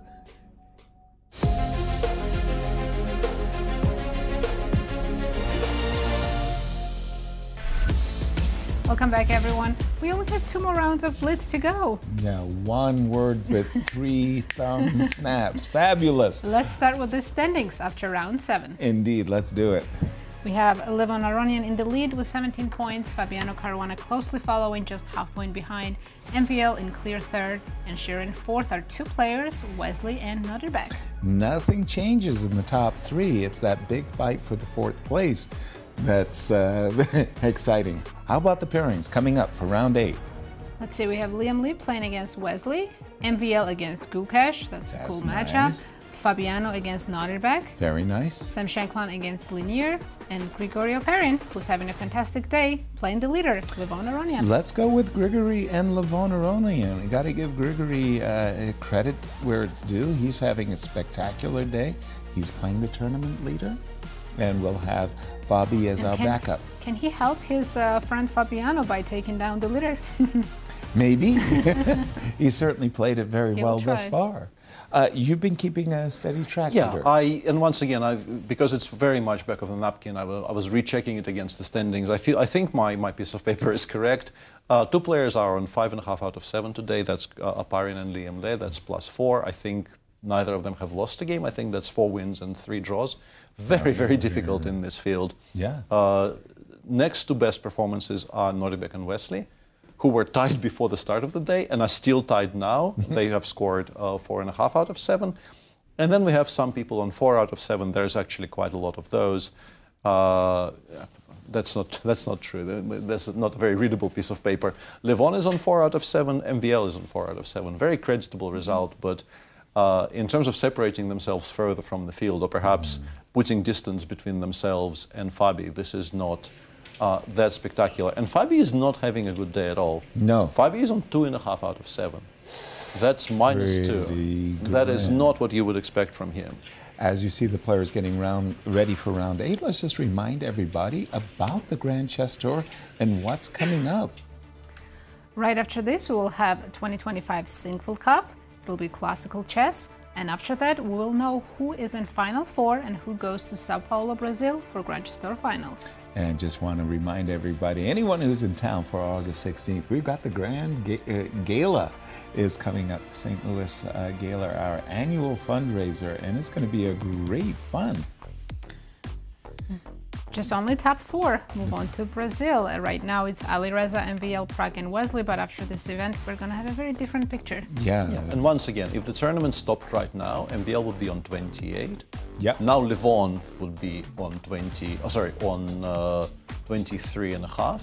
Fabi would be on 20.5. So they would leapfrog most of the field. Right. They would definitely leapfrog Wesley and also Prague, I believe. And again, here we are, round 8. This will be our penultimate round of today. 9 games of Blitz today, 9 games of Blitz tomorrow, and we're seeing Grigoriy with the white pieces against Levon, our tournament leader, by just a half a point with the black pieces. I'm trying to remember how the Rapid game went. Does anyone remember? It was a long time ago. Yeah, ancient history. In a different lifetime. And by the way, was it just me, but did I look young in that clip with Magnus? I mean, that was amazing. Like, what? Have I aged that badly? Grigoriy lost to with the black Mm-hmm. pieces, I think. He did. Okay, we're getting But ready for Blitz is a round 8. completely different game.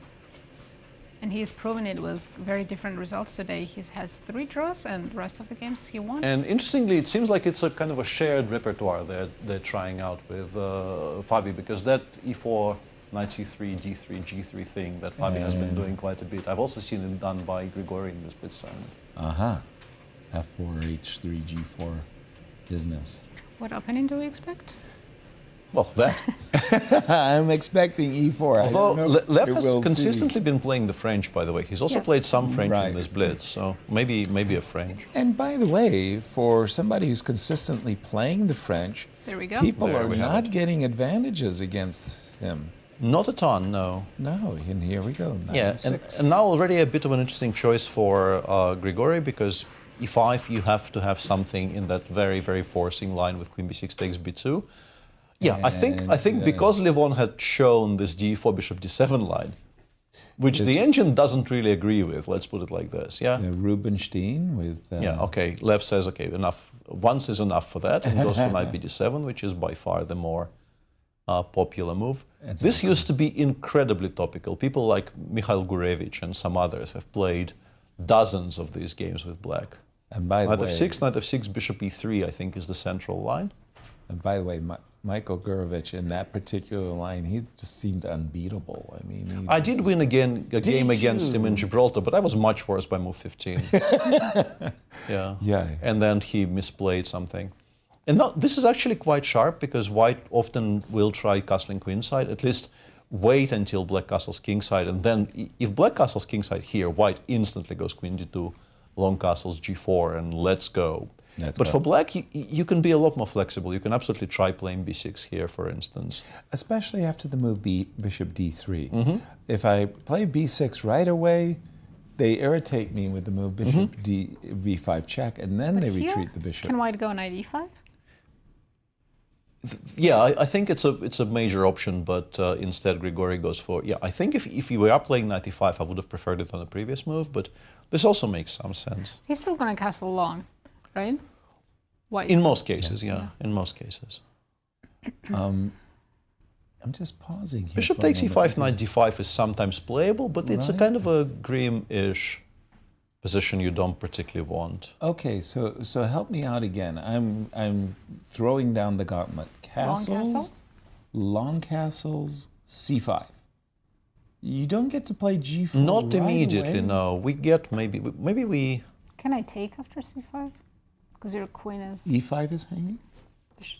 I'm giving up too much? Castles f4 was chosen. I think specifically in order to stop what you were discussing, Grigoriy begins by playing f4.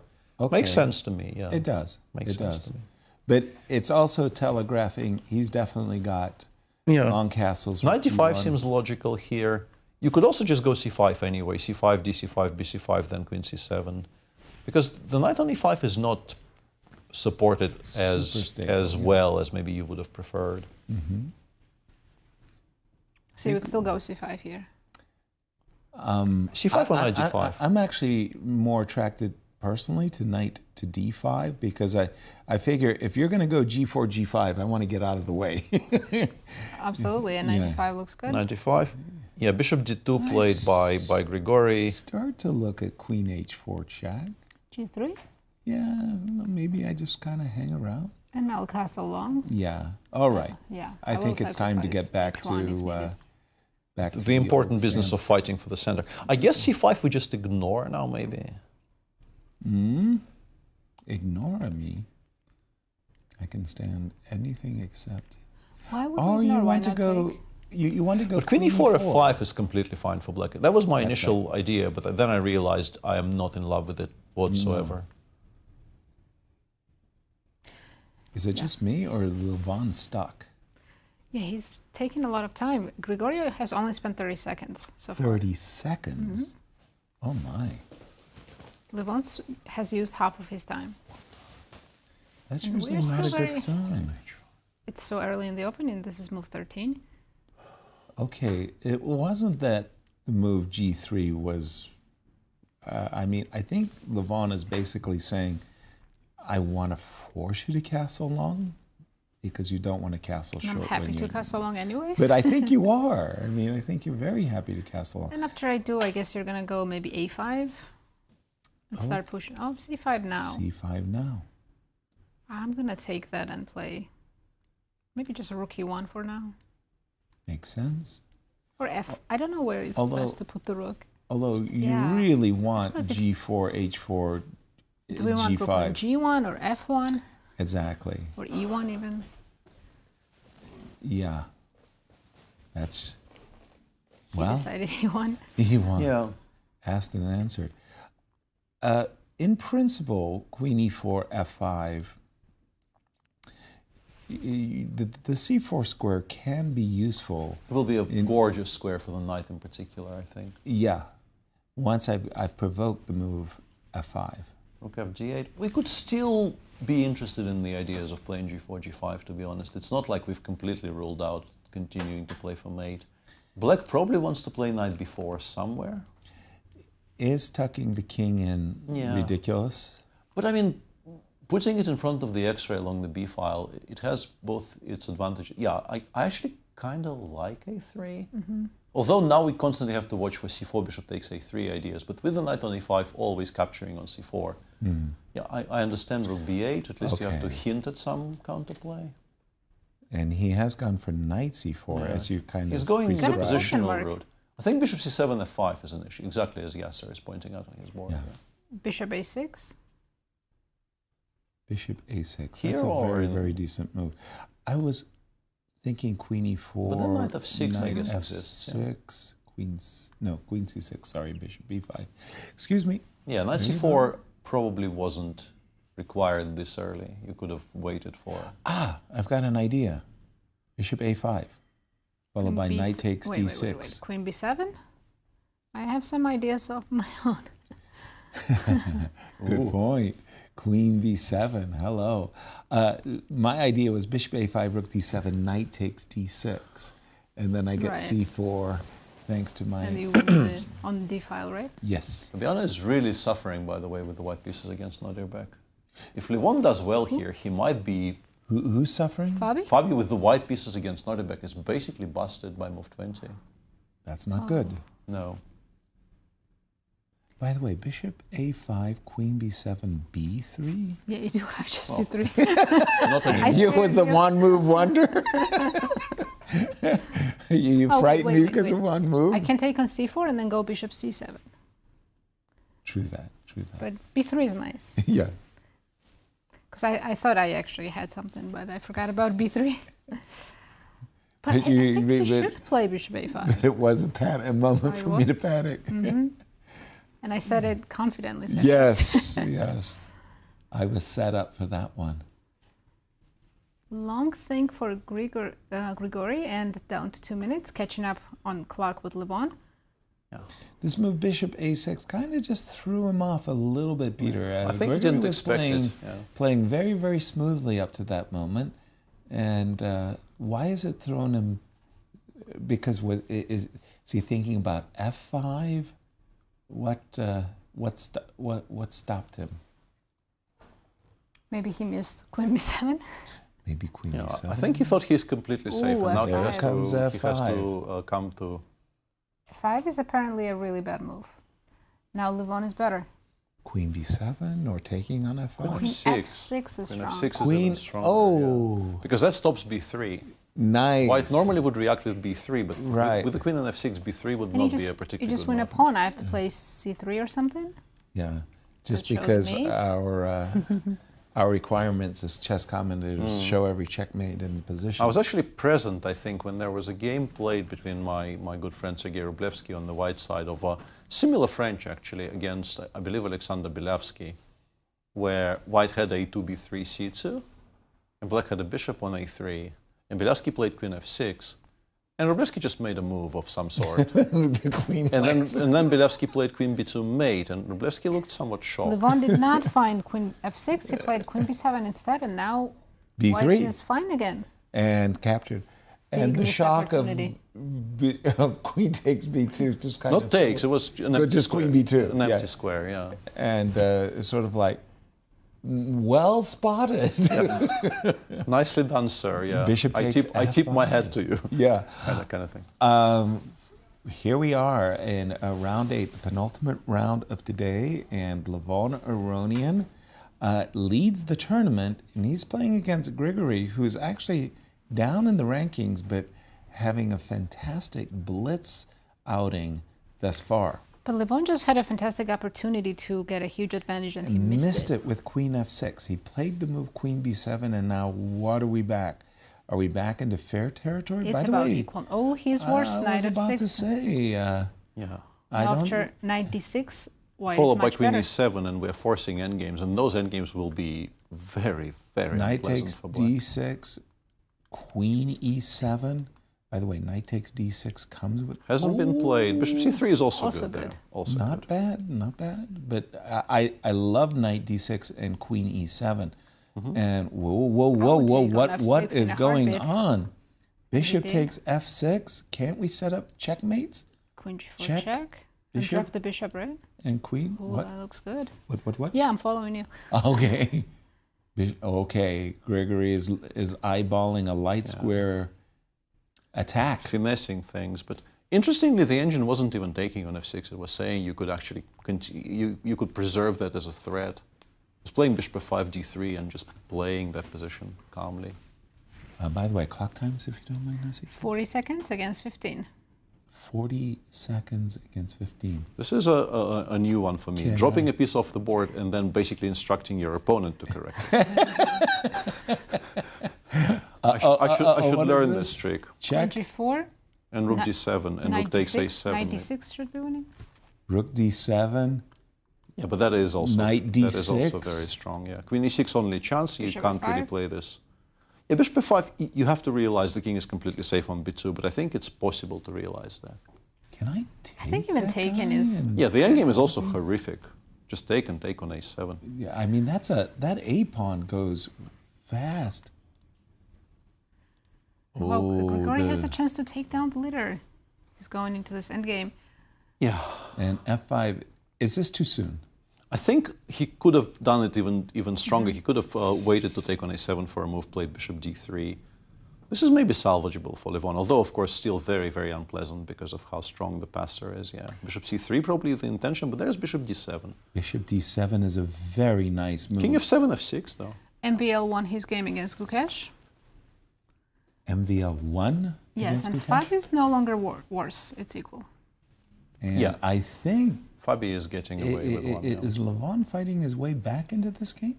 Kind It's of. still massively unpleasant, I think, because the a-pawn is... 3 seconds for him as well. Yeah. Very risky. Bishop b5, I guess. Bishop b5, rook... I mean, that pawn And then is rook 2 b7. squares away. Yeah, and from- I'm never allowing the king off the back. Oh, wait, let's not blunder mate on the other side. Rook a2 now? Black is winning. E4 is coming. I needed. What a turnaround! Levon is winning. Oh my! What a beautiful cheapo though. That is great. And now he has to sacrifice his bishop. A6 is hanging, and Levon with no time on the clock is going to win this game. Oh, he is so tricky. Oh my goodness. This is. And what a Grigoriy tournament. hasn't lost the game today. And what a turnaround. Grigoriy is playing a really beautiful game. He was out playing Levon. Yeah. And then rook e7 was just a big blunder. He missed rook a2 and king has made it in the center. In the center of the board. Remarkable. Yeah, this shouldn't be hard to convert. You have extra c-pawn. Yep. Wow. I was not expecting that. Not at all. And a check also. Yum. And now rook g3. Summer of Levon Bishop continues. g5 check, though. And bishop g5 check. Wasn't no. Bishop g5 check Bishop wasn't g5 bad there. was pretty strong there. Yeah, it wasn't bad there. Yeah. But h2 is on 10 out of 10 would recommend. Yeah. But yeah. Everything should be winning here. Everything. And rook h6, I guess. Levon, Yeah. wait, how much Levon time knows does he what have? he's doing. 7 seconds. Okay. That's plenty. And Wow. And Grigoriy, Levon look at each other and say, okay, that was a good one. Where are we going, Nasi? Let's go to Fabi's game against Nodirbek because Wesley is completely winning. It's about Fabi versus Nodirbek. We have a rook and pawn endgame. Fabi's down a pawn. But he's g7 is so about weak to that go I don't think after Black should even G7. try. Whoa, he is. It's They always Nodirbek. try. He will always try. Yeah, those guys are always trying. And for This is good not a bad reason. attempt now. King e4, king f4. Is he Wait a not minute. winning now? Whoa. G5. What a. What? What is going on? There's rook c2 now. King f4 and rook c2 and rook h2? I'm amazed how Nodirbek is twirling pieces in his hand. While Right. playing with Rook 5 g1 seconds on the simply, clock. yeah. Rook g1, you play king h2. I can even go rook g4, h4. Is this completely winning? f2. King h2, f2. Oh, yeah, f2 is That's it. even smarter. Yeah, the game is just over. Yeah, rook No. e7, you can go king takes f5 if you want to king And f4. Fabi resigns. Wow. Fabi's nightmare Fabi continues. is not having a good day. Where are we going? Guess what? We had 5 decisive games. Finally, we had 5. 5 decisive games. No draws. And Liem lost to it. So Liem was undefeated coming into the. So both Grigoriy and Liem. And there is now a lost tie. in In our Blitz tournament, there is now a tie. 4 people are on 5.5 out of 8 because our 2 leaders lost and our 2 pursuers won. Levon didn't lose. Yeah, but Levon wasn't the pursuer. Nodirbek and Wesley were behind, and they both won, which means that specifically in today's contest, there are 4 people on +3, with Levon and MVL on +2. Peter, if you don't but yeah, mind, give us some let's take a look at honors some and tell us, games. Just key moments. I think Don't go this is too maybe deep. the most critical one of them all. This is the game between MVL and Gukesh, which was an anti-martial, a 4 played here by Levon. Sorry, by MVL. Gukesh showing himself to be an acolyte of Magnus, because most people play b5 before in this position, but Magnus likes playing these slower type positions. And we got a pretty normal position here. MVL perhaps slightly surprising by bishop g5, and Black is instantly fine out of the opening. In fact, I would suggest Black is slightly better. Very beautiful center. You can just continue improving. But then queen a5 was seemingly allowing c3, c4 in such a comfortable way was maybe not the best. And from that moment on, the game kind of turned around. Black played rook bd8. And some moves later, we see this position where suddenly White has things to look forward to. There's this Knight d6 square for the knight. Wow. There's a passer. Obviously, for me as a Grunfeld player, this setup with the knight on c6 in front of a pawn on c5, I got it so many times in all kinds of Grunfelds. This is still okay, but you can imagine how this goes downhill. And eventually, once again, maybe you just contain, maybe you don't do very much, but Gukesh went for some kind of a pawn march on the king side, and then some skirmishes began where the black pawn, as you can see, got all the way to h3, but White is now trying to win some material in the center. And here, for instance, the position is still unclear, but Gukesh, I think, miscalculated. I think he thought this was giving mate. After queen c6, he gave up the rook on f8 to play queen takes d3, hoping for threats. But in fact, there are no real threats and many, many things. Queen of 3 is also winning, but rook h8 is a very cute solution there Rook on G4 is by hanging. MVL, yeah, destroying the final attacker on the king side, and you're a rook and piece up. So an important victory for MVL there. Elsewhere, well, it's okay. Good moment to take a break, as we're going to just take a look at the standings. Yes, let's check. You were anxious to tell us. I can't wait to see. Wow, Levon has extended. The summer of Levon Now because he has Fabi lost, of course. Now it's a 18 point-and-a-half gap. points. Fabi's 16.5. So MVL's catching up with Fabi as well with 16 Wow. points. Those 3 players have separated themselves from the rest. But it's Wesley and Nodirbek. Big fight for the 4th place in those GC2. And for those of you who missed it, that moment where Levon was capturing on D1 and didn't do it in the most accurate way. Knocked over the king, knocked over the rook. He wouldn't be able to reach White's king. He went too far. Yeah. No, Grigoriy has done the Grigoriy right thing helped there, him, yeah. obviously, by helping him. Yeah, and putting the king. Have you ever had that where something fell off the board? Now you got to Left scramble. row? Yes, it has happened. Well, we're going to take a short break. As we go to break, Yasser talked to Grandmaster Wesley. So take a listen, and we'll be right back. What did?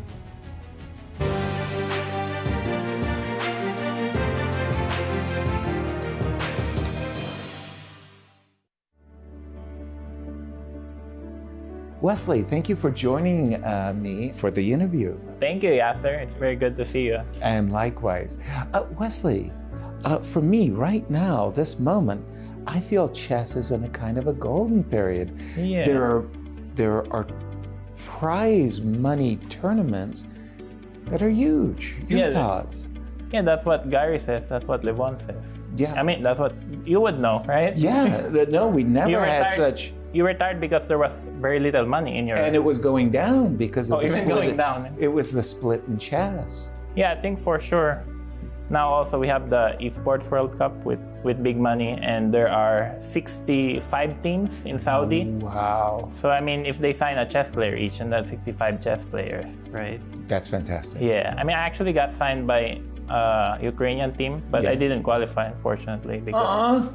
Yeah, but there's always a next year, right? Right. But I feel you're right. Probably a golden age of chess. Mm-hmm. But chess really relies heavily on the private sector, especially in the US. So in the US, we owe a lot to Rex and Jeannie Singfield, obviously. Sure.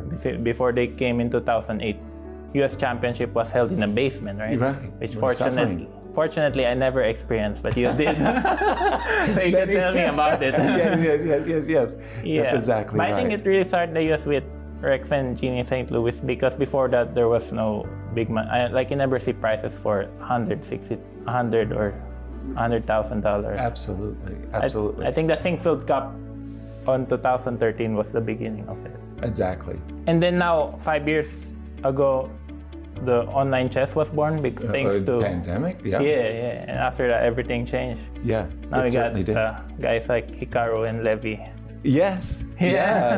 Streaming. Yeah. Wonderful. They're making chess more viewed, more watched. Yeah. Turning the page for just a moment, I didn't get your insights into the rise of Gukesh. You're world champion at such a young age. 18. Already world champion. Yeah. Is it that crazy. extraordinary?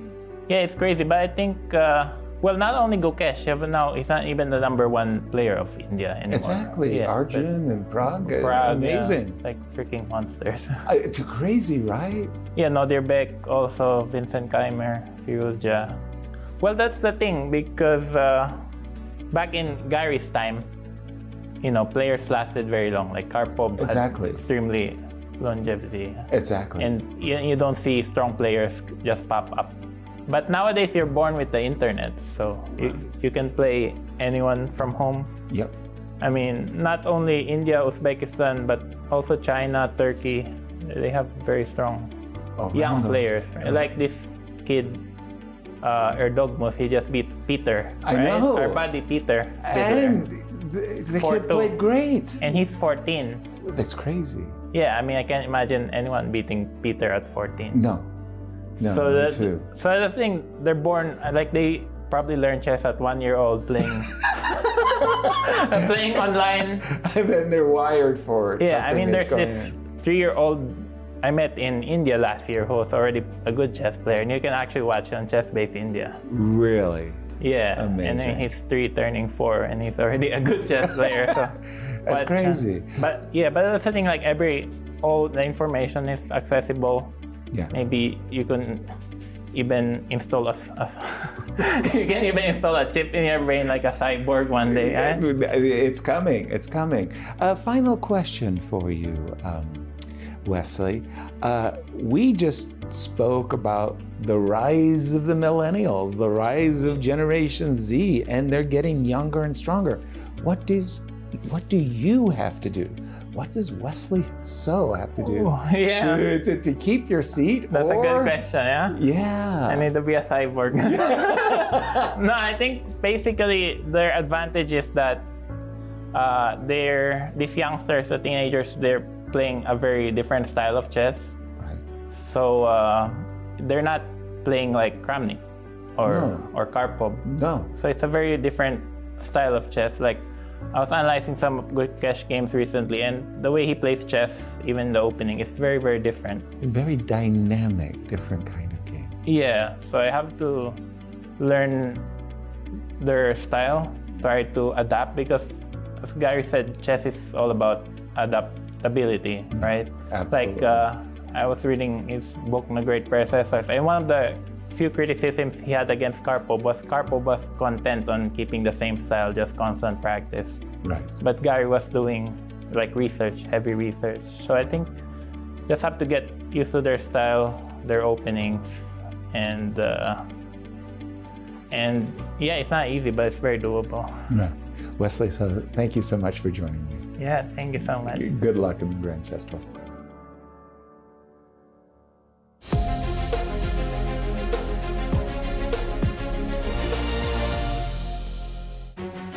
Welcome back, everyone. We only have one round of Blitz left. Let's take a look at the standings going into the last round of today. Levon Aronian has extended his lead with 18 points. Fabiano lost the last round and is still in second with 16.5, but MVL is very close, only half point behind him.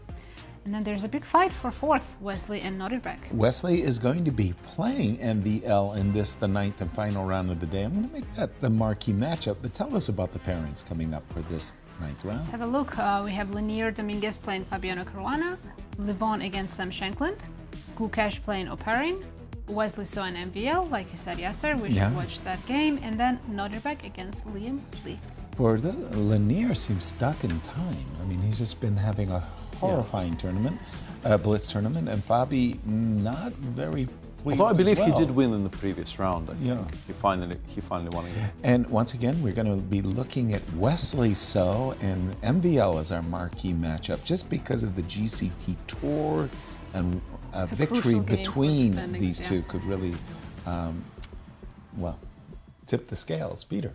Yeah, well, you have to think that final round rapid game that Fabi lost still to Gukesh, haunting. It feels there's no other reason I can think of for him to go from just being in total control. Spectacular. It's not that he had a lot of points. It looked, and although Nodirbek in the studio here yesterday said he got lucky many a time there, with a smirk. Still, I thought Fabi was playing a stellar tournament, and then I think it got to him a little bit, because normally there's no way he would be having that bad of a day, first day of Blitz. He is on 2.5 out of 8, which is disastrous, -3. He's a very, very strong Blitz player these days. Always has been, I'm guessing, but Top in 10, particular recently, And, if he beats Gukesh in that rapid game, he begins today with a 3-point cushion over Levon, and he is currently 1.5 points behind Levon. It goes to show what a bad... And I feel like that swing began with him losing that absolutely winning position against the world champion. Nasi, we had a graphic earlier in our broadcast about players who lead after the rapid. Usually win the whole event. Exactly. Starting from 2017 when Magnus did it first, then Levon, Hikaru, Magnus again, MVL, Levon. It continues after 2019. You can see in 2021, I believe, there's one gap year. Yeah. Yeah, 2021. So it was Magnus again, Wesley, Hikaru, and Alireza twice in St. Louis, 2022 and 24. Interestingly, nobody in 2023. Yeah. In 2023, in all three events, somebody won the Rapid and then proceeded not to win the entire tournament. Now, Gukesh. Yeah, and our production team is telling us it actually happened in fewer than less than 50% of Because cases. I think the 2023 was when Magnus went on a tear in the Blitz. Right. He did badly in the Rapid, so he didn't win the Rapid portion, and then won 9 games in Blitz and won. Quick question for you. Yeah. Magnus goes on a tear in Blitz, wins 9 out of 9, but who has the greatest Blitz result in GCT history? Over the span of 18 games. Over the span of the Blitz. Not the 1 day, games. but the 2-day span. It's almost a trick question. It's not Magnus? No. How could it not be Magnus? Yeah. Is It's it not Alireza? No. Okay. Then They're all tied on 15, but there's one person who actually got 15.5 out of 18 very recently. Yeah. He was a wild card pick. Oh, Fedosea? Yes. Whoa, okay. He actually holds the record. Amazing. After 10 years of the GCT, Yeah. they invite Fedosea once. And he just says, yeah, like 15 out of 18, yeah, no good. No good. No good. Not, this will not stand. Yes. So that was a heck of a pick for a wild card. And honestly, this probably looking at the standings right now, this ends up being the first event of the year where the wild card is not going to win the tournament. It does feel like it's unlikely that one of our wild cards is going to win this because kind of feels like the Levon Aronian show at the moment, doesn't it? No, but even the pursuers are all full tour participants As well. Yeah. Yeah. Levon in second, MVL in third. Yeah. And these two players looking to book their voyage in the playoffs, Wesley and MVL, needing a good result here as well as in the Sinkfield, and they're in. I mean, MBL's having a great day, and overall, great Grand Chess Tour so far. Yeah. I have a feeling that Alireza Firouzja, when he comes to town for the Sinkfield Cup, is going to need an outstanding result. He will find himself under some pressure, actually, despite leading prior to this. He will find himself, he will still be reasonably comfortable. I feel like maybe a mid-table result will still see him through, but it's not going to be as easy. Do you feel that Nodirbek, thanks to today, is giving himself an outside chance in the Sinkfield Cup? He's improved his chances a lot. Yeah. And also, let's not forget, today is not the end. There's still 9 rounds tomorrow. That is true. So, anyone can have a really bad day, and then everything's upside down. Once again. And they're off. E4. Oh, C4. Not even a chance for Berlin. Exactly. And away you go. English with D5. Yeah, this is what MVL has been doing. Yeah. And then the queen just goes back. All the way. D3 is not as popular here. I think it signals the idea to play maybe B3, bishop B2, knight BG2. So Wesley is showing a bit of a new idea against this setup, but the queen goes back anyway. That's kind of remarkable. Yeah. It's interesting that MVL insists on putting the bishop on D6 here. He gave an interview in our studio saying that in his game against Sam Shankland, he kind of knew the bishop goes to C5, but put it on D6. I've looked at these positions. I actually do like the bishop on C5 more than I like it on D6. It's interesting that he keeps on insisting on this. Notice that A3, intimating that we want to play B4. He didn't. He played knight to D2 first, did Wesley, and bishop B2. Doesn't Wesley have like a beautiful Sicilian? But I mean, a really good Sicilian, everything... You know, you go rook C1, rook takes C6, and queen A1. I'm having a hard time visualizing it because of black setup. It's messing me up. And you just want to take on C6, right? Yeah, but he just played queen D7 to stop. Obviously. Oh, rook takes C6. It's still sort of available, but I think it's a bit early. So just let me have a little bit of fun at the player's expense. Queen A1. Queen A1. Knight C4. Showing off your... intimate knowledge of long diagonal attacking schemes. I don't know. Honestly, it's very interesting. It feels playable, but also feels unnecessary because I think White just has a very solid position anyway. Like knight G5 is an idea. Very nice positional understanding. I was also weirdly, I was looking at some ideas to play E2, E4. Just to really lock the With bishop on bishop e6 in. takes c6? Bishop takes c... No. Probably not, no. Now b3 we- will be soft, and the bishop on h3 will be constantly annoying. Yeah. I think we go knight g4, black takes, maybe plays knight. But I'm seeing this bishop h3, and I think that's it. That's the end of the advantage. No more advantage for white after this move, bishop h3.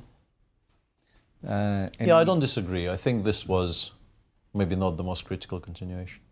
As an English player your whole life, you're saying no bueno? No, bueno. I mean, if my rook were on e1, I'd still be interested after bishop h1. With the light squared bishops off, this pawn on e5 is actually pretty decent. And there's always these knight d4 jumps that white can find very annoying at times. Rook c4, well, we take the sky. And Bill might start to play for more than equality, right? Exactly. He starts to say, well, wait a minute, why not? By the way, Fabi's in trouble again, I think. Yeah, Fabi has an unpleasant endgame against Leinier. Leinier is having such a poor day that this We cheer him up, right? No, what I want to say is, regrettably, I'm not sure if it, we If it can't call it yet. Yeah, because he's that kind of. He's had good positions before in this round of blitz and not converted them. b6 followed by knight. No, but then knight d4 will get kicked away by e3 anyway. I don't hate this for white. It's still, I think, quite playable. Knight d4, e3, e3, knight b5. You want to I want switch to go over to to d6. c5 and knight to d6. Knight b4, yeah, I missed knight b5. Knight b5 is a very solid option there, which I did not see. Queen d e3.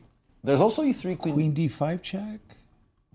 f3, knight b5. I don't want to give you a tempo to play e4 as black, I think. I think white very much wants to play e4.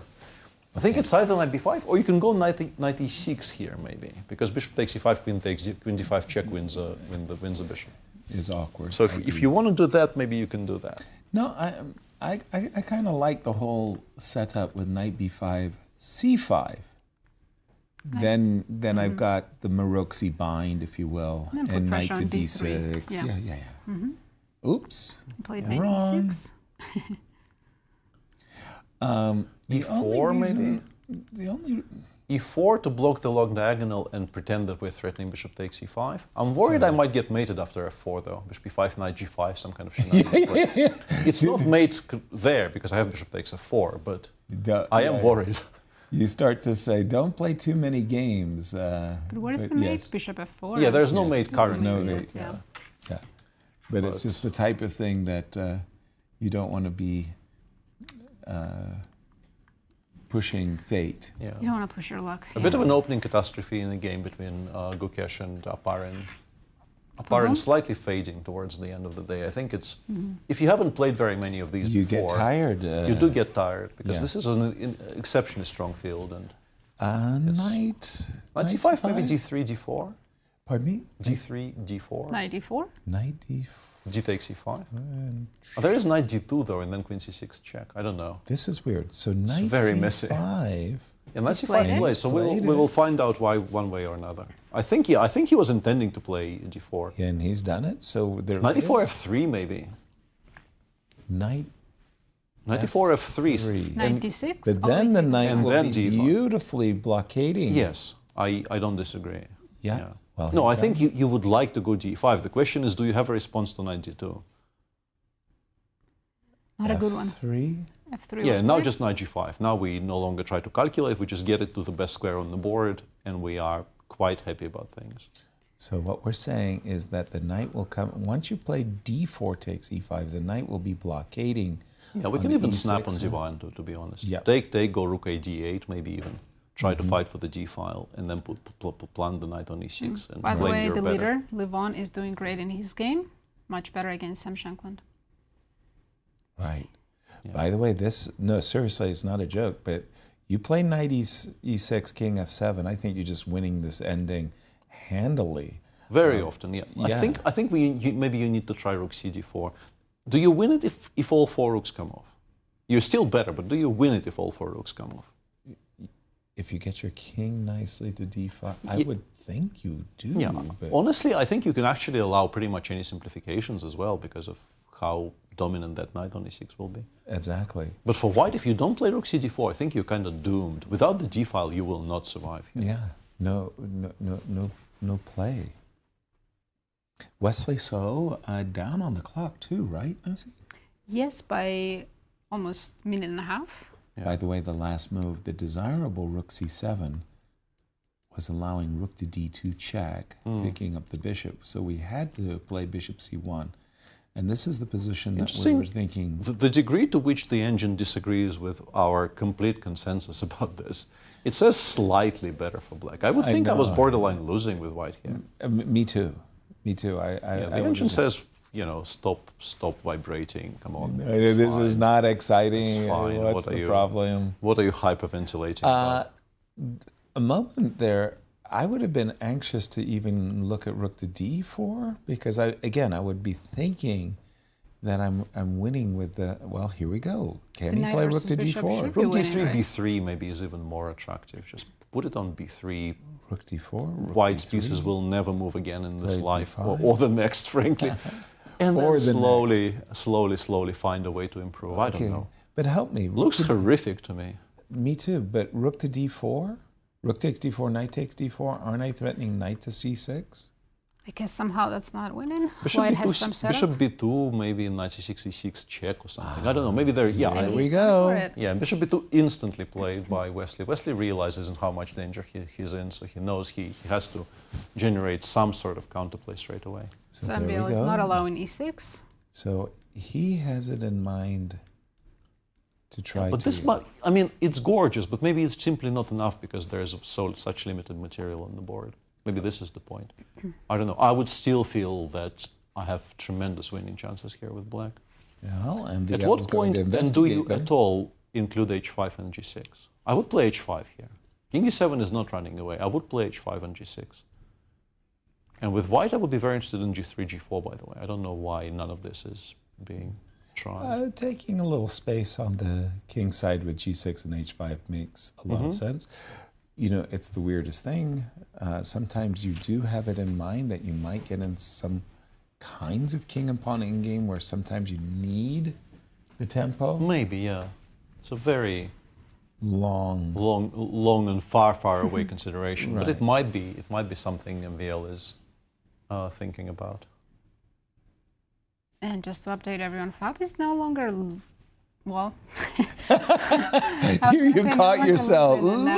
He's in trouble. He's still in trouble but now. yeah, at one point it looked like he might just lose by force, and now he's just worse instead. Still worse, though. Okay. There was a point where he was fine, and then it's worse again. So how bad is it according to the engine?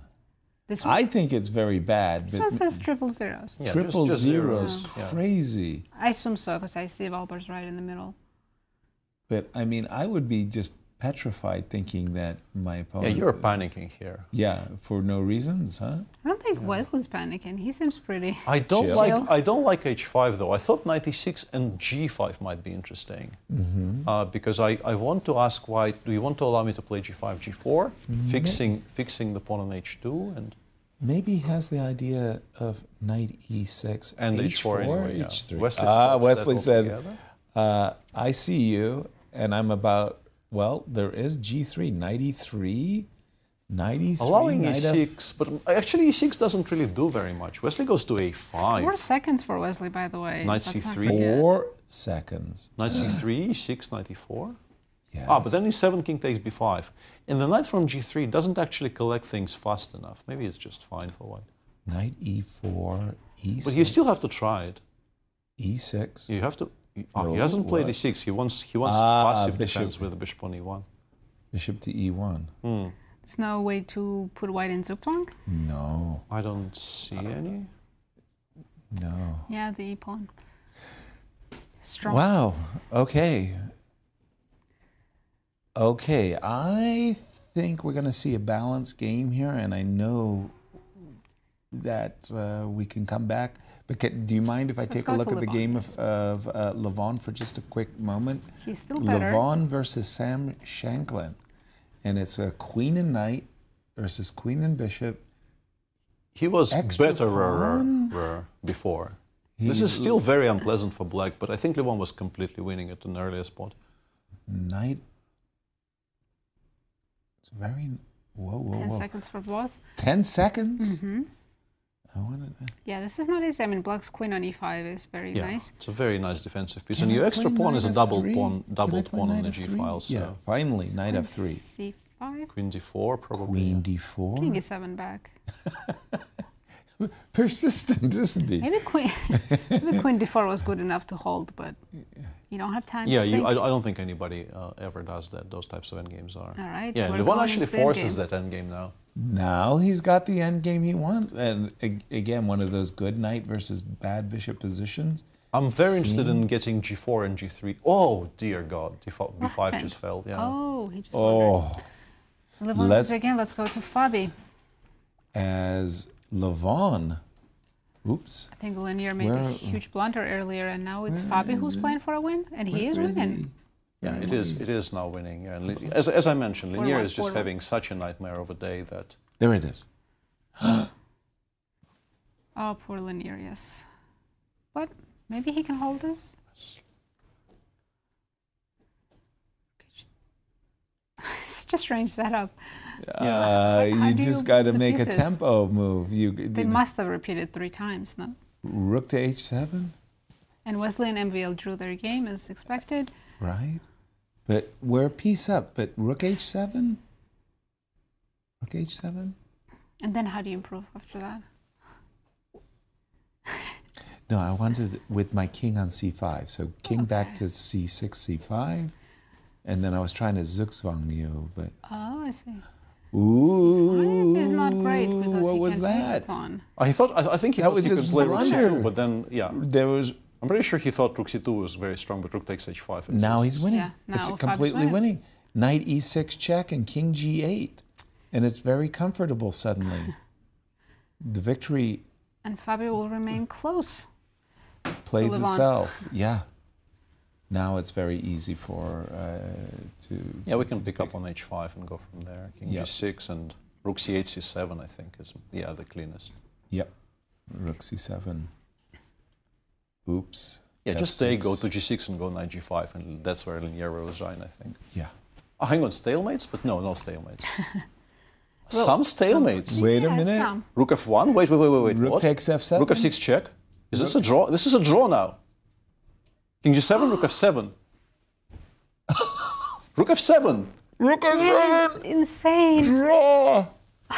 Wow. Okay, that was insane. Of all the stalemates we've seen today, that one was the prettiest. MVL has gotten the stalemate. Twice. Yeah, at least. but that one takes the cake. Because he That was one down a was piece. unexpected, yeah. The other games were I actually guess the still way drawn. you win is rook f1, you throw your knight away. Knight You go f4. knight f4, rook takes f4, king g6, and with the king cut off on the back On rank. back rank, you go f5, king g5. Yeah, I think that is just winning. Oh, no. But you have to have awareness of what's about to happen, right? Rook f4. Peter, if you don't mind, just tell me what happened in that round. Who won? There was only one decisive game, Levon winning against Sam Shankland. Everything else was drawn. Right, and we saw Levon with that knight d4 check, forking and winning. We have the summer of Levon. Welcome, Levon. Hi. Wow. Thanks. Congrats on a fantastic day.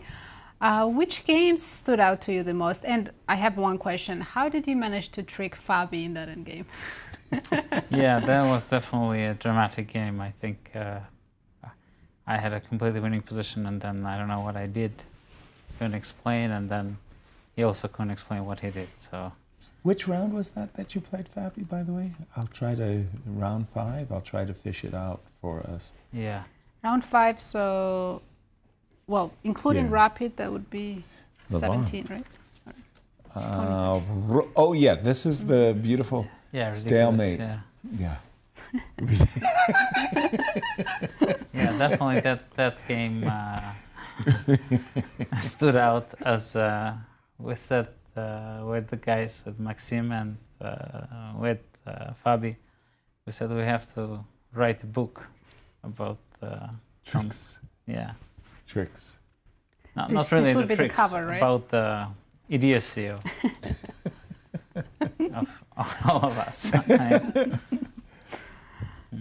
You feel tired. You're after 9 rounds of blitz, or is it just that you're having these emotional ups and downs, these stresses of the games, right? Yeah. I think this eventually it gets to you. You start making mistakes that even if you visit confession with the ask for Holy absolution. Father, that game against Grigoriy, you were in trouble, but then you managed to trick him with the checkmate ideas in the center of the board. Yeah, it was also a terrible game on my part. I cannot say that I'm too proud with my play. I think yesterday I was playing much better. Your French defense is doing very well for you. It's bringing you some points. I'm plundering everything in it, and I'm not. Well, but you're getting good. Results. I just have one thing to if for your Idiocy book, I thought that this one stands out. Everything's just marvelous here. Completely winning. Now it's requiring knight f4. Oh, to win, beautiful. But. Yeah. Oh yeah. King G7. Basically played. Yeah. Fabi, I think is really not doing well, and I mean in this today. I know that he's a really good blitz player. So. Yeah. Last question for you, Levon. Feeling good? First place? Everything to look forward to for tomorrow? Sure. Yeah. I mean. I'm in a good position. It's a good position to enjoy, and just I have to come up with better play definitely if I want to win this whole thing. Bishop e2, d3, seizing the defensive. Pretty impressive. Thank you for joining us. And our standings after 9 rounds as a very happy Levon Aronian leads. Yes, he has 19 points. Now he has a 2-point lead over Fabiano Caruana. And let's look at Maxime Vachier-Lagrave, who is in third, only half point behind Fabi. He's getting closer and closer. Very, very, very impressive.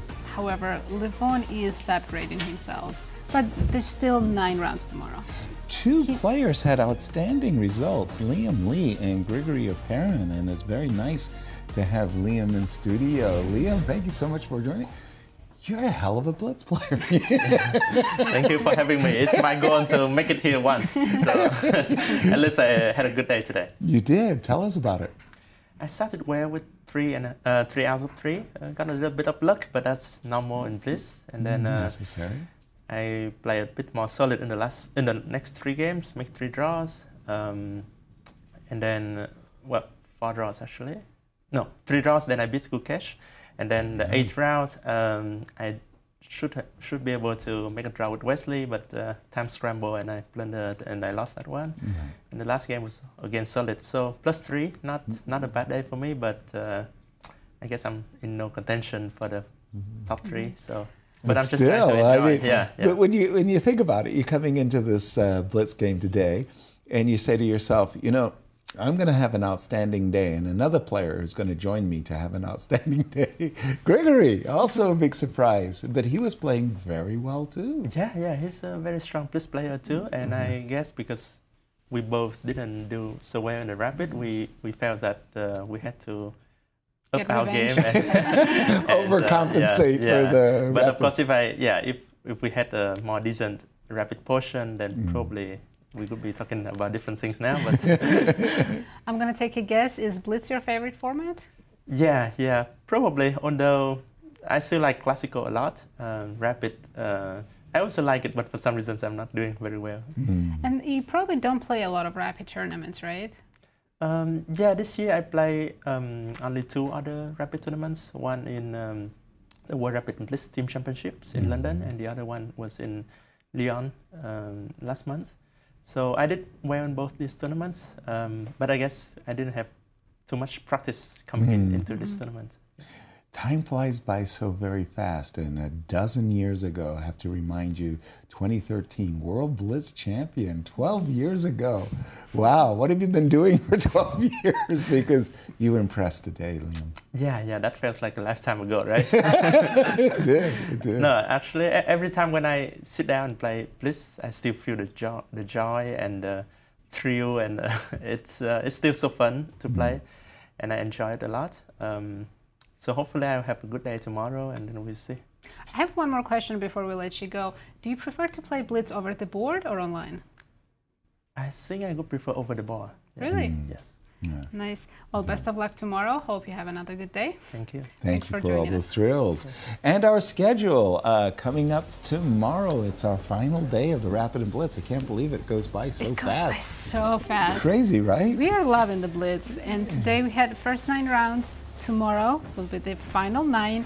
What do you think chances are for the playoffs? The way we're going to see playoffs, right? Well, the way it's going for Levon, it's sure looking good for him, and we're very happy to have Grigoriy with us. Congratulations! Very, very nice day. Great start of the day. Overcompensating for the Rapids, said Liem. Yeah, it actually was still quite a disappointment with the last 2 games. Right.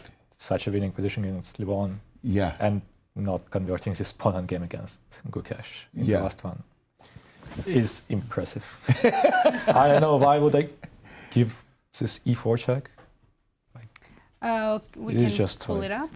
Which game was it? Was it the I last don't know round? why. Yeah, because like the king is just in time to be back to d3 after that. Where are we? Okay, it's a random chance because he should not have Here. allowed a4. Draw? Sorry, let's do this again. Yeah, okay, I mean, I got an absolutely terrible position after the opening. But, Never mind. So you're defended saying quite tenaciously, I guess. It was equal. Then he, for some reason, decided to trade knights and then allow me to play a4. Okay, which position? I went into a king upon an endgame? Yeah, I mean, he allowed a4. Once we traded rooks and traded knights on c6, he just played king e3, allowing a4. And a4? Yeah, that's it's a shocking move. unnecessary. Yeah. A force win, and it's over. You just win. Yeah, but I didn't win. How much time did you have? I mean, we both were under 10 seconds, but Okay. it should be enough normally. Still a very, very nice outing. And, your thoughts coming into today, you were determined to show the world that you belong with these guys. After that game against Maxime in the third round of Rapid, yeah, like when I lost on time in the position, things just completely fell apart. Right. I mean, mostly because I just blundered like one move tactics every second game. Like I blundered the full queen against Wesley, blundered knight f5 against Nodirbek, blundered some stuff against Shankland. So, but yeah, I mean, I probably should have finished on a minus score, but not -6 in Rapid. Yeah. And today, I mean, I just had nothing to lose, was kind of just relaxed and wanted to play some good chess. I mean, I was putting pressure on the clock in most of the games. So it worked out pretty well for me, yeah. Is Blitz your preferred format? Yeah, probably. I mean, I don't like this longer Rapid. I probably prefer 15+10. It's a long Rapid. Yeah. But, yeah. Well, how are you going to approach tomorrow? Probably the same as today. Nothing to lose, everything to win. Grigoriy, thank you so much for joining us. Good luck tomorrow. Absolutely. One more look at our standings. We had a very eventful Blitz day, but it was Levon Aronian who came in second place, leaves the tournament hall. And first. And clear first. It's also a 2-point lead. Yeah, it's Very a beautiful gap. I mean, Who could have imagined such a fantastic day? I didn't expect. I think Fabi is coming into this round. If he left the tournament hall +1 today, Fabi, I think he would have probably said, that's okay. But 3 losses. Fabi had a really bad day. No win for Fabi. I didn't see that coming. No, 6 draws, 3 losses. He needs to recover tomorrow and start a new tournament. Well, it goes to show that Gukesh, he had that great rapid result in Zagreb, but a bad result in Blitz. It can happen to anybody. Absolutely, and they both actually on the same score today, that 3 out of 9. Gukesh, I believe, won a game along the way, but he lost more than Fabi has. Yep. Yeah, both having a very, very poor day. And for Gukesh, for Fabi, because he began from such a high perch. Exactly. He is still relatively comfortable, but for Gukesh, he needs a fantastic day tomorrow because, as we mentioned, he might play himself into a situation where a clear first in the Sinquefield Cup might not be enough for Brazil, and that would really be kind of doing himself a disservice. Yeah, hard to. Are we happy with our predictions? Happier than we were. Well, VAR is ecstatic. Very ecstatic. I'm wondering what happened. Who was the truck that just rode over Fabi here? Need to have a chat with Fabi. Yeah. And thank you so much for joining us. Tell your friends where we're hanging out. We'll see you tomorrow for the last day of Rapid and Blitz. Thank you and have a good night.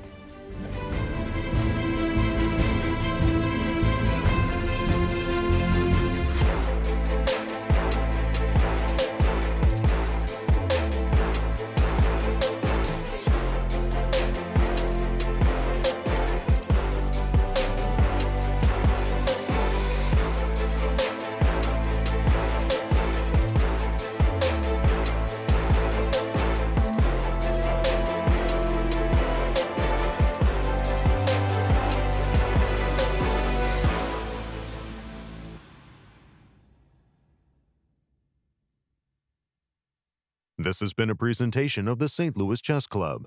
Any reproduction or distribution of this content without the express written consent of the St. Louis Chess Club is prohibited.